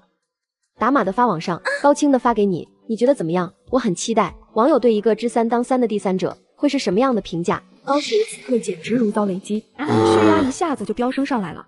你这个不要脸的娼妇，我对你那么好，连生孩子的时候都把你安排在和我一样的 VIP 病房，你这个狼心狗肺的东西，就是这么报答我的。你居然勾引我的男人，拉着我最爱的人一起背叛我，我今天倒要看看你这身人皮下面藏着一具多么肮脏的身体。高雪的战斗力可不容小觑，她可不是那种被宠坏的娇弱小姐。一瞬间，整条街的目光都被这两个扭打在一起的女人给吸引住了。叶棠顺便拍下了这一幕，把叶浩的微信从黑名单里拉出来，把视频发给了他，让叶浩也看看。他现在不仅前院着火了，后院也着火了。叶浩先生，您现在观看的是两个女人之间的拳王争霸赛，过程咱就先不说了，但结局不是正宫挂彩，就应该是情妇毁容。只见林青青瞬间清凉地暴露在了大众的视野范围里。这究竟是怎么回事？叶浩哥，江江，一想到不知道有多少人围观过他的身体，他就羞愤地想死。阿姨，你这是怎么了？叶江，妈妈，怎么啦？你爸和林青青这个贱人的事情，你是不是知道？妈妈，你在说什么呢？林阿姨和爸爸怎么了？难道是姐姐说了什么，让你误解了林阿姨吗？你说呢？叶棠见叶江居然还装，直接揭穿他。你和你林阿姨不是一向很要好吗？甚至还认了她做干妈。你干妈和叶浩的事情，你就真的一点都不知道？你林阿姨刚才挨打的时候，口口声声说江江能证明她和叶浩哥的清白。叶江，高女士那么疼你，你居然瞒着高女士，帮助林青青和叶浩做掩护。高女士还真是养了2头白眼狼呢。叶江，叶棠说的都是真的吗？你说啊。你在胡说八道什么？为什么要在你妈妈面前污蔑江江？叶棠，你就真的那么恨你妹妹吗？恨到甚至可以颠倒是非黑白，让你妈妈误会江江。但凡你跟江江学点好的，你都不至于落着现在众叛亲离的下场。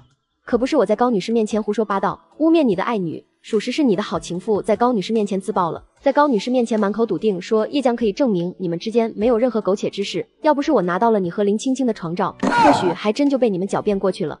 还好我事先预料到了你们的厚颜无耻。说完，叶棠拿出了一支录音笔，让叶浩知道什么叫作茧自缚。叶棠，你不要胡说八道。小雪，你不要相信叶棠的话，我和叶浩哥那是清清白白，没有任何苟且之事，江江可以作证的。叶浩那张道貌岸然的脸终于有点绷不住了，这个女儿好阴险，她居然还录音。林青青也是花容失色，完全没有预料到自己说的一句话竟会成为叶棠反击的利器。这个林青青是想坑死我吗？这个蠢货！叶江，亏高女士对你这么好，你倒是胳膊肘往外拐啊。我没有。叶江，你爸和林青青这个贱人的事情，你是不是知道？妈妈，我是真的不知道。你对我这么好，我怎么可能向着外人呢？是林阿姨，她肯定只是拿我当借口，她觉得妈妈和其他人都会相信我的话，才会这么说的。高雪听叶江这么说，情绪稳定了很多，还好养女没有欺骗和背叛她。老婆，对不起，都是这个贱女人勾引我的，她给我下药，后面还威胁我，不和她好就要把这件事告诉你，我是逼不得已。高雪听了叶浩的解释，眼泪如泉涌般不停流淌，真是够烦的，迟早有一天和你离婚，甩了你这个蠢女人。林青青，我今天才发现，原来你就是一条毒蛇，外表清纯柔弱无辜，没想到心眼子那么多。你害了我和叶棠之间的关系还不够，还想害我和叶江的关系。以后你不要再来我家了，我再也不想看到你。林青青咬着唇没说话，此刻她哪里还能不知道，她这是被人拿来当挡箭牌了。如果叶浩和叶江必须是好人，那么他就应该当这个坏人。他可以替叶浩和叶江背锅，他心甘情愿。可是我不会善罢甘休的，总有一天叶家当家主母的位置是我的。叶棠，以后你再也不要提这件事了好不好？你爸爸只是被林青青那个贱女人勾引的，一时糊涂，我相信他以后不会这么做了。高雪面对叶棠，心里是有愧疚的。她记得女儿曾经提醒过她，说高雪这个人有问题，可是她却从来都没有听过，甚至以为女儿在耍心计。可是她对叶棠这个亲生女儿的愧疚，还是抵不过她想要维护叶浩和叶江之间美满家庭的渴望。她已经失去了叶棠，不能再失去叶浩和叶江。你们的事关我屁事啊！我先提醒你一句，别自称是我什么爸爸，我没有爸爸，而且我今天来只是看笑话而已。还好我早就不在你们叶家了，否则我是真怕被你们恶心到。叶棠，现在气急败坏有什么用？有本事当初别干那缺德事啊！行了，都回家吧。今天的笑话还让人看得不够多吗？叶棠一个小丫头任性，你一个几十岁的人也跟着她一起任性。好啊，我们走。你们现在想走，恐怕有点困难。什么意思？下一刻，一个中年男人走了进来。这个男人正是林青青的正牌老公林德胜。林先生，这儿没我什么事了，我就离开了。好，谢谢你。叶浩见他们俩有交流，一瞬间什么都明白了。叶棠，他是你找来的人？抓奸吗？不把人找齐，这场戏又怎么能唱得下去？你这是背叛。你可真逗，我和你又不是一伙的。再说了，你以前帮着叶江站在我的对立面，不知道发生多少次了，你是怎么有脸要求我一定要站你这一边的？臆想症犯了吧？以后别惹我，否则我不知道会做出什么事来。叶浩先生，我是林青青领了证的老公，我作为被人戴绿帽子的受害者当事人，应该有权利要求叶先生你给我一个解决方案吧。叶浩还从来没被人威胁过，今天是第一次，这一切还都是拜叶棠这个亲生女儿所赐。我们现在去咖啡厅谈。还是叶先生识时务。你带着江江先回去，我一会儿再回家。高雪都一个几十岁的女人了，怎么就不明白一次不忠，百次不用的道理呢？像这种事肯定是一个巴掌拍不响的，他怎么会觉得都是林青青一个人的错呢？到现在还护着叶浩，不怕他下次再去偷食吃吗？高雪本来也是一个恋爱脑，会原谅叶浩，我倒是觉得符合他的脑回路。再说了，她一个普通大学生嫁给叶家，也算是高价了。你看她对叶老太那么毕恭毕敬，就知道一直以来她都在巴结这个家过日子。至于叶浩嘛，我猜他后面还是会和林青青搞在一起，只不过他在等时机罢了。等到合适的时机，他肯定会一脚踹了高雪的。叶棠料的没错，叶浩好不容易才稳住林德胜，又暗地里去安抚林青青，还承诺总有一天会娶她。林青青心里总算有了安慰，听话乖巧地说等他。叶浩沉浸在女人的甜言蜜语中，忍不住和林青青研究昆字的写法。高雪却对此一无所知，还在期盼丈夫回来。江江，你是天之娇女，没必要和一个叶棠较劲。至于网上的舆论，你暂时别管了。娱乐圈还会有新的热搜，还有舆论顶上来，你的黑搜自然就下去了。无非是这几天可能会比较难熬而已。接下来我会给你一个大 IP 的电视剧，让你演女主角。好的，奶奶。不过军权的小说版权还没有拿下。要不奶奶，我去和作者谈版权的事。叶明琪的话正如叶老太的意，之前他已经鼓动了好几个人去和该作者说了，可惜那作者是油盐不进。好，老三，那就由你亲自去办吧，我相信你的能力。接到叶老太的任务后，叶明琪开始试图在网上联系浮生，可惜始终没有回应。他们叶家是不是有毛病啊？都说版权不卖了，怎么还一个个上赶着问？谁知道呢？肯定是看中了军权背后的商业价值。叶明琪要是知道他现在苦苦哀求的对象居然是他最看不起的妹妹，那岂不是会气到嘴巴都歪了？要不今天咱们公司就宣布拍军权的消息吧。叶明琪还坐在椅子上苦思冥想，还在想着该写点什么来打动作者浮生的心。没想到璀璨传媒的官博已经直接宣布要拍摄军权，这个消息对于他们而言无意义。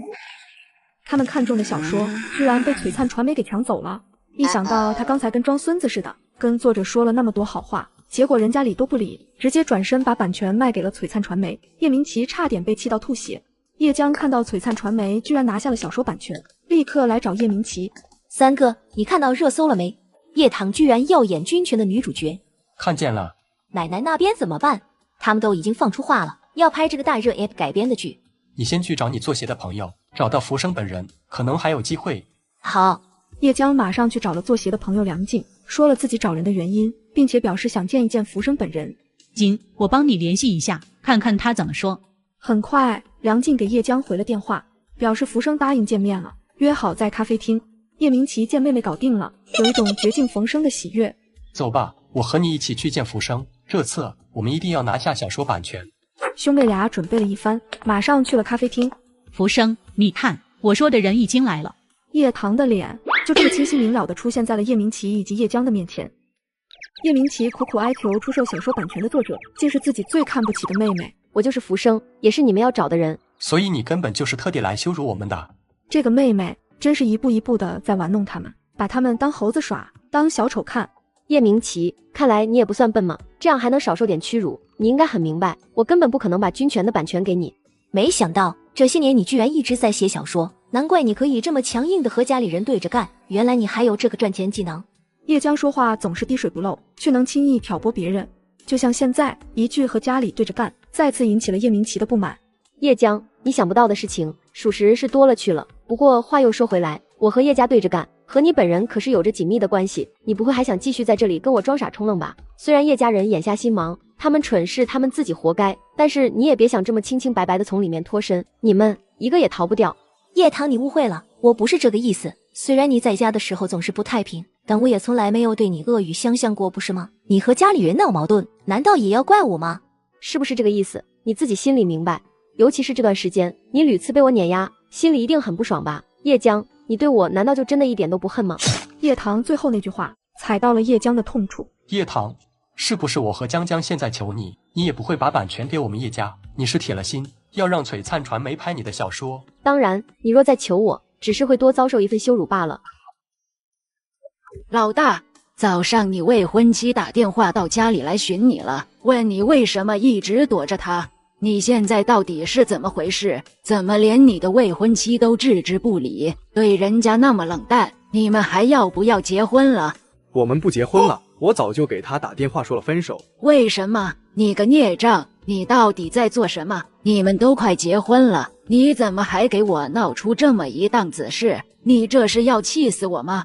对叶老太而言，两家联姻是叶李默现在对叶家所能做出的最大贡献了。因为他诋毁堂堂，屡次帮着叶江让堂堂难堪。他曾私下去找过堂堂，摆出大嫂的架子，对堂堂说了一些不干不净的话。叶李默知道齐双就是为了讨好叶江，才会明里暗里的针对叶棠。他多次让齐双不要这样，他不了解实情，哪怕保持中立也行，别再掺和叶家的事。可齐双就是不愿意听。既然这样，他也就选择和齐双分道扬镳了。他现在无法和一个对叶棠心怀恶意的女人结为夫妻，万一结婚了，齐双开始在叶家作妖，仗着自己是叶家的孙媳妇，和叶江合伙继续找叶棠麻烦，他不是平白无故给自己添堵吗？老大，难道现在只要是个人和叶棠不对付的，你都要这样赶尽杀绝吗？我和齐双性格不合，又无法沟通，就算勉强在一起，以后也不会幸福的。叶老太知道自己是管不了叶李默了，也懒得再多说什么。这时叶明奇兄妹俩回到叶家，叶老太才知道叶棠是军权的作者。怎么会这样？叶棠居然就是浮生，难怪浮生一直不肯把版权卖给我们。我们在求他的这段时间，他肯定是一直躲在背后看我们的笑话。奶奶，现在怎么办？现在还能怎么办？再去找个能和军权打擂台的知名小说，一定要是同类型。叶棠不就是想看我们叶家丢脸吗？这次我倒是要看看谁更丢脸，我就不信全网找不到第二本比军权好的古言小说。要不我再跟梁静说一声，他对网络小说这一块比较熟悉，或许他能有好的小说推荐给我们。行，那就按你说的办。梁会长在这方面比我们懂得多。最终梁静给他推荐了一部在名气上和军权不相上下的小说，名叫《龙头锁》。叶棠就是作家浮生并出演女主角的消息，很快传得沸沸扬扬上热搜。我爱死军权这本小说了，没想到作者居然是叶棠本人，他也太厉害了吧！从他写的这本小说就能看出来，他好有才华啊！咱堂姐娱乐圈事业搞不好的原因，还不是因为叶家，现在一脚把叶家踢开了，咱堂姐这绝对要扶摇直上啊！据悉，作者乃堂的龙头锁是被新锅娱乐买走的，女主很大可能是叶江。军权和龙头锁的故事类型是一样的，难道他们叶江想和叶棠打擂台？叶江应该是想在作品上打算扳回一局。看来叶棠是在借机为自己的新剧营销了。雕虫小技而已，最后赢家是谁还不知道呢。这哪里是什么雕虫小技？至少堂堂写的小说，叶江是写不出来的，不是吗？老五哥，就算你是站在姐姐这边的，但我一点都不能理解，为什么你在夸姐姐的时候要顺便贬低我呢？难道你现在就这么恨我这个妹妹吗？五哥，明明你以前很疼我的，为什么现在对我那么残忍？怎么，叶棠写了个小说，你就把她捧上天，是不是有点太偏向她了？你三哥说的没错，你看看你现在完全跟变了个人似的，现在还越来越放肆了。好奇怪，以前叶棠在家的时候，你们不也是夸一个踩一个吗？怎么现在反过来了？我像你们以前说堂堂那样，用同样的话说了叶江而已，你们就受不了了吗？叶江，我不是很明白，你怎么会像刚才那么质问我？以前大家捧着你踩堂堂的时候，你可是一句话都没说。原来你也知道踩低捧高是不对的。果然，刀子没有捅到自己身上的时候，是不知道疼的。叶江，你根本没有你表现出来的那么单纯。叶江的脸也跟着有点涨红，觉得自己刚才那句话好像确实有点崩人设了。老五，你这是要代替叶棠惩罚我们家里所有人，不就是一个叶棠吗？值得吗？值得你们一个个的现在都替他往前冲。娜娜，昨天刘老夫人给您打电话，是我接的，您猜她和我说什么？她说您连自己的亲孙女都可以随便抛弃，对她不闻不问，简直不是人。虎毒还不食子呢，只能说明叶老太这个人为人有大问题。他到底有什么资格这么说我？如果不是我，叶家早就倒了。外人无法理解我就算了，为什么连你们也不理解？连你爷爷也是，他不知道我有多爱他。我做了这么多，我到底是为了谁呀？叶老太根本不明白，不就是一个叶棠吗？凭什么失去一个叶棠，要影响他，影响到叶家，影响了所有人？娜娜，您别再给自己找借口了。您如果真的爱爷爷，就不会在这几年把他逼到山庄养老，更不会不顾他的反对，把自己的亲孙女一而再再而三的推到悬崖底下去。你叶老太听到孙子这么说，心里快气死了。好像自从叶棠离开叶家后，家里就没有一刻安宁。以前叶棠在这个家是最不受重视的，可是现在家里每一个话题好像都围绕着叶棠。好了，老五，别说了。大哥，叶江，你摆出这样一副脆弱的表情，给我看什么呢？你非要我亲口告诉你，像老五那样说我不再是你的哥哥，只是堂堂的哥哥，你才会认清楚现实吗？大哥，你知不知道你这句话对我来说有多残忍？明明以前你对我是最好的哥哥，你为什么要这么对我？为了叶棠，你对我实在是太残忍了，我根本没办法承受。哼，可惜不管他哭得上气不接下气，叶礼墨都没有再回答他。哼，叶礼墨，你这般对我，可千万别后悔。叶江现在哭得可伤心了，这个叶礼墨对他妹妹确实也挺狠的。他最喜欢立哥哥团宠的人设，也向来喜欢炫耀哥哥们怎么疼爱他、爱护他的。现在看到那几个哥哥都离他而去，不哭才怪。不过看到他们叶家那几个人内斗，还是挺有意思的。那可太是了，我还以为你离开叶家以后，叶江能在叶家更加的如鱼得水呢，没想到没了你，他现在反而过得这样苦哈哈。莫不是那些万人迷都需要靠拉踩别人才能活得风生水起？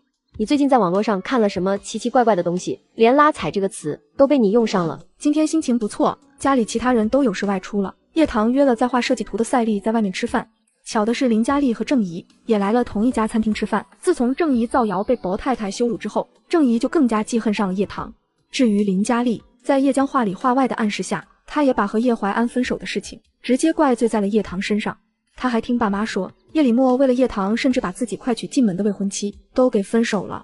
叶礼墨和叶棠到底没有血缘关系，叶棠只是一个假千金。难道叶礼墨和叶棠相处久了，日久生情？那也太肮脏了吧！我当是谁呢？原来是讨人嫌的叶大小姐。哟，我当是谁啊？原来是当日在博士婚宴上被我们博家夫人打了几个耳光的郑怡大小姐呢。仗着自己是什么房地产第一千金，到处替人强出头，跟跳梁小丑有什么区别？叶棠，你别以为最近在网上弄出一些舆论就能得逞什么，叶江可不是你能轻轻松松就打倒的。你名声那么坏，做过那么多恶毒的事，不是你在网上就能洗干净的事。还有，你别以为叶礼墨他们为了你做了些事，你就洋洋得意。那种极端妹控要是放到网上去，肯定会被人骂死，不分青红皂白。难道你和你大哥有什么私情？叶礼墨和齐双分手的事，叶棠是通过系统小胖猫知道的。大概是因为叶礼墨和叶怀安不愿意娶两个恶毒无脑的人为妻吧？你和齐双私下做了什么事情，自己心里没点数吗？你林佳丽为了讨好叶江这个小姑子，屡次三番针对我，没错吧？至于齐双，同样为了讨好叶江，对我说三道四的。我要是叶礼墨和叶怀安，我也不愿意娶一个心甘情愿沦为他人利用工具的女人，一点也认不清楚现实，哪天被自己蠢死都不知道。叶棠，你什么意思？难道你还不明白吗？林佳丽，你仔细想想，我和你本来无冤无仇，是谁在背后挑拨你，和我结怨的？你屡次和我对上，替叶江出头，借此讨好他。可你不仅失去了叶怀安这个男朋友，还因为得罪我，被薄池燕教训了一顿。可是叶江呢？他从头到尾毫发未损。还有你，郑怡，是谁故意挑唆你，暗示我和薄池燕没有感情，才让你在薄家婚宴上公然造谣我和薄池燕，甚至还想借机插足我们。结果你被薄夫人扇了几个大嘴巴，嘴唇都在流血受伤。可叶江呢？他安然无恙。你想说什么？我说的还不够清楚吗？你们被叶棠当枪使了，他的目的就是希望你们和我作对，一次又一次的找我麻烦，就像现在这样。你胡说！你一个假千金，他一个真千金，而且家里人都那么宠爱他，喜欢他，他还有什么理由来对付你？那如果我告诉你们，叶江他才是假千金呢？正因为他是假千金，他现在拥有的这一切都名不正言不顺，所以他才会处心积虑，希望挑拨你们来对付我。至于他，就站在你们的身后，继续做那一朵与世无争的清纯白莲花。叶棠的这句话犹如一道惊雷，直接劈在了郑怡和林佳丽的身上。你有什么证据？我有和叶家父母的亲子鉴定。随后叶棠给他们看了他和叶家父母的亲子鉴定。叶棠早就留了一手，在叶家的时候取到了叶浩和高雪的头发，做了亲子鉴定，等待合适的机会把这亲子鉴定曝光。为什么会这样？你以为你真的能嫁给叶怀安吗？他只不过是为了拉拢你，让你针对我。就算叶怀安没有醒悟过来，没有和你分手，叶江也不可能真的让你嫁给叶怀安，因为他不会允许你霸占他亲爱的哥哥。叶棠的话成功让林佳丽起了一身鸡皮疙瘩，心头恶寒。叶江只不过是拿他当枪使，最后他没有利用价值了，再一脚把他踢开，还惹来了叶怀安的嫌恶。叶江才是养女，他是怎么做到能理所当然鸠占鹊巢，还耍尽心思去针对人家亲生的女儿？我现在就要去找叶江问清楚。我也去。叶棠看着他们离去的背影，嘴角勾了一下。今天又是给叶江添堵的一天呢。不管是什么麻烦，哥都可以给你解决。谢谢三哥，三哥真好。虽然璀璨传媒拿下了军权，但我今天把话落在这，璀璨传媒是拉不到任何一个投资的。那姐姐的新剧不是要泡汤了吗？我猜姐姐从星光离开，又和我们打官司，肯定是把宝都压在了璀璨传媒上。要是拿不到投资，那对于姐姐来说是多么大的打击啊！这样更好，是要让她长长记性和教训了。既然她想去外面闯，那就要让她好好吃苦头。我听三哥的。佳丽、小姨，你们怎么来了？我们要是不来，哪里能看到你和你哥哥这么亲热的画面？亲热2个字被他说得很重，听在叶江耳朵里充满了怪异。叶江，其实你才是叶家的养女，而叶棠是叶家真正的女儿，是不是？叶江听了脸色煞白，他怎么都没想到，他苦心经营的豪门千金形象就这么在2个小跟班面前碎了。林佳丽一想到他因为叶江的挑拨失去了叶怀安，心里就恼火得很。亏我当时还为你打抱不平呢，感情我就是个冤大头啊！之前在慈善会的时候我帮你出头，被叶棠教训，你啥事也没有。后来我在博士婚宴上被你挑唆，遭到伯夫人的怒斥，嘴巴都快被打烂了，你还是风采照人，躲在男人怀里装柔弱。一个养女抢走了别人的一切，还在那假惺惺的装可怜博同情，让我在别人面前出尽了洋相。你是不是看到我这样，心里很得意啊？郑怡越说越气，感觉自己成了叶江养的一条狗。叶江看着2个被蒙蔽后怒气冲天的闺蜜，连忙解释道：佳丽、小姨，你们冷静一点，先听我说。我并不是有意要欺瞒你们的，只是有些事情不是我能掌控的。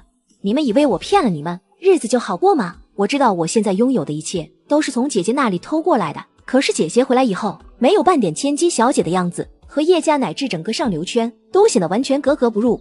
父母怕姐姐会影响叶家的名誉，这才让我以叶家亲女儿的头衔面向所有人。难道父母为了维护叶家的颜面，同时也避免姐姐被人嘲笑，这也有错吗？再说了，自从我知道自己的真实身份以后，每天也是过得战战兢兢，不敢在你们面前暴露我的真实身份，对我而言也是一种折磨，不是吗？叶江这一番话下来，林佳丽和郑怡确实有点被说服到了，但是一想到他们以前为了叶江冲锋陷阵，但最后受伤的还是他们自己，他们还是过不了心里这个坎儿。不管怎么样，也是你欺骗了大家，以后我们不要再来往了。你们有什么资格指责我妹妹？江江是不是我叶家的亲生女儿？跟你们2个外人有什么关系？再说了，就算江江不是我的亲妹妹，那又怎么样？她依旧是我们叶家尊贵无比的小公主。你们有什么资格对我妹妹指指点点？林佳丽听叶明琪这么说，一脸的不可置信，不爱亲妹，爱养妹，居然还偏心的那么理所当然。叶明琪，你是不是脑子有病啊？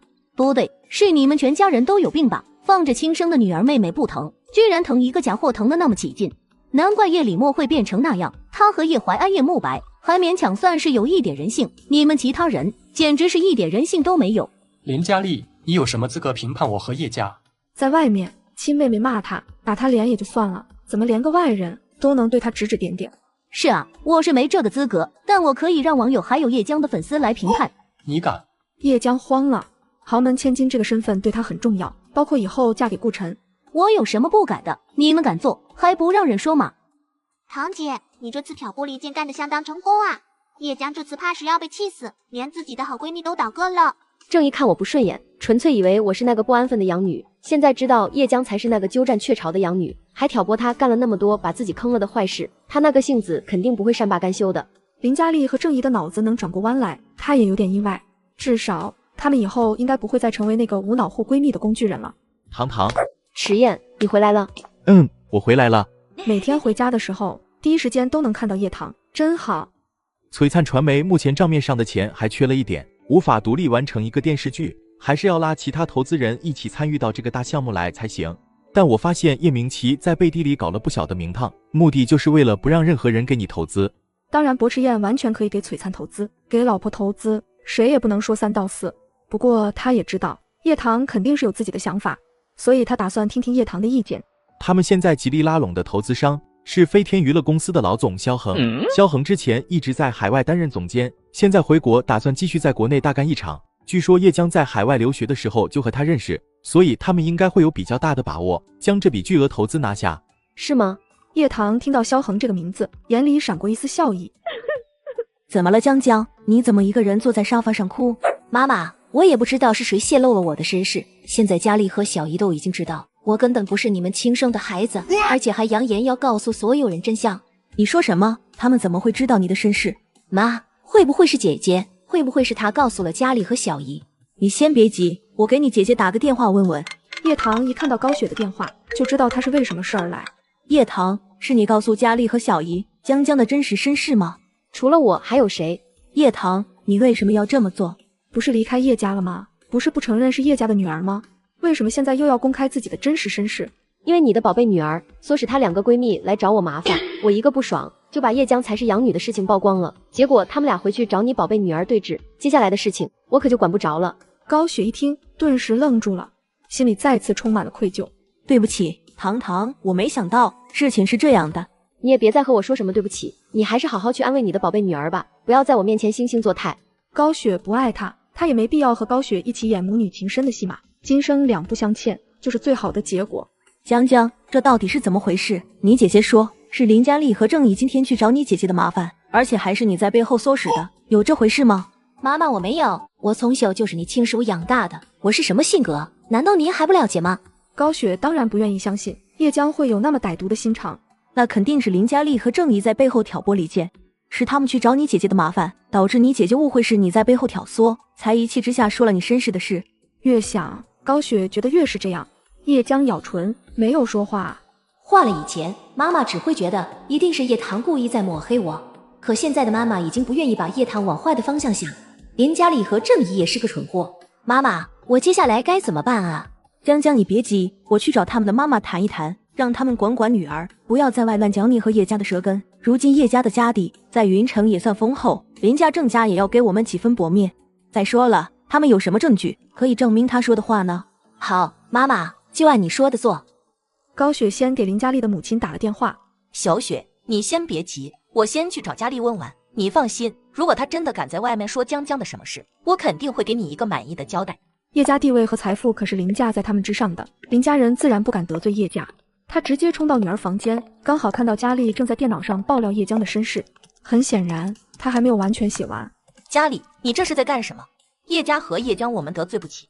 叶江不是自诩很强吗？既然他这么优秀，又干嘛害怕区区一个身世被曝光？人家叶棠就不在乎自己是不是什么豪门千金，现在不是照样活得风生水起？就算是这样，你没有证据对外面乱说，万一叶家人告你诽谤，我看你怎么收场？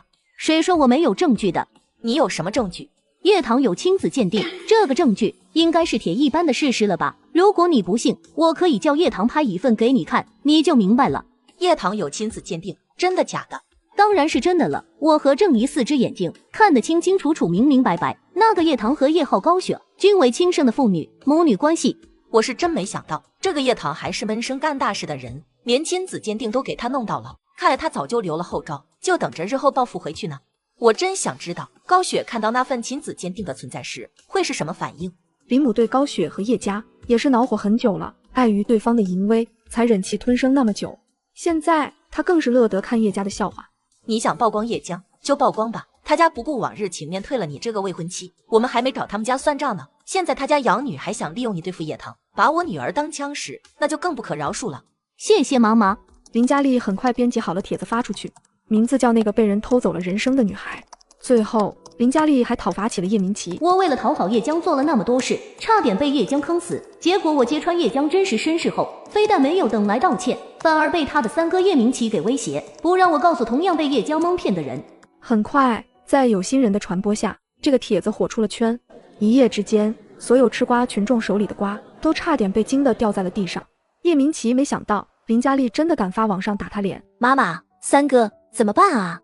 出一个公告，直接把他们打成造谣就行，反正他们本来也没有证据，我就不信叶棠还能甩出一个亲子鉴定来打我们的脸。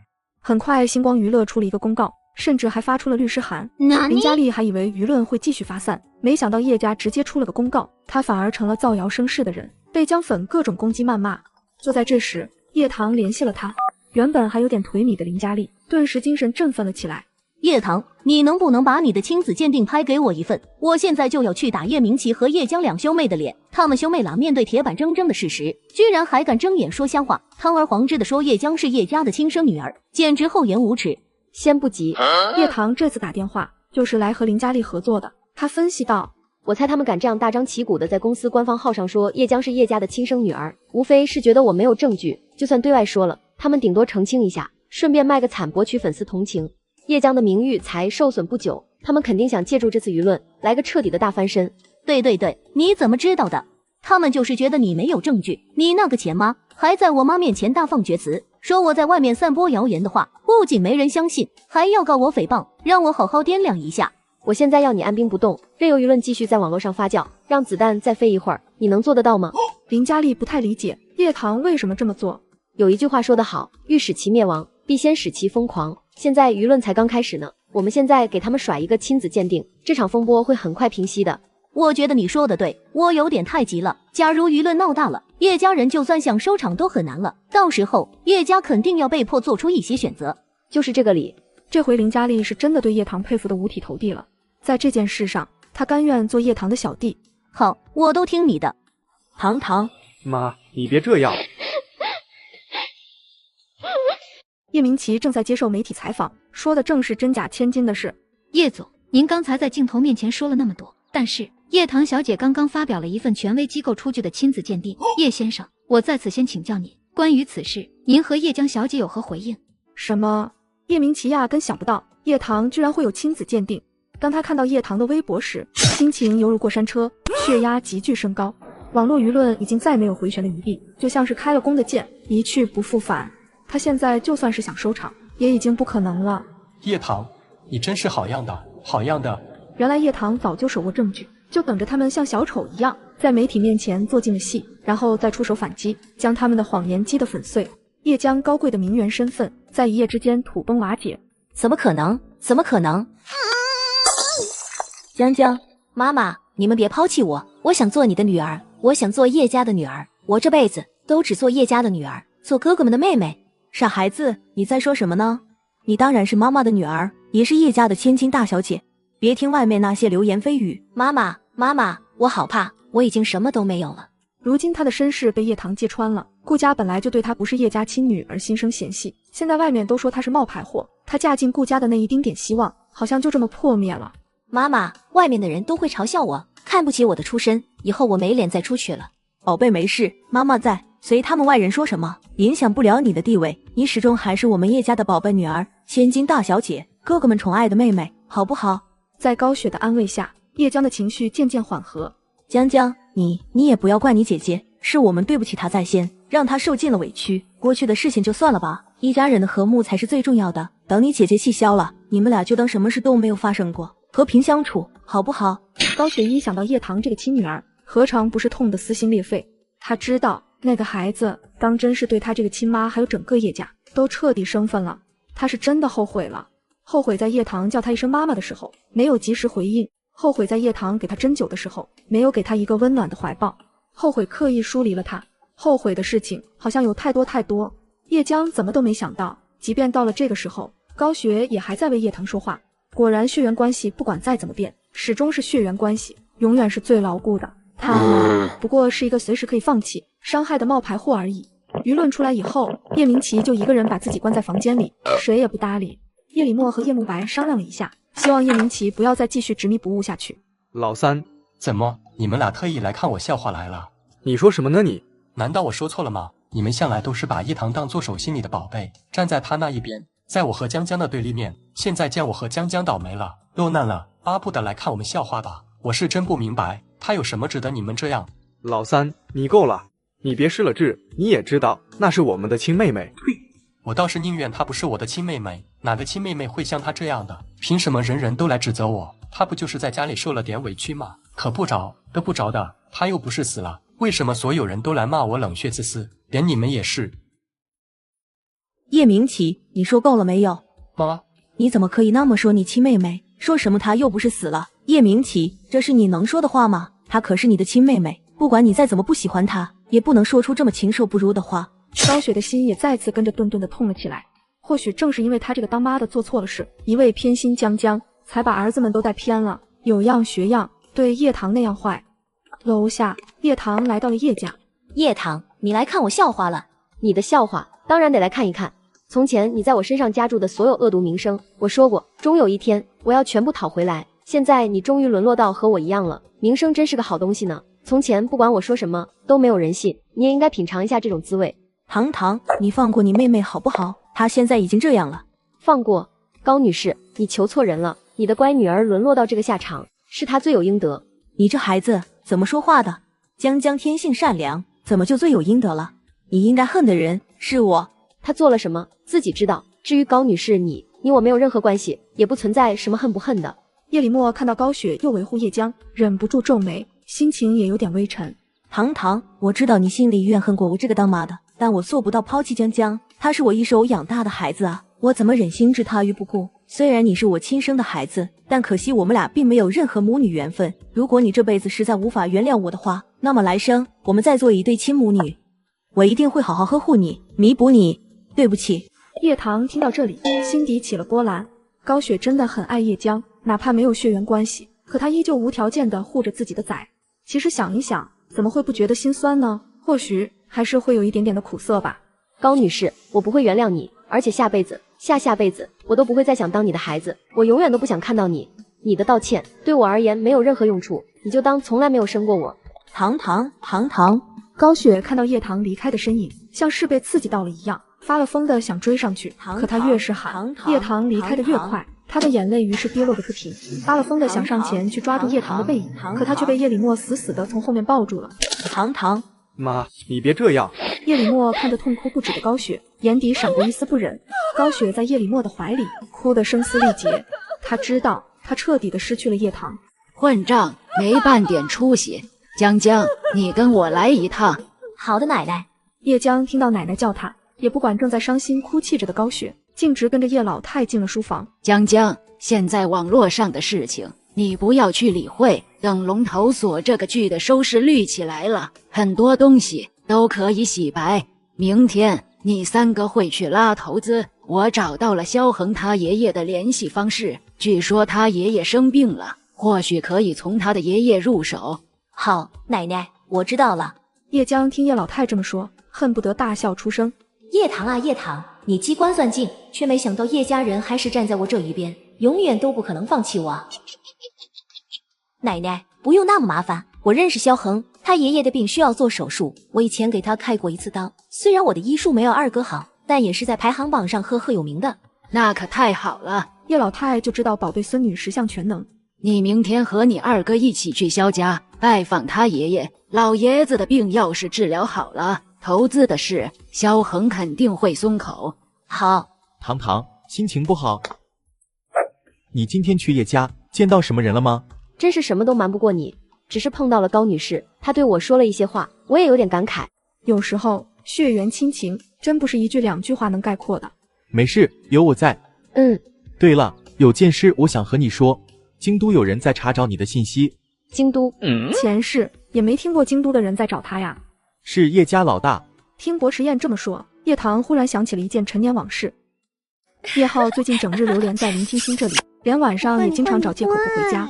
少爷，叶家的叶江小姐送来了礼物，让我给到您。叶家？哪个叶家？哪个叶江？那位叶江小姐说让我报出 Ada 的名号，您就知道了。萧恒记得 Ada 好像在国外给他的模特设计过衣服，但也是入不了他的眼的。要不是这个 Ada 也是个业余医生，还帮他照顾过爷爷，他是懒得多看他的设计一眼。在他眼中，只有 Rose， 也就是叶棠，是世界上唯一一个能让他称赞的设计师。我知道了，把礼物都清出去吧。是，少爷。萧恒回国把那些预约他的人全部取消掉，而独独约见了叶棠，两人聊了下近况。萧恒这才知道叶棠在国内发展的始末。我知道你说的那个叶江，就是那个 Ada 是不是？今天早上他还和他的哥哥一起来我别墅送礼物，不知道他们想做什么。还能干什么？当然是找你帮忙了。他想找你投资星光的剧。我操！我就知道这些人不怀好意，敢请老子回国，就是让老子来工作的。Rose， 你该不会也是来找我工作的吧？你猜对了，我这儿也有个项目，也是剧，找你投资一下。原来你是要和那个叶江打擂台啊？行，你 Rose 的事情我肯定帮。那就谢谢了。我们之间还用说谢谢吗？我还没有谢过你救了我爷爷的命呢。对了，你的时间方便吗？要不要和我一起回去见见我爷爷？我还没回国的时候，他老人家就已经在我耳边念叨很久了。行，一起吧。半个多小时后，他们到了萧家老宅。然而此时，萧家已经有了一群不速之客。您的身体最近还好吗？难为叶江小姐你的关心了，我的身体老毛病了。萧爷爷，这次我们登门也是想看看您的病情。这是我二哥叶怀安，他的医术是整个云城数一数二的人物，在排行榜上赫赫有名。不如让他给您看看，怎么样？是啊，萧爷爷，你有任何身体不舒服，都可以告诉我，不管是什么疑难杂症，我都能给您说出一二。实在不行，我也能找到在这个领域擅长的医生。叶医生可真是少年英才，但是我的病早就已经好了，所以也就不劳费叶医生您了。什么？萧老爷子的话不仅让叶江惊讶，叶怀安也很惊讶，因为萧老爷子是脑袋里长了好多个肿瘤，需要开刀切除，这个手术一般人很难做。萧爷爷，您能告诉我是谁把你的病治好了吗？我真的很好奇，到底是什么样的医生，居然比我哥哥的能力还强，一声不吭就把您的手术给做完了。是我。怎么，你很惊讶吗？你刚刚说是你给萧老爷子开的刀，小妹，你什么时候会懂医术？我懂医术，很让你觉得惊讶吗？叶怀安，你好像没有这个资格要求我交代自己的事情吧？难道叶棠就是北眠医生？他做梦都没想到，自己一直以来苦苦追寻的人，居然就是他的亲妹妹。你是北眠？叶明奇和叶江都不可思议地看着叶棠，他们何尝不知道北眠呢？那是个绝世天才。没错，我就是北眠，是你一直在追寻的北眠。为什么要隐瞒我？如果我早知道你是北眠，如果我早知道，或许什么？或许他会护着他。可笑，这世间上最纯粹的亲情都被他们践踏得一无是处。你们三位还有什么其他的事吗？你们能来看我爷爷，我感到很高兴。不过呢，我爷爷的身体早就好了，也就不劳烦你们一而再再而三的登门。我家老爷子现在身体需要静养。萧恒的逐客令一下，他们知道今天要拉的投资是彻底无望了。没关系，哥哥，我可以去找顾城投资，我相信他看在我的面子上，肯定会给我们投资的。而且只要我们这个项目做起来了，肯定会很赚钱的。好，那就这样吧。叶江去找了顾晨，顾晨心疼女朋友，二话不说就给叶江拉了一大笔资金。谢谢你，顾晨。谢什么？你可是我的女朋友。叶浩最近整日流连在林青青这里，连晚上也经常找借口不回家。高雪对于这个不幸的婚姻感到很痛苦，她向叶江倾诉，希望能从女儿那里得到安慰。叶江对高雪的怨妇行为却感到十分的反感。妈，你别多想，爸爸可能只是因为最近发生的事情太多了，你平时也少和爸爸吵架，他自然就会回家了。高雪听到宝贝女儿的话，脸上划过一丝错愕和不可思议。江江，这是在责备她不懂事吗？高雪心中感到委屈，如果是叶棠的话，她肯定会帮她一起谴责叶浩的行为。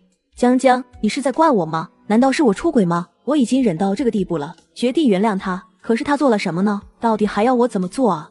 叶江隐藏了眼底的不耐烦，假惺惺道：妈妈，我不是故意偏袒爸爸，只是事情已经发生了，您不解决也没有办法。我的意思是，咱们还是要努力把爸爸的心攥到手里来。高雪觉得叶江说的也对，是她太多心了，觉得女儿是在责备她。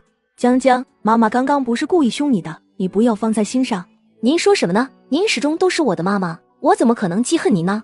高雪觉得她一心疼爱维护这个女儿，果然是没有错的，但她做梦都没有想到，叶江对她这个养母没有半点报恩之心可言，反而希望林青青尚未做正式的夫人。叶江对于高雪劝她原谅叶棠公布身世的事情仍然耿耿于怀，甚至觉得高雪只是嘴上对她好，实际上还是偏袒亲生女儿，这让他记恨不已。林青青看着叶浩每天晚上留宿在自己家，心中充满了得意。叶浩哥，最近叶家是不是出事了？我看你最近好像很烦的样子，青青能帮你分担一下吗？叶棠最近疯狂打压江江还有叶家，整个家都被他搅得不得安宁。我心里堵着一口气，但又没办法发泄出来。这丫头现在疯得很，带着谁打压谁，谁都不敢轻易惹她。我看用不了多久，整个叶家都要在她的打压下成为末等豪门。叶浩对林青青说这些，当然知道她一个女人并不能帮忙做什么，但是林青青可以舒缓她压抑的情绪。我倒是觉得叶棠变成现在这样，小雪也有很大的责任。如果小雪能在出现问题时及时安抚叶棠，或许叶棠也不会对叶家下那么狠的手。她当然也不是想为叶棠说话，主要是想激起叶浩对高雪的不满。不要提那个晦气的女人。顾晨哥，叶江的声音听上去又甜又腻。叶江小姐，是你吗？顾夫人的声音让叶江感到仿佛坠入了冰窖。听说是你找我们家顾晨投了1个亿的资金。夫人，您先听我说，我们最近在搞一个大项目。别跟我扯你那个什么项目。顾夫人已经怒到极致，她是没想到儿子竟然已经鬼迷心窍到了这个地步。哪怕顾家是顶级豪门，可也禁不住儿子这么1个亿1个亿的往外拿呀。叶江，你是不是真觉得我拿你没有任何办法？夫人，是谁故意在你面前说了这些？反客为主，颠倒是非，向来是叶江的手段。顾夫人却不吃他这一套。你少在我面前转移话题，装什么蒜啊？不管我是怎么知道的，但你叶江小姐从我儿子手里套了1个亿的资金，这是事实吧？叶江，我一定会让你付出代价的。说完，顾夫人怒气冲冲地挂断了电话。随后他打电话给叶棠，叶棠还以为顾夫人又是因为宝贝儿子来找他 PK 的，没想到昔日高贵的顾夫人居然温和了许多。叶棠，对不起，我以前是对你有些误解，但是现在我有件事想请你帮忙。于是顾夫人说了顾晨昏了头，给叶江投资1个亿的事实。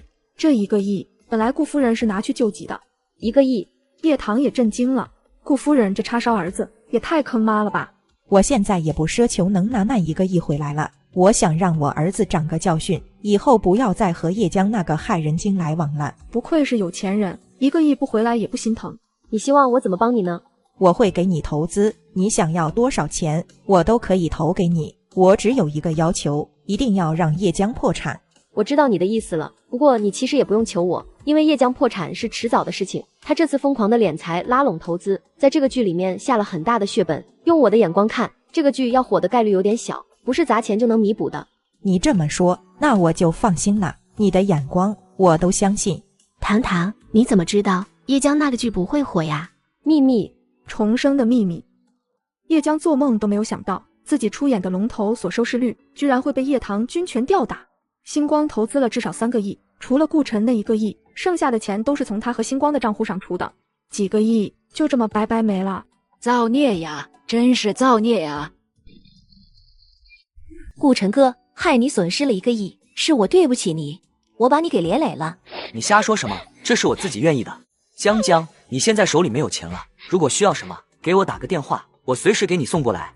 顾晨还拿出手机给叶江转了几百万，支付宝这些都是顾晨工作室赚的钱。500万元，谢谢你顾晨哥，你对我真好。嘿嘿，终究这叶家还是要败在叶江的手里呀。我听说现在星光娱乐光是龙头所这个项目，就差不多把公司给掏得拿不出钱来，连累到其他项目和艺人都没法正常进行工作。这次叶家怕是被伤了根基了。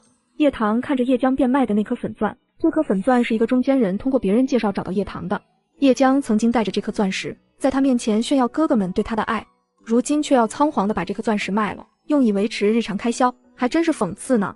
叶家不是一直都在期待叶江能带他们成为顶级豪门吗？没想到这个结果真是太打脸了。谁说不是呢？余韵，你帮我告诉那个中间人，我买下这颗粉钻了。好，我现在去告诉他。这天，叶棠收到了来自京都大学校庆的邀请函。堂堂，你都有好几年没回京都了吧？现在京都大学举办校庆，你将作为优秀校友参加校庆典礼，怎么样？你愿不愿意回来给母校捧捧场啊？元老，母校的校庆我肯定是要去的，要不然我岂不是成了忘恩负义之徒？好，我在京都等你回来。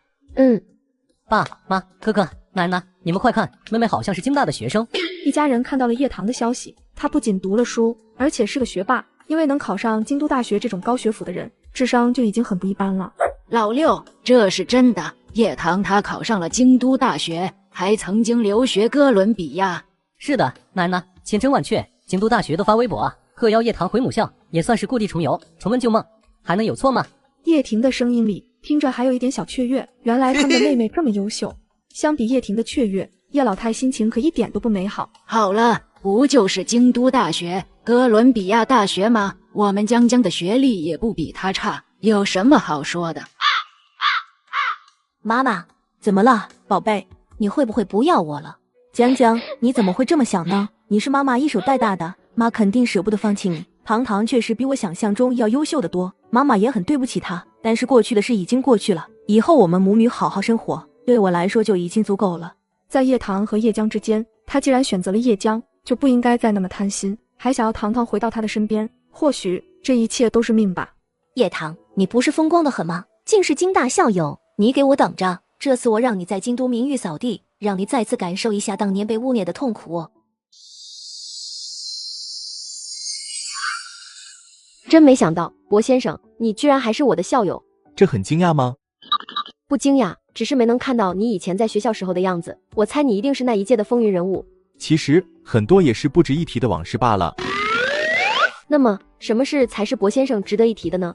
那就要从我遇到一个女孩说起了。她就像阳光一样，慢慢走进了我的生命。和她在一起的每一天，都是我最值得一提的事。和这些事情比起来，其他过往都一文不值。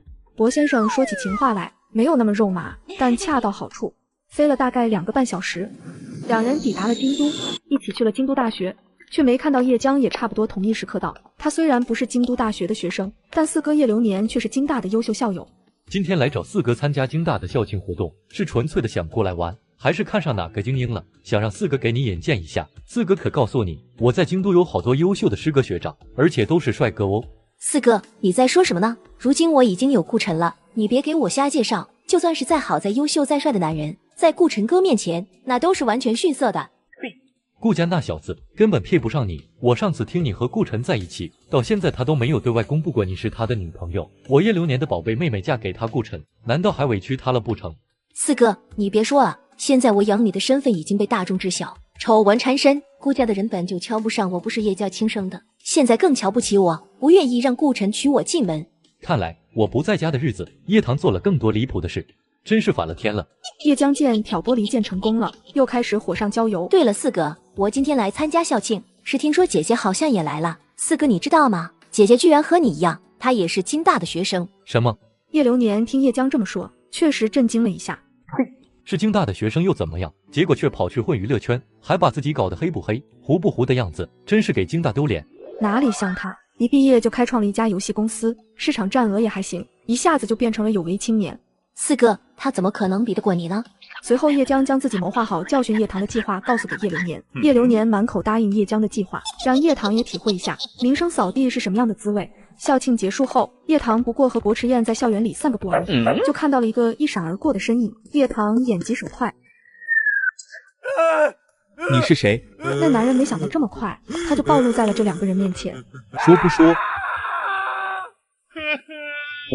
我叫武明。来做什么的？到底有什么企图？你管我做什么？我凭什么向你交代？怎么，有哪条规定说我不可以出现在京大校园，不能来逛逛吗？他心里是笃定眼前这2人拿他没有任何办法。是吗？你确定不说？你说不说？语无伦次的开始求饶，结结巴巴的全交代了。叶小姐，您饶命啊！我还什么都没来得及做呢，也把事情都交代清楚了，你可得手下留情。忽然，国池燕把他踹飞了1米远，他额头上的青筋都在暴起。他是怎么都没想到，对方居然可以下流无耻到这种地步，只是为了毁叶棠的名誉。这个叶江还真是天生坏种。还有那个叶流年，哪怕是陌生人也做不出这样畜生的事，何况还是他的亲妹妹。我有办法对付他们。好。等他们回到京大给他们安排的住处后，果然叶江和叶流年领着大波人赶过来，还有一些记者也跟在后面。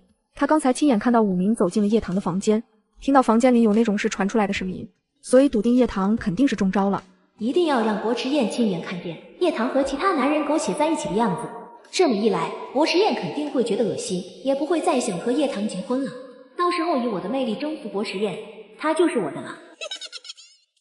叶棠听到外面一阵骚动，心里大概猜到叶江他们已经出动了。叶江没想到叶棠居然会从里面走出来，而且衣服完整，连头发都没有乱，就像什么事情都没有发生过。姐姐，你怎么出来了？这2个巴掌是我替你家里人好好教训你的。姐姐，你真的太过分了，现在当着四哥的面你就敢打我？打你就打你，还要挑日子吗？别说是叶流年了，今天就是你爹你妈你奶奶在我面前，我也照打你5-5。叶棠，你不要太过分，还有我让你现在对叶江道歉，否则别怪我对你不客气。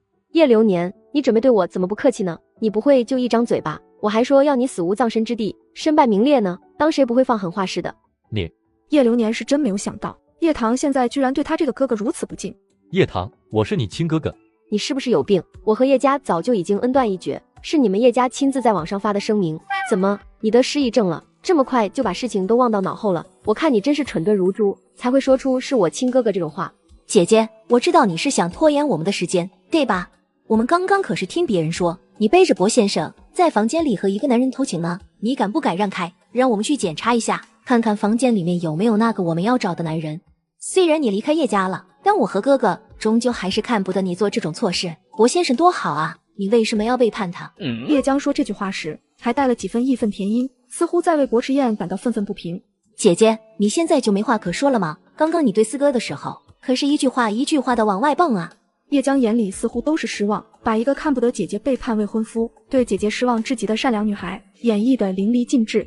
为什么你要和别的男人在一起？你知不知道，你这样可能会伤了一个男人的自尊心？如果你不爱薄先生，为什么不和他分手呢？叶棠，你对得起薄先生吗？这戏精，就算是薄迟燕也要被他感动了吧？叶流年、叶江，我房间里的男人，你们看了还满意吗？叶棠房间里确实藏男人了，这一藏就是5、6个。薄迟燕这个未婚夫本尊也在现场。薄迟燕他到底是什么人？只是一个云城的暴发户而已，为什么会和京都5大名门的人聚在一起？你们这是干什么呢？带着这么多摄像机，气势汹汹地赶过来，我今天是私会哪个超模了，还是哪位女星？面对林云鹤的质问，记者哪里敢说什么？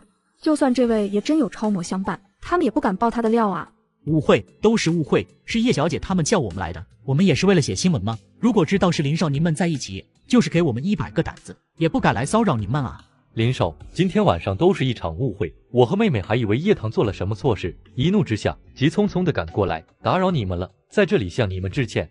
你叫叶流年是吧？我说你可真有意思，真相还没弄清楚的时候，就认定了我家小嫂子在外和别的男人偷情。先不说是不是你和叶江联合污蔑我小嫂子的，就你这种态度，也好意思自称是我小嫂子的亲哥哥？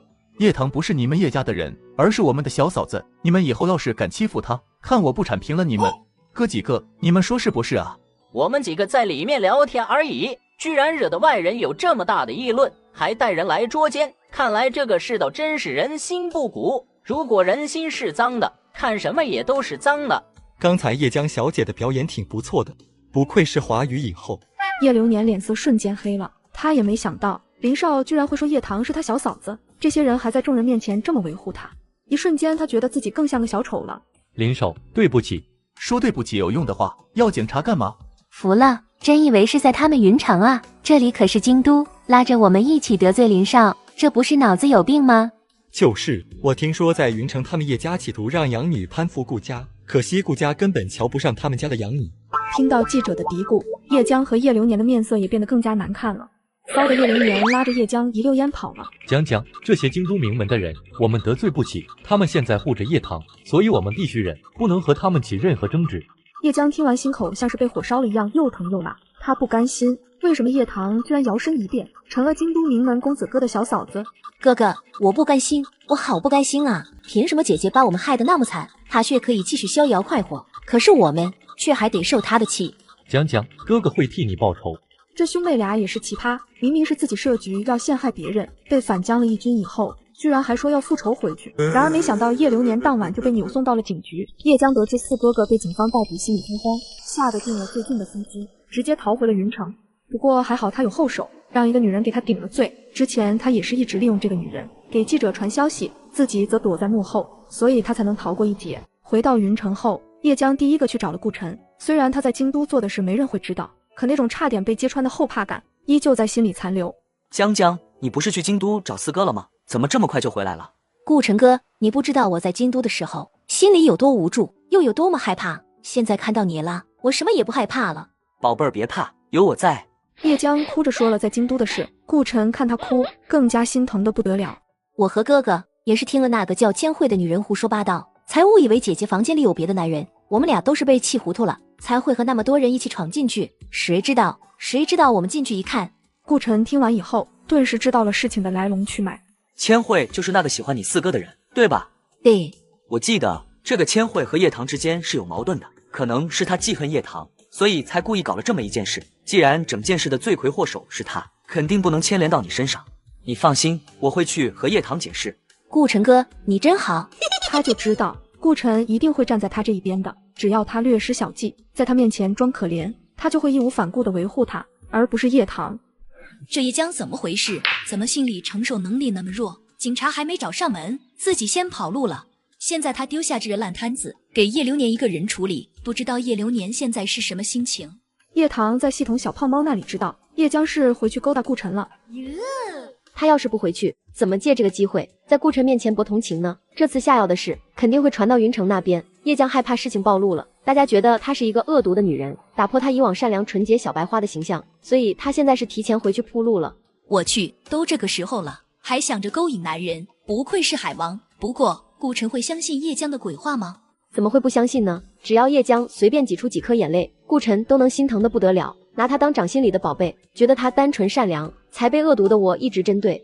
这女人果然心思缜密呀，在设局之前就暗中安排好了一切。虽然她对你设的局失败了，但也算得上是全身而退，可以继续做她善良无辜的绿茶小白花。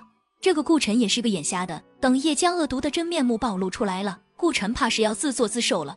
警察同志，我们和这次下毒案真的没有任何关系。我和我妹妹过来，只是想确认一下，房间里面是不是有什么见不得光的事。警察同志，我只是想和叶棠开个玩笑而已，并没有真的想要下药。我和他4个关系那么好，怎么可能给他亲妹妹下药呢？那这个男人是怎么回事？也是开玩笑吗？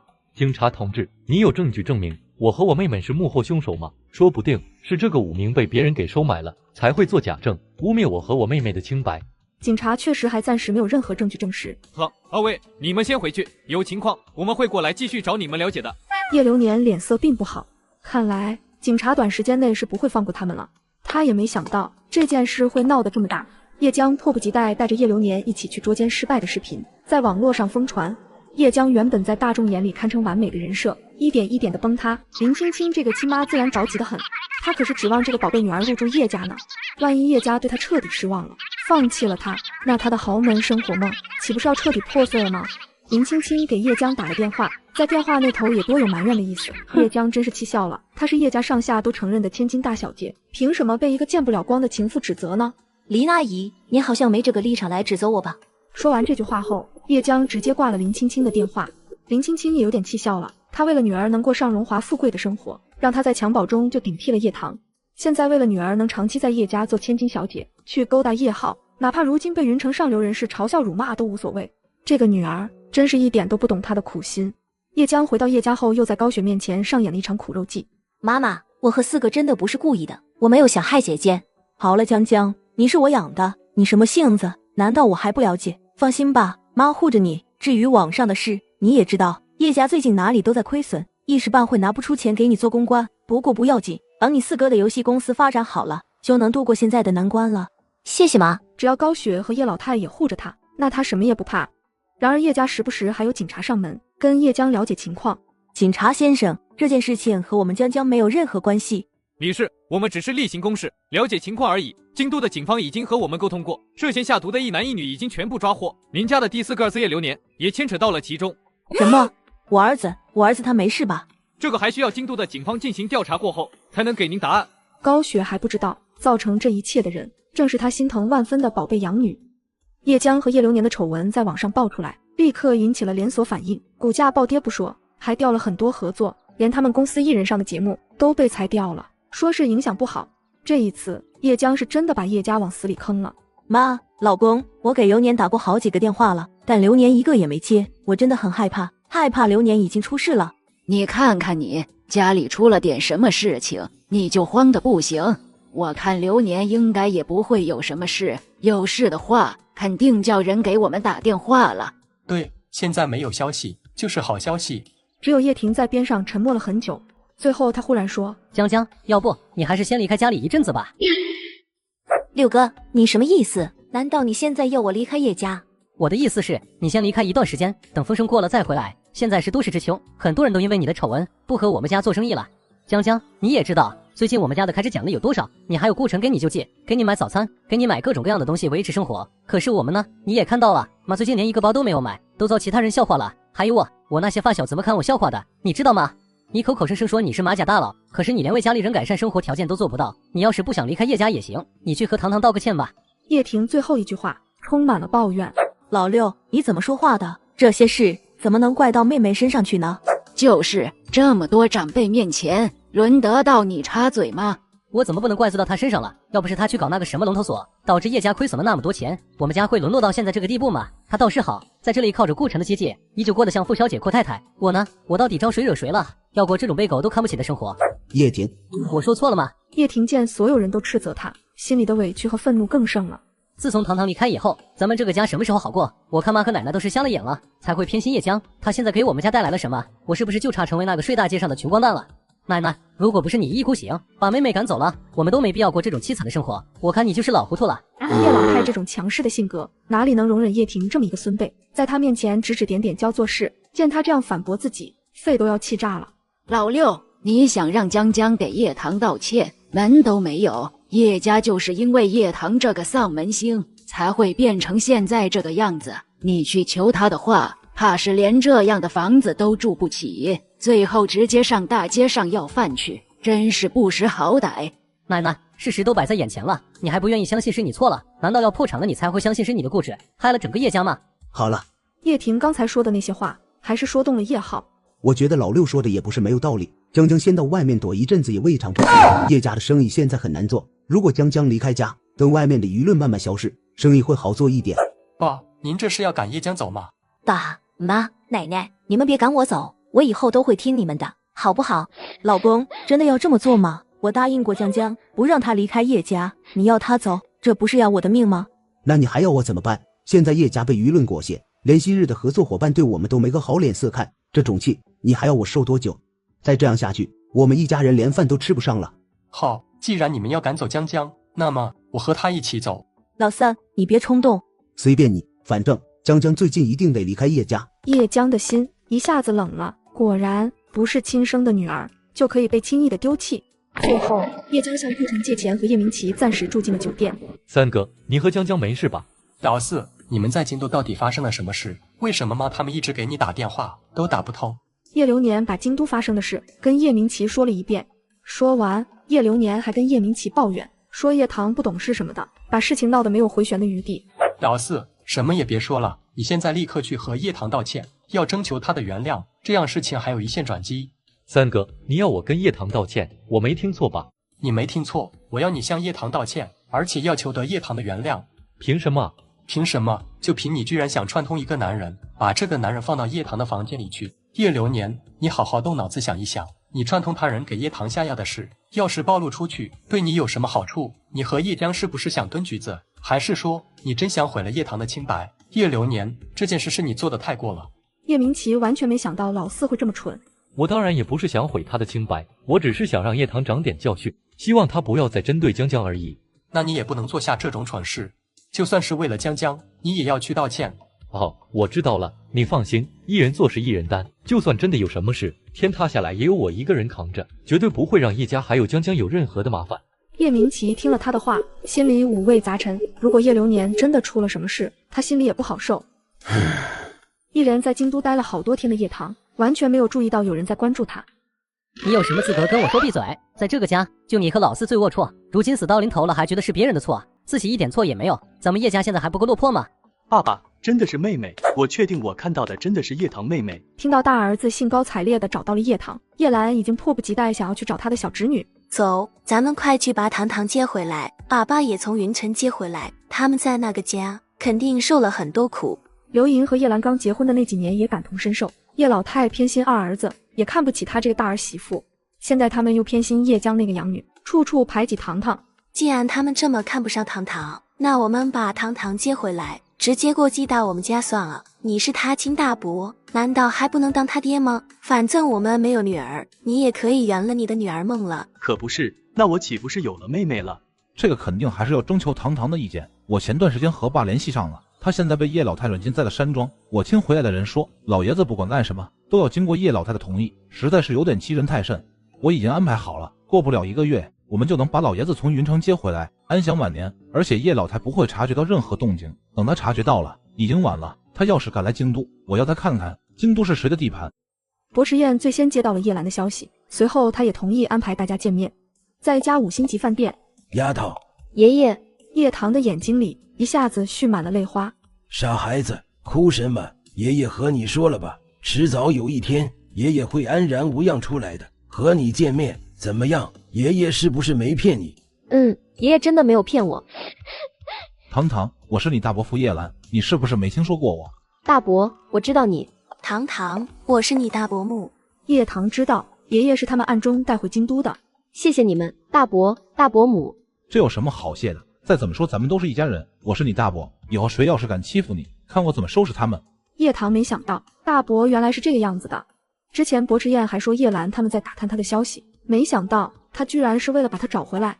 糖糖，你以前的事情我都听说过了，没关系的，以后这里就是你的家，如果你愿意，以后我就是你的妈妈。妈妈，爱。叶棠再次感受到长辈女性温暖的怀抱，喜极而泣。刘莹是真的心疼这个女孩子，她也是在那样偏心的环境里生活过的。糖糖，这是你的3个哥哥。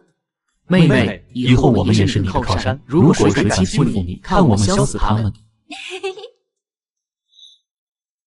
爸妈奶奶，叶流年因为给妹妹下药的事，已经被带进局子拘留了。本就因为这是心惊胆战的高雪，受不了刺激，当场昏了过去。之前为了叶江闹离家出走的叶明奇，也顾不得和家里人赌气，听到消息马上回了家。怎么回事？我不是让流年好好去跟叶棠道歉吗？只要叶棠出具谅解书，这事本就大事化小，小事化了。为什么流年直接被警方拘捕了？肯定是叶棠没有善罢甘休，所以他把老四弄进局子里了。叶流年做出这么荒唐的事情，想要毁掉堂堂的名声，替叶江报仇。你以为他再去求叶棠原谅，叶棠会原谅他吗？再说了，以老四的性格，怕是根本不愿意跟堂堂道歉。你自己不知道吗？他和你简直就是一个德行，对堂堂厌恶至极。可是老四终究是他的亲哥哥。三哥，我们叶家不会破产吧？我们以后不会还要流落街头吧？四哥也真的是，为什么要做出这种害人害己的事？就为了一个叶江，他是不是太自私一点？为了一个毫无血缘关系的养女，他是不是要把我们都送上绝路才甘心啊？老六，你闭嘴！三哥，你让我闭嘴有什么用？你有什么资格跟我说闭嘴？在这个家，就你和老四最龌龊，如今死到临头了，还觉得是别人的错，自己一点错也没有。咱们叶家现在还不够落魄吗？你和老四怎么还和脑干缺失一样，一次又一次迫不及待冲到叶棠面前，自以为是的想要为所谓的妹妹报仇雪恨，为她出气。现在好了，老四进局子了，这就是你们想要的结果吗？真是太好笑了！我告诉你，现在叶家会沦落到这个地步，全都是你们自以为是，咎由自取。我们有什么错？错的是叶棠，是他大逆不道，居然把他亲哥弄到局子里去了。叶明奇，你还不知悔改吗？大哥，我悔改什么？我错在哪里了？你当然错了，你一错错到底。如果你和老四不去找堂堂的麻烦，不帮着叶江搞事情，或许他根本懒得搭理你。叶明奇没有再说话，但他依旧不会相信叶李默的话。就在整个叶家人心惶惶的时候，叶家再次传来一个惊爆消息，原本一直在山庄的叶老爷子不见了。老太太，老爷子不在云城，在京都。什么？老爷子怎么会在京都？你是不是搞错了？是真的，老爷子在京都，博先生和叶棠小姐也在京都。据说是叶兰和刘莹在照顾老爷子。叶兰和刘莹您还记得吗？大少爷和大少奶奶，也就是您的大儿子，还有大儿媳妇啊。什么？怎么会这样？怎么会这样？叶老太一阵喃喃自语，想起了早就被他抛弃的大儿子和大儿媳。大少爷和大少奶奶在京都过得还是蛮幸福的，夫妻俩的生意做得很大，在京都也是赫赫有名的人物。住嘴，住嘴！他抛弃的大儿子和大儿媳如今过得这么好，那不是往他心里扎了一根刺吗？当年他因为偏心，把所有财产都给了叶浩和高雪，反观大儿子和大儿媳，除了他们自己手里的资产，其他的还要如数归还，走的时候也很狼狈。可谁知道他们今非昔比，在京都有了这么大的成就，还真是啪啪打他脸。这天京都派人来通知叶家，老爷子和叶棠都会留在他们家，希望他们以后不要再去京都骚扰他们。叶棠是我的女儿，是我10月怀胎生下来的，怎么可以任刘莹做吗？要他的女儿认妯娌做妈，那无异于剜他的肉，是在踩他的脸，他绝对不会同意的。小夏，你先别激动，听我说，叶棠是自愿认大嫂做妈的。不可能，怎么可能？她怎么会认刘莹当妈？老公，你告诉我，这不是真的。小夏，我还是希望你能接受现实。我们原本还指望着，如果叶棠在外面混得不好，最后还是会回这个家。但是大嫂他们都派人过来这么说了，叶棠或许以后只会待在大嫂家，不会再回这里了。我好不容易把她找回来了，又因为江江产生了那么多的隔阂和矛盾。我心里想着江江离不开我，我也会弥补叶棠，终有一天叶棠还是会理解我这个当妈的。可是现在叶棠她居然认了别的女人当妈，难道她连弥补的机会都不愿意给我吗？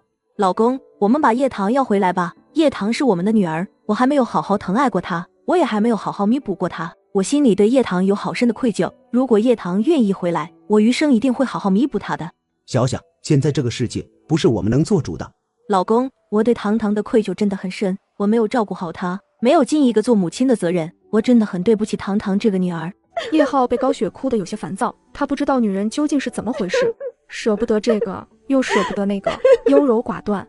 好了，既然老爷子和叶棠都选择了大哥大嫂，那是连妈都没办法决定的事情，你这么闹也没用。既然叶棠想留在大哥家，那就随便他吧。他从小没有跟着我们，早就和我们离了心了，不像叶江从小养在身边。叶浩一锤定音，高雪最终还是决定听丈夫的。既然叶棠认了刘莹，从今往后她就不再是我的女儿。高雪这话也有点赌气，认为叶棠对她做的太狠太绝。好了，叶浩对她反反复复的情绪也很厌烦，不过对她听自己的话还是感到满意。今晚有个饭局，我不回来了。说是饭局，但叶浩从饭局出来，直接去了林青青那。因为叶流年正在蹲局子，叶老太派老三去接管老四的游戏公司，叶江要和叶明奇一起去京都，此时正在和顾晨依依惜别。江江，等你回来，我会马上向你家提亲，到时候你就是顾家的少奶奶，没有任何人可以阻止我们俩在一起。这是顾晨第一次对他做出婚姻的许诺。好的，顾晨哥，等我回来以后，我就嫁给你。我爸妈还有我奶奶早就期盼你能来娶我了。我给你的订婚宴还有结婚典礼，肯定要比伯池宴给叶棠的更好，更奢华，要比他们的好100倍，这样才不会委屈我的新娘。然而顾晨丝毫不知，叶江早已背着他勾搭上伯池宴那渣爹的私生子。伯池宴同父异母的弟弟伯之远，上了飞机之后就给伯之远发了信息。江江呢？江江有没有事？你放心，江江没事，也没有牵连到他。但是他今天叫叶江一起来看叶流年，却被他以身体不适的理由拒绝了。叶明奇并不知道，叶江实则是心虚。那就好，那就好，我会争取让你早点出去。谢谢你的。三哥，你的意思是叶棠认了伯父伯母，以后相当于是他们家的女儿了？是的，因为爸妈怕你知道了，觉得是你把叶棠从这个家挤走了，所以才没告诉你，想让你心里好受一点。不过既然你都问了，那我顺便就和你说了，叶棠去当大伯母的女儿是她自己的选择。他费尽心思从叶棠手中夺取的一切，叶家千金的地位，全家人的宠爱，在叶棠眼中却成了弃如敝履的存在。叶江急忙在手机上搜索一番，方知叶大伯家如今何等富有，相较云城的叶家，富裕程度不知高出多少。叶江心中猛然燃起一把火，眼中也泛起层层涟漪。三哥，既然我们家与大伯家关系疏远，那么既然我们已经来到京都，是否应该设法修补一下彼此的关系呢？大伯母家可是京都的巨富啊，如果我们能够改善两家关系，看在血脉亲情的份上，伯父他们岂能坐视我们家衰败？如果我们与伯父建立良好关系，岂不是也有助于咱们叶家？你说的对，但万一大伯母并不愿意接纳我们呢？我相信凭借我的个人魅力定能感动伯父伯母，到时候一切就水到渠成了，说不定大伯父大伯母也能认我做女儿呢。叶明奇听明白了，妹妹想像叶棠一样，先博取伯父伯母的喜爱。好，我们试试。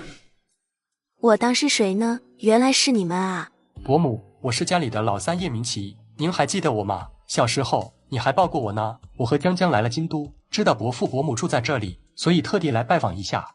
怎么，现在的人攀关系都只会用这么老套的句式吗？叶明奇，你该不会不知道，我们家和你们家早就恩断义绝了吧？我们家可一点也不欢迎你还有你的妹妹。伯母，我今天登门没有什么恶意，除了想和大伯母问个好以外，还想顺便过来看看糖糖。叶明奇，我说你也太不要脸了吧，你还敢提我妹妹是吧？糖糖早就不是你们家的人了，如果你们还打着要回糖糖的目的来接近她，那我们告诉你，没门！糖糖现在已经是我们家的妹妹，没什么事情，你们快走吧。你快滚，别再来接近我妹妹，免得沾染到你们兄妹身上的晦气。就是，快滚！叶江知道刘莹和三个哥哥都对他们有意见，站在叶棠那一边，他们还是先离开要紧。三哥，我们还是先回去吧。好。叶江早就注意到了叶家志，心里跟触了电一样，小媚眼立刻抛起来。叶棠看到叶江的媚眼，刚想上前搞点什么破坏，结果叶家志忽然疑惑的来了一句：叶江，你眼睛抽筋了？没有，我眼睛没抽筋。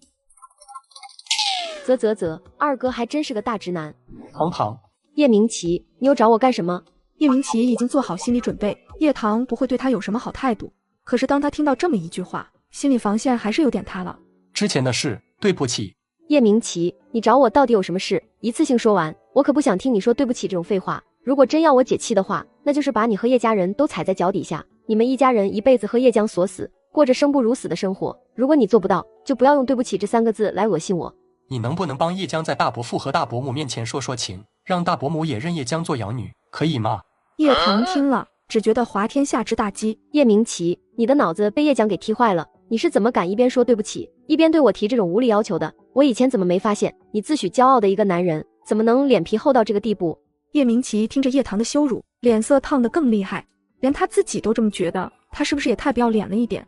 可是到如今，他真的没有任何办法了。他刚刚得到了一个噩耗，或许叶流年放不出来了。他们请了律师，但是国家也请了律师，这次对方是铁了心，一定要叶流年和千惠牢底坐穿。所以叶明琪把希望都放在了伯父伯母这边，不得不屈辱地和叶棠祈求。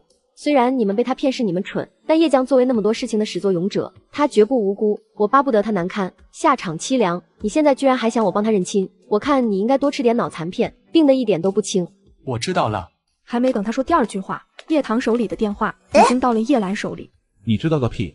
叶明琪，你少在这里对我女儿道德绑架！你想要攀上我们家，你直接找我和他吗？你在这里缠着我女儿算到怎么回事？你当她现在没缘护士吗？像你和叶江这种白眼狼，我们家可要不起。你还是死了这条心吧！你家快要破产了，你兄弟要坐牢了，现在才想起我们家堂堂，是不是太晚了一点？小子，我送你一句话，因果报应。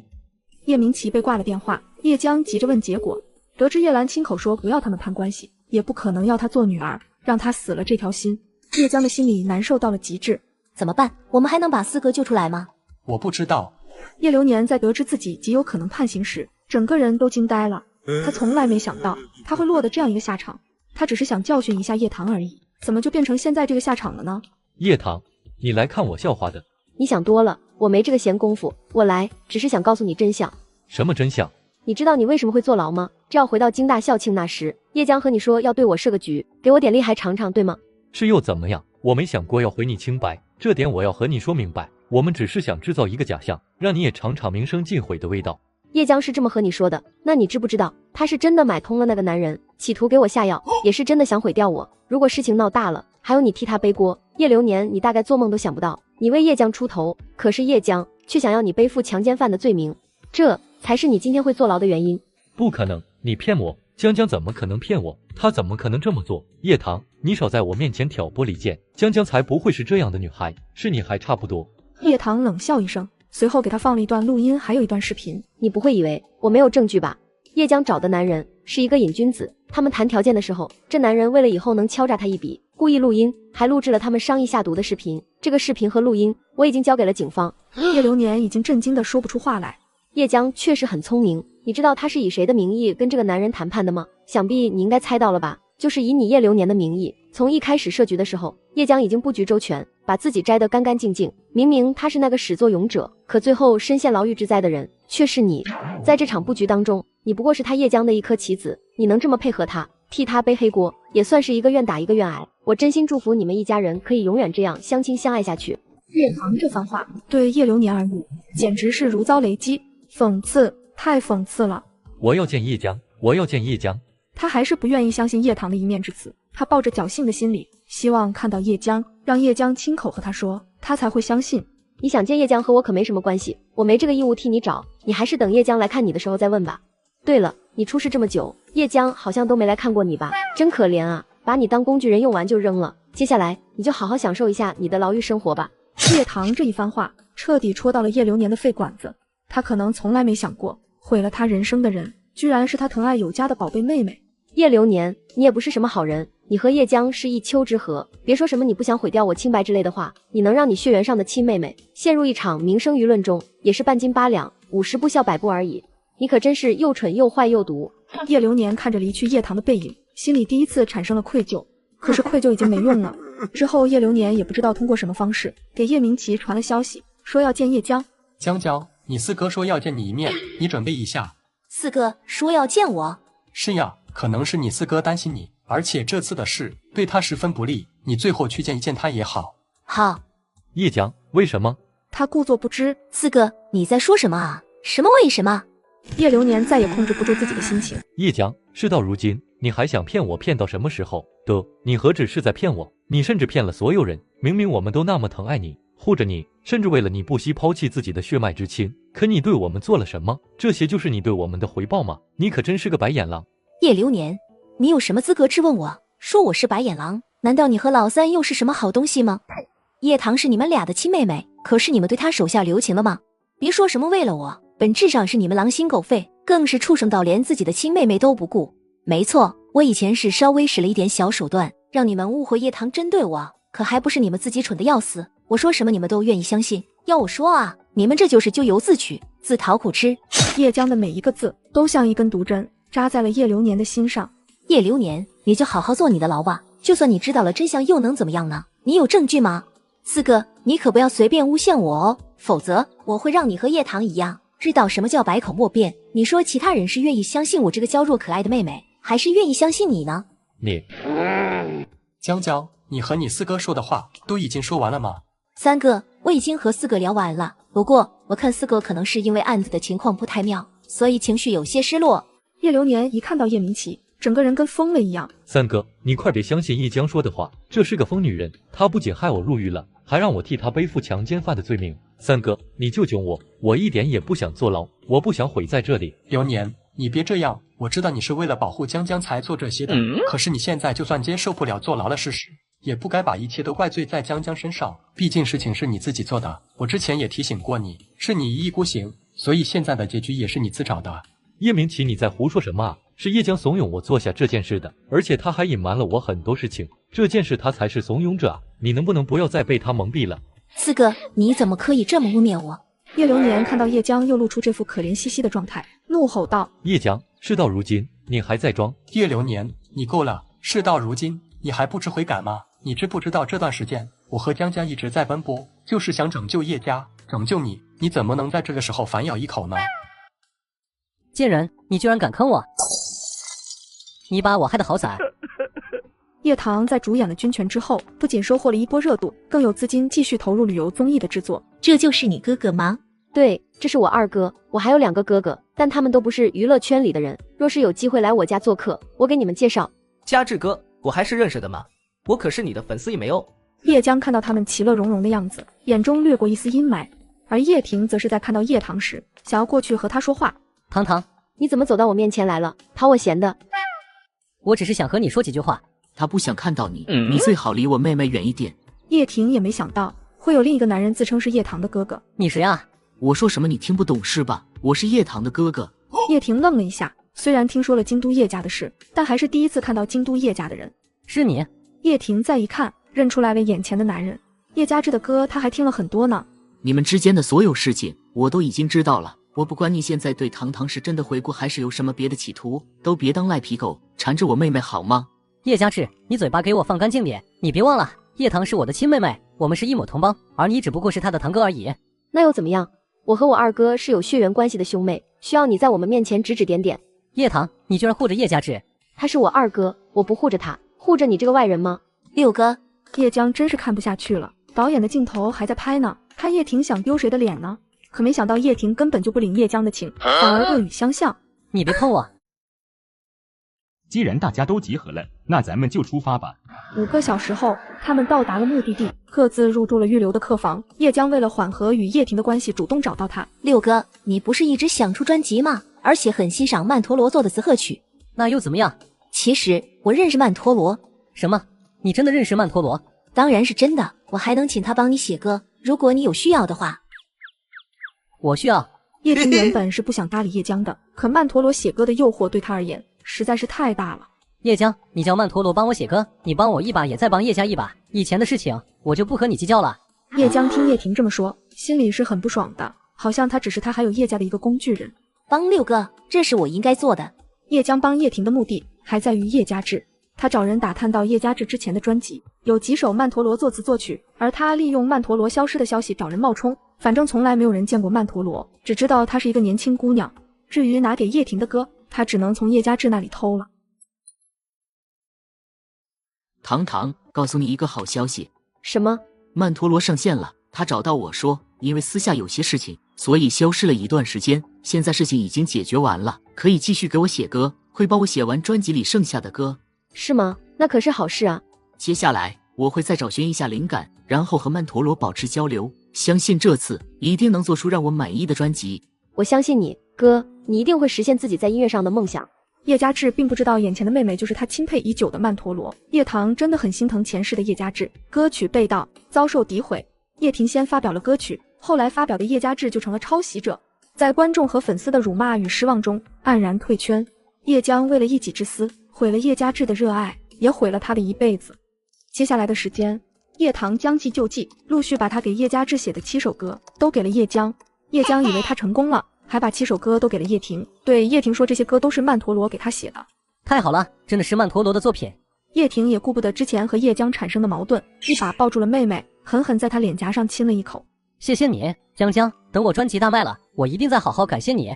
叶江被叶婷亲了一口，心里震惊且恶心着，但表面上也只好强忍着这种情绪。几个月后，星光娱乐为叶婷举办了演唱会。多么清楚，多么坚固的信仰，我爱你，是多么温暖，多么勇敢的力量。而另一边一直在闭关造歌的叶嘉志，在出关的第一天也发了他的新专辑。叶婷没想到他的歌居然被叶嘉志给撞了，于是他一纸诉状起诉了叶嘉志。我就是曼陀罗，是我给叶婷写的歌，鉴于叶嘉志的侵权，我们一定会追究到底。短短几句话就坐实了叶嘉志的罪名。叶嘉志懵了，他怎么都不敢相信曼陀罗怎么会突然在公开场合污蔑他，还说写的歌不是给他的，是给叶婷的。二哥，他根本就不是曼陀罗，是假的。这个曼陀罗居然是假的，到底是哪个胆子这么肥，连曼陀罗都敢冒充？妹妹，你怎么知道这个女人是冒充的？因为我就是曼陀罗。这个爆炸性的消息比曼陀罗有人假冒还要使人震撼10000倍，连刘莹都惊呆了。她是怎么都没想到自己女儿居然是国内有名的音乐人。堂堂，你居然就是曼陀罗！刘莹看着女儿，眼里又惊又喜。女儿优秀，她肯定骄傲啊。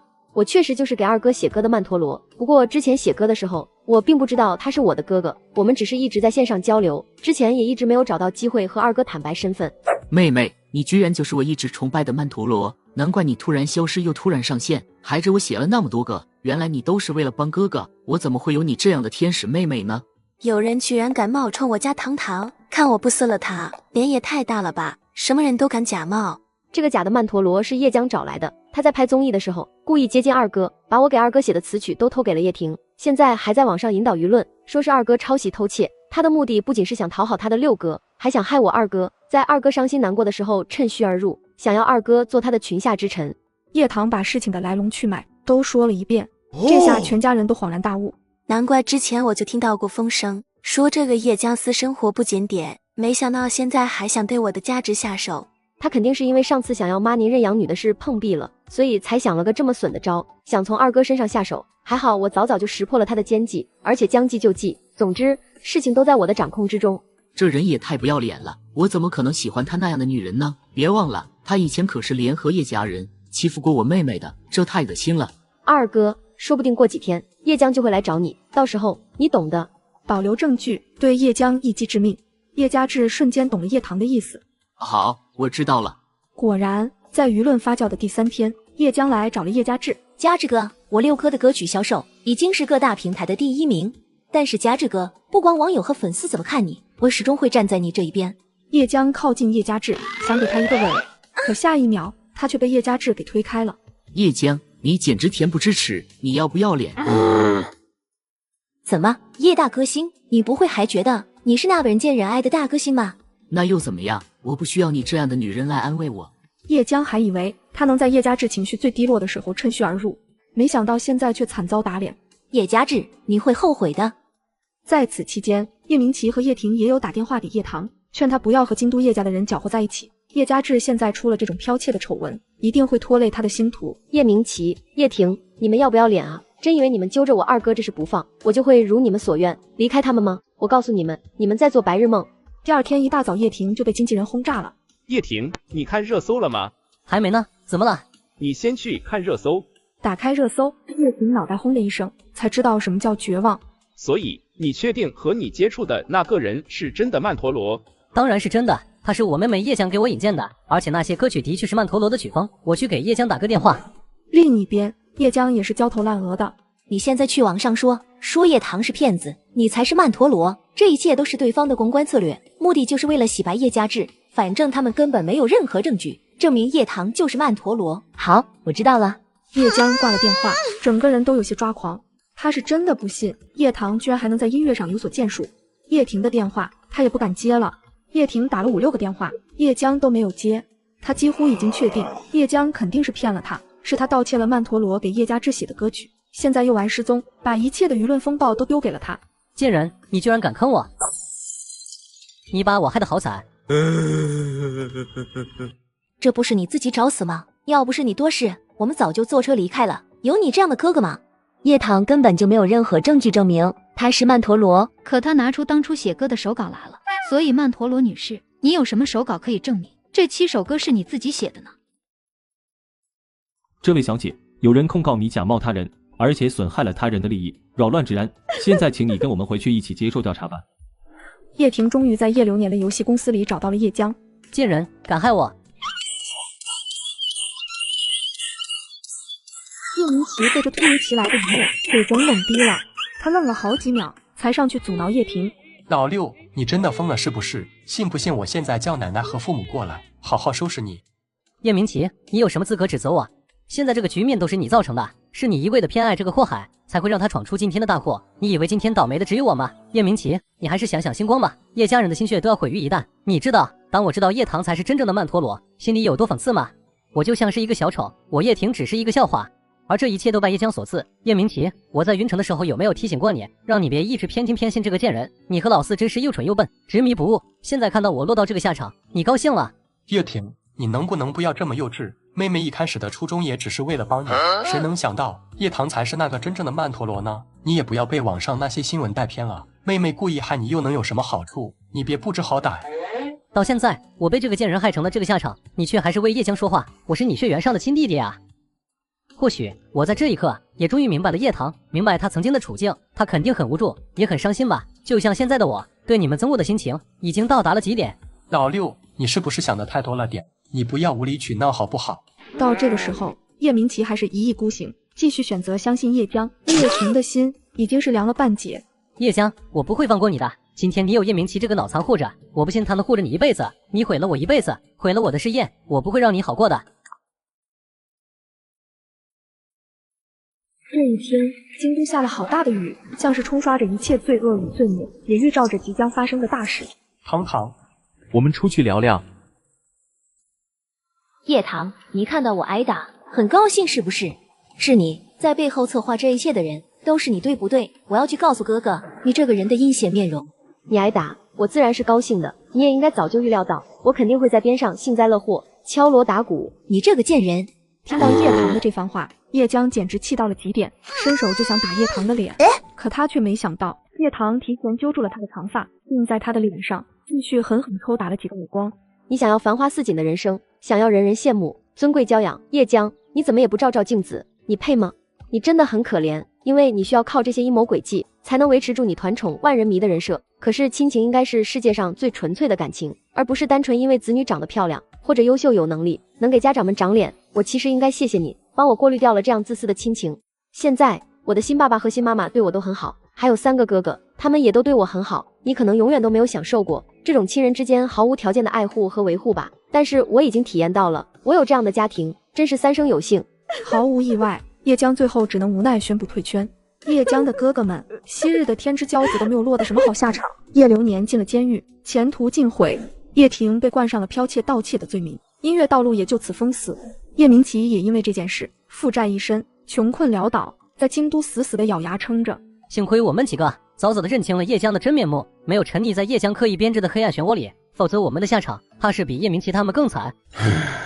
七弟呢？他有消息吗？还没有。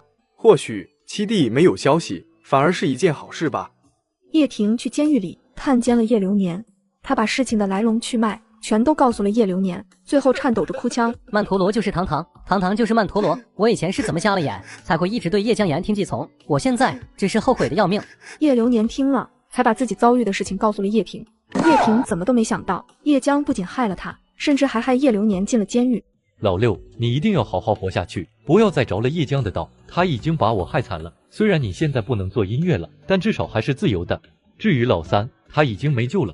这个叶江简直就是一只毒蝎子，他为了自己什么事都能做得出来。我以前还真是看错他了，甚至为了他和自己的亲妹妹反目成仇。现在这一切大概就是我们的报应吧。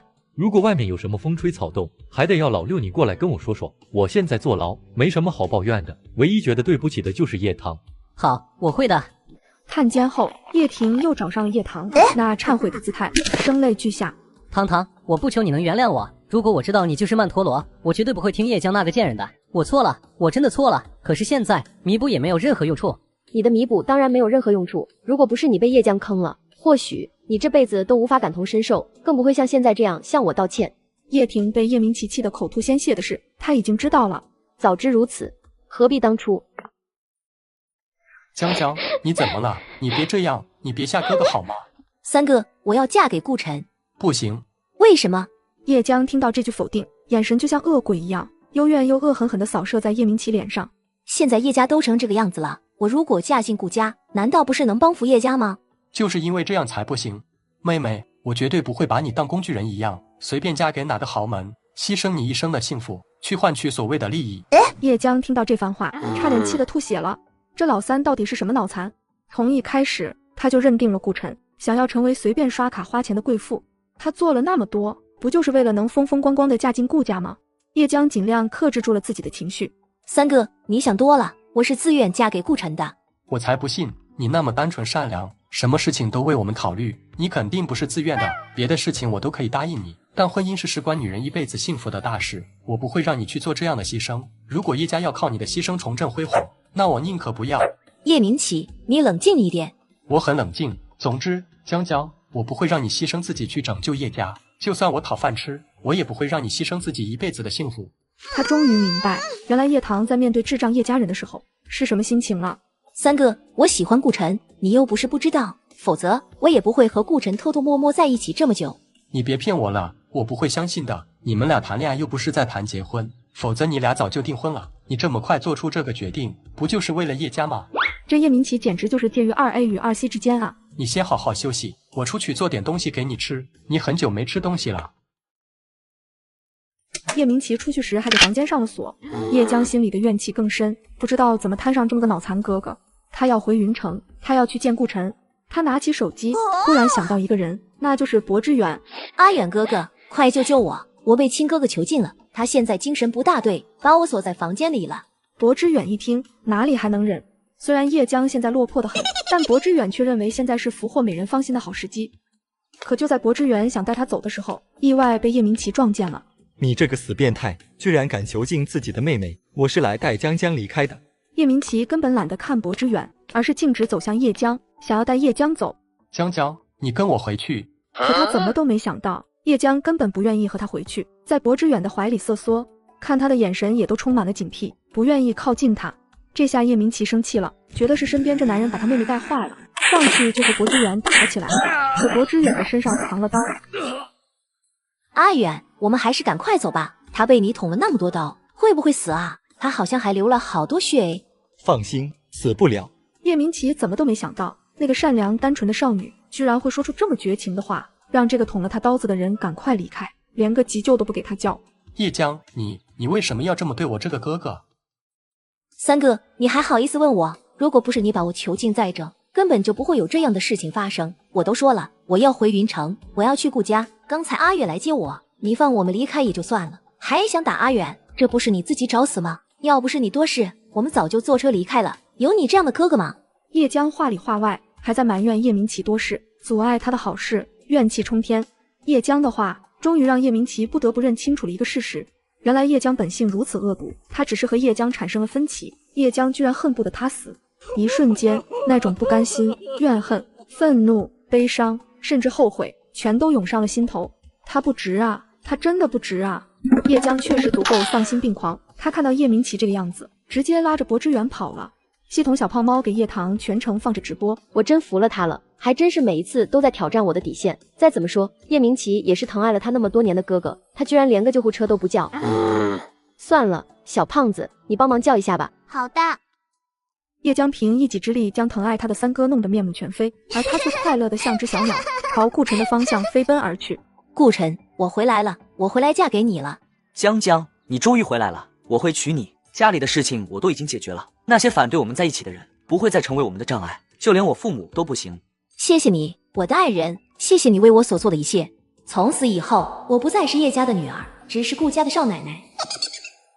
叶婷在听到叶明琪被人捅成重伤后，连忙跑到 ICU 病房门口，看到妈妈和奶奶哭作一团，心口氤氲着一股寒意。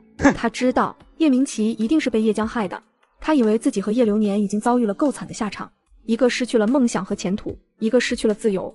但是叶明琪，他成了个半死不活的残废。医生说老三的2只手伤得很严重，需要截肢。他那么骄傲的一个人，怎么能忍受自己是个残废呢？老三到底是造了什么孽，才会沦落到这种地步啊？妈，你别哭了，三哥肯定不会有什么大事的。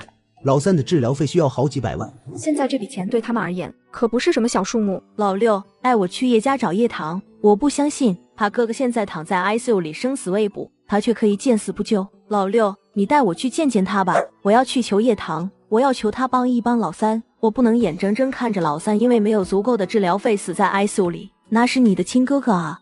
叶婷从来都没想过，向来骄傲的母亲有朝一日也会为了儿子做出这样卑微的行径，心里很不是滋味。妈，妹妹不会想见我们的，而且您现在最不应该的就是去找叶棠，去找她要钱。一来咱们家伤害过堂堂，二来她早早和我们家断绝了关系。您现在说要去叶家找堂堂拿钱救三哥，和道德绑架有什么不一样呢？你这样做对堂堂公平吗？如果叶棠肯帮三哥，那是他的选择；如果他不肯帮，我们也不能强求或者责怪。妈，我不会带你去叶家的。你说什么？老六，你现在连妈妈的话都不肯听了。我只是找叶棠帮我们救救你三哥，为什么你指责我做错了？在你们心里，我现在就是一个恶人了。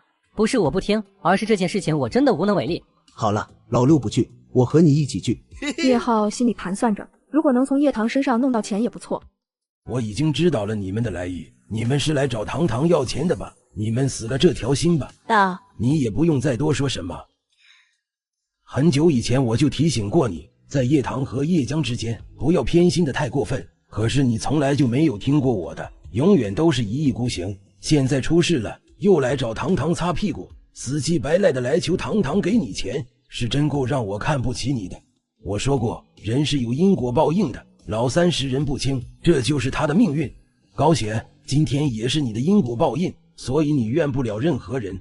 高雪，你要我家堂堂救你儿子也不是不行，但我家堂堂和你儿子非亲非故，俗话说亲兄弟还要明算账，我家女儿救你儿子，你能开出什么条件让我女儿满意呢？虽然我家女儿不缺钱，但成百上千万的借出去，平白没了这么多利息，也不是个理儿。可老三是他的亲哥哥啊，他怎么还能计较那点利息？求求你，让堂堂救救我家老三吧。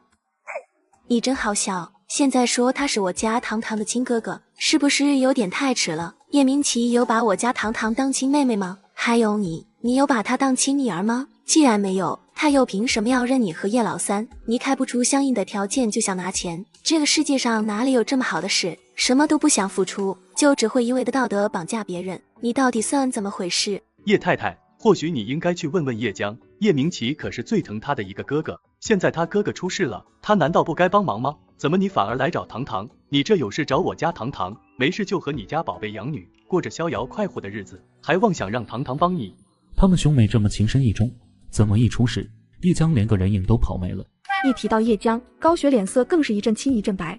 出事以后，他已经联系不上叶江了，或许叶江也是有事情吧。高雪只能这么自欺欺人的安慰自己。我要见堂堂，我要听堂堂亲口和我说才行。你要听我说什么？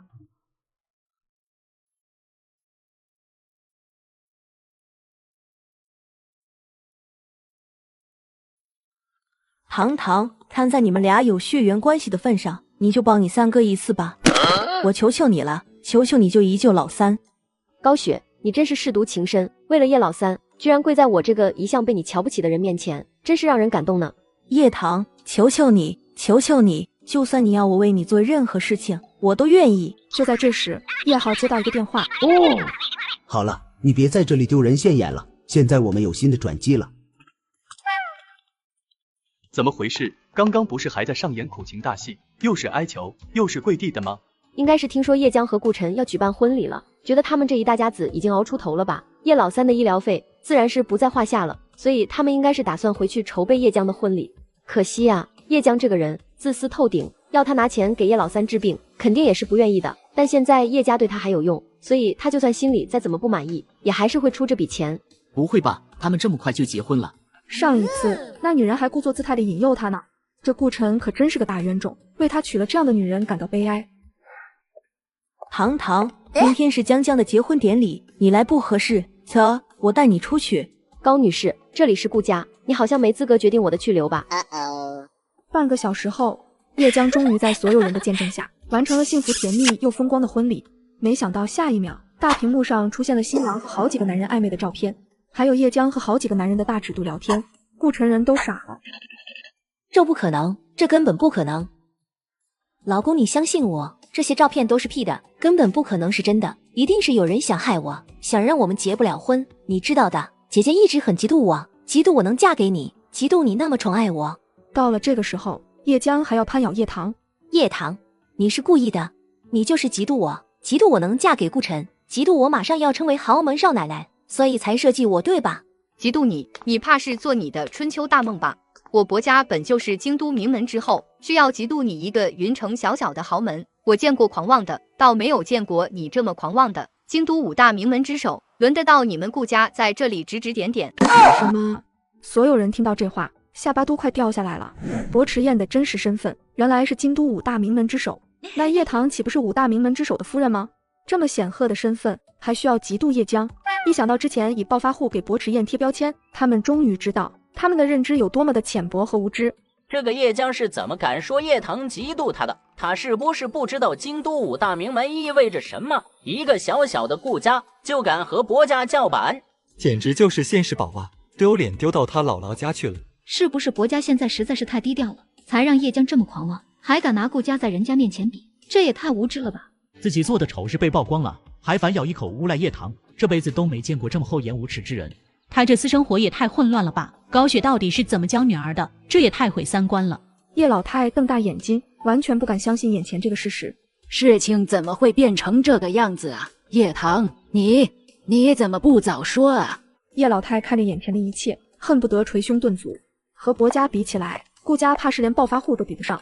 奶奶，快看啊，姐姐居然是京都5大名门之首的夫人呢，她才是那个贵命，那个福星。奶奶，你后悔了吗？她有叶兰护着，有薄家宠着，就是一只从鸡窝里飞出去的金凤凰。我再告诉你一个秘密吧，你知道璀璨传媒是谁的公司吗？是叶棠的哦。想不到吧？你口口声声嫌弃的孙女才是你最想要的，因为你的一时糊涂，你才会错把珍珠当榆木。这个消息于叶家人而言，更是晴天霹雳。你叶棠，这个一生强势的女人，终于体会到了懊悔却又毫无办法的滋味。高雪实在看不下去了，还是第一时间选择维护叶江，对顾晨呵斥道：“你还不叫人把叶棠轰出去，等着让人看笑话吗？”新婚庆典，大屏幕上播放着新娘与各类男子辣眼瞬间，惊得新郎顾晨目瞪口呆。维护养女的高雪大声呵斥道：“顾晨，还不快叫人把叶棠轰出去，等着让人看笑话吗？”妈，笑话是叶江自己，和任何人没有关系。你们是什么意思？我先给你看一个东西吧。我不管你们要给我看什么，但今天是你妹妹大喜的日子啊，你们怎么能联合起来，在你妹妹的婚礼上闹呢？事到如今，你怎么还能继续这么执迷不悟呢？难道事情的对与错，在你眼里都不算什么？只有叶江在你眼里才是最宝贵的东西吗？还是说你为了叶江，连我们这几个儿子也都不认了？不是这样的，我只是觉得你们做的太过分。过不过分，还是等你看了视频再说吧。如果你的宝贝女儿做出这等丑事，你仍旧觉得是我们做的太过分，那么只能说我们道不同，以后我不会再继续待在这个家了。老五，你到底知不知道你在说些什么？叶慕白却没有再废话，直接放了视频，是叶江和顾晨辣眼睛视频。事情发生在顾晨还顶着叶棠未婚夫名头的时间，所以他们早就已经勾搭在一起了。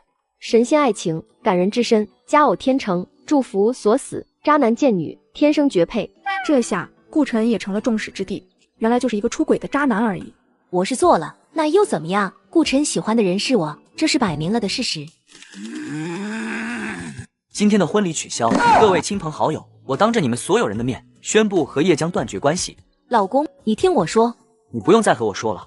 老公，你听我给你解释。可顾晨只觉得恶心，尤其是叶江口口声声叫他老公。叶江，以后我们不要再见面了。我怎么都没想到，你居然会是这种人。是我陷得太深，看不清楚，才会被你骗得那么惨。以后我们只是陌路人。顾晨，你会后悔的，你一定会后悔的。可惜，连带这句狠话也都没有把顾晨的心挽回来。你有什么事情快说吧。堂，我这个时候来，没有打扰到你工作吧？有事直接说。堂，过去是我老糊涂了，识人不清，才把叶江当作宝贝宠。他那样一个没有血缘关系的野孩子，哪里能和你比？都怪那个江湖老道士如果不是他预言江江是福星，我们也不会对叶江那么好。再怎么说，你才是我们叶家有血缘关系的孩子，我们怎么可能会不疼自己的孩子呢？叶老太苦口婆心，把一切罪责都推在了其他人身上，极尽可能的讨好眼前这个孙女。现在你妈妈去照顾老三了，老三已经挺过了危险期，相信以后会好起来的。叶老太又开始打起了感情牌，她知道叶老三虽然挺过了危险期，但残废了，已经是个无用之人。堂堂，你就原谅我们吧，重新回叶家来，我们肯定对你好，对你比叶江那个小蹄子要好千倍万倍。你重新给我们一次机会好不好？原来叶老太见他发达了，跑来巴结他，不过那是不可能了。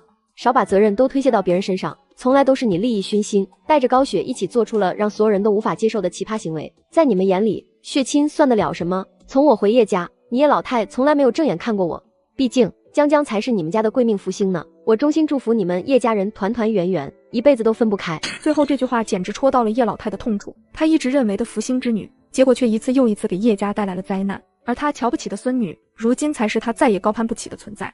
在这个思想刺激下，叶老太终于控制不住，一回到家就病倒了。叶江因为被顾家当众退婚，堂而皇之的回到了叶家，看到生病的叶老太，再也不装了，不是翻白眼就是表现的不耐烦，连喂叶老太吃个药都骂骂咧咧，极不情愿，把叶老太气得够呛。病还没好，心里的火气又开始上升。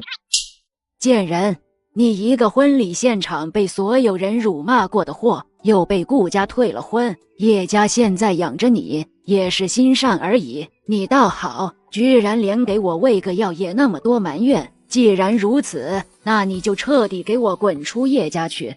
叶老太的话无疑戳到了他的痛点，如果不是顾晨退了他的婚礼，他现在早就是顾家的少奶奶，过着锦衣玉食的生活，而不至于像现在待在已经宣布破产的叶家。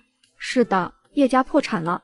你个死老太婆，我看你现在是活腻了吧？你还真以为你是那个当家做主的老太婆？叶老太一声猛地被叶江摔下地，屁股都快摔散架了，完全不敢相信这是他一直维护的宝贝孙女会对他做出来的事。叶老太何曾受过这样的屈辱，当即和叶江在地上厮打了起来。枉费我们叶家把你养这么大，还让你过上了比千金小姐都舒服的日子，你倒好，现在居然还恩将仇报。你一个连亲生父母都不知道是谁的野种，也敢在我面前放肆！奶奶，叶怀安看到奶奶嘴里咒骂着，还在薅叶江的头发，情急之下把两人给拉开了。二哥，我不知道奶奶为什么会突然对我发疯，还那么对我。二哥，我好怕。叶江还像以前那样扮作柔弱美丽的样子，跟哥哥撒娇示弱。可是他不知道，被叶老太薅掉头发的他看起来甚是恐怖。叶江，你的头发。叶江不明所以，但看到叶怀安惊恐的眼神，飞奔到了镜子面前。果然，他看到了镜子里的自己，和秃子没什么区别。他自持美丽的容颜，如今毁于一旦。我的手去哪里了？我怎么成了一个残废？我居然成了一个没有手的废物！天啊，让我醒过来干什么？老三，你告诉我，是什么人把你伤成了这样？我要去找他，我要他付出应有的代价。是叶江害了我。妈，我那么疼爱他，维护他，甚至为了他和亲妹妹反目成仇，可他却想要我死。叶明奇把事情的来龙去脉都说了一遍。怎么可能？怎么会是江江？老三，你是不是误会了什么？她可是你最宝贝的妹妹啊！妈，你还在维护那个贱女人？妈，你知道老四为什么会在监狱里吗？这一切都是叶江策划的。他为了让堂堂被其他男人玷污，借用了老四的名号，留下的证据也都是老四是罪魁祸首，最终导致老四背上了强奸犯的罪名，他却相安无事，全身而退。还有我的事，也是叶江害的。事实摆在眼前，高雪终于不得不承认，原来他的养女心如蛇蝎，把他的儿子们害得一个比一个惨。老天爷啊，我到底是做了什么样的孽，才会遭遇这些事？我怎么就一而再再而三地犯下了这么多的大错？老三，他带的那个野男人是谁？我不知道他是谁，但是我听到叶江喊他安远哥。叶婷听到这个名字，好像觉得有些熟悉。我记得伯家有个私生子，好像就是叫什么远，不会就是他吧？就是伯迟燕同父异母的弟弟，堂堂应该知道他。我这一辈子已经被骗惨了，女儿也不可能再认我，但不管怎么样，我还是要替你们报仇。叶家出了事，但身为公司老总的叶浩依旧醉生梦死。林青青已经觉得是时候了，要把高雪踹掉，好自己上门做当家主母。结果一到叶家，他就看到了一脸惨状的叶江。江江，你这是怎么了？你的头发……林青青，你是不是有病啊？来我家大呼小叫的。你别忘了，你只是我父亲一个见不得光的小三。江江，你怎么这么说我？你知不知道，我其实就是你的亲生母亲？如果不是我把你抱到叶家，你以为你能享受到叶家的荣华富贵，从小生活在这金窝银屋吗？如果不是我稳住了叶浩，你怕是早就被人赶出去了。你别忘了，你那几个哥哥可是早就开始向着叶棠了。你说什么？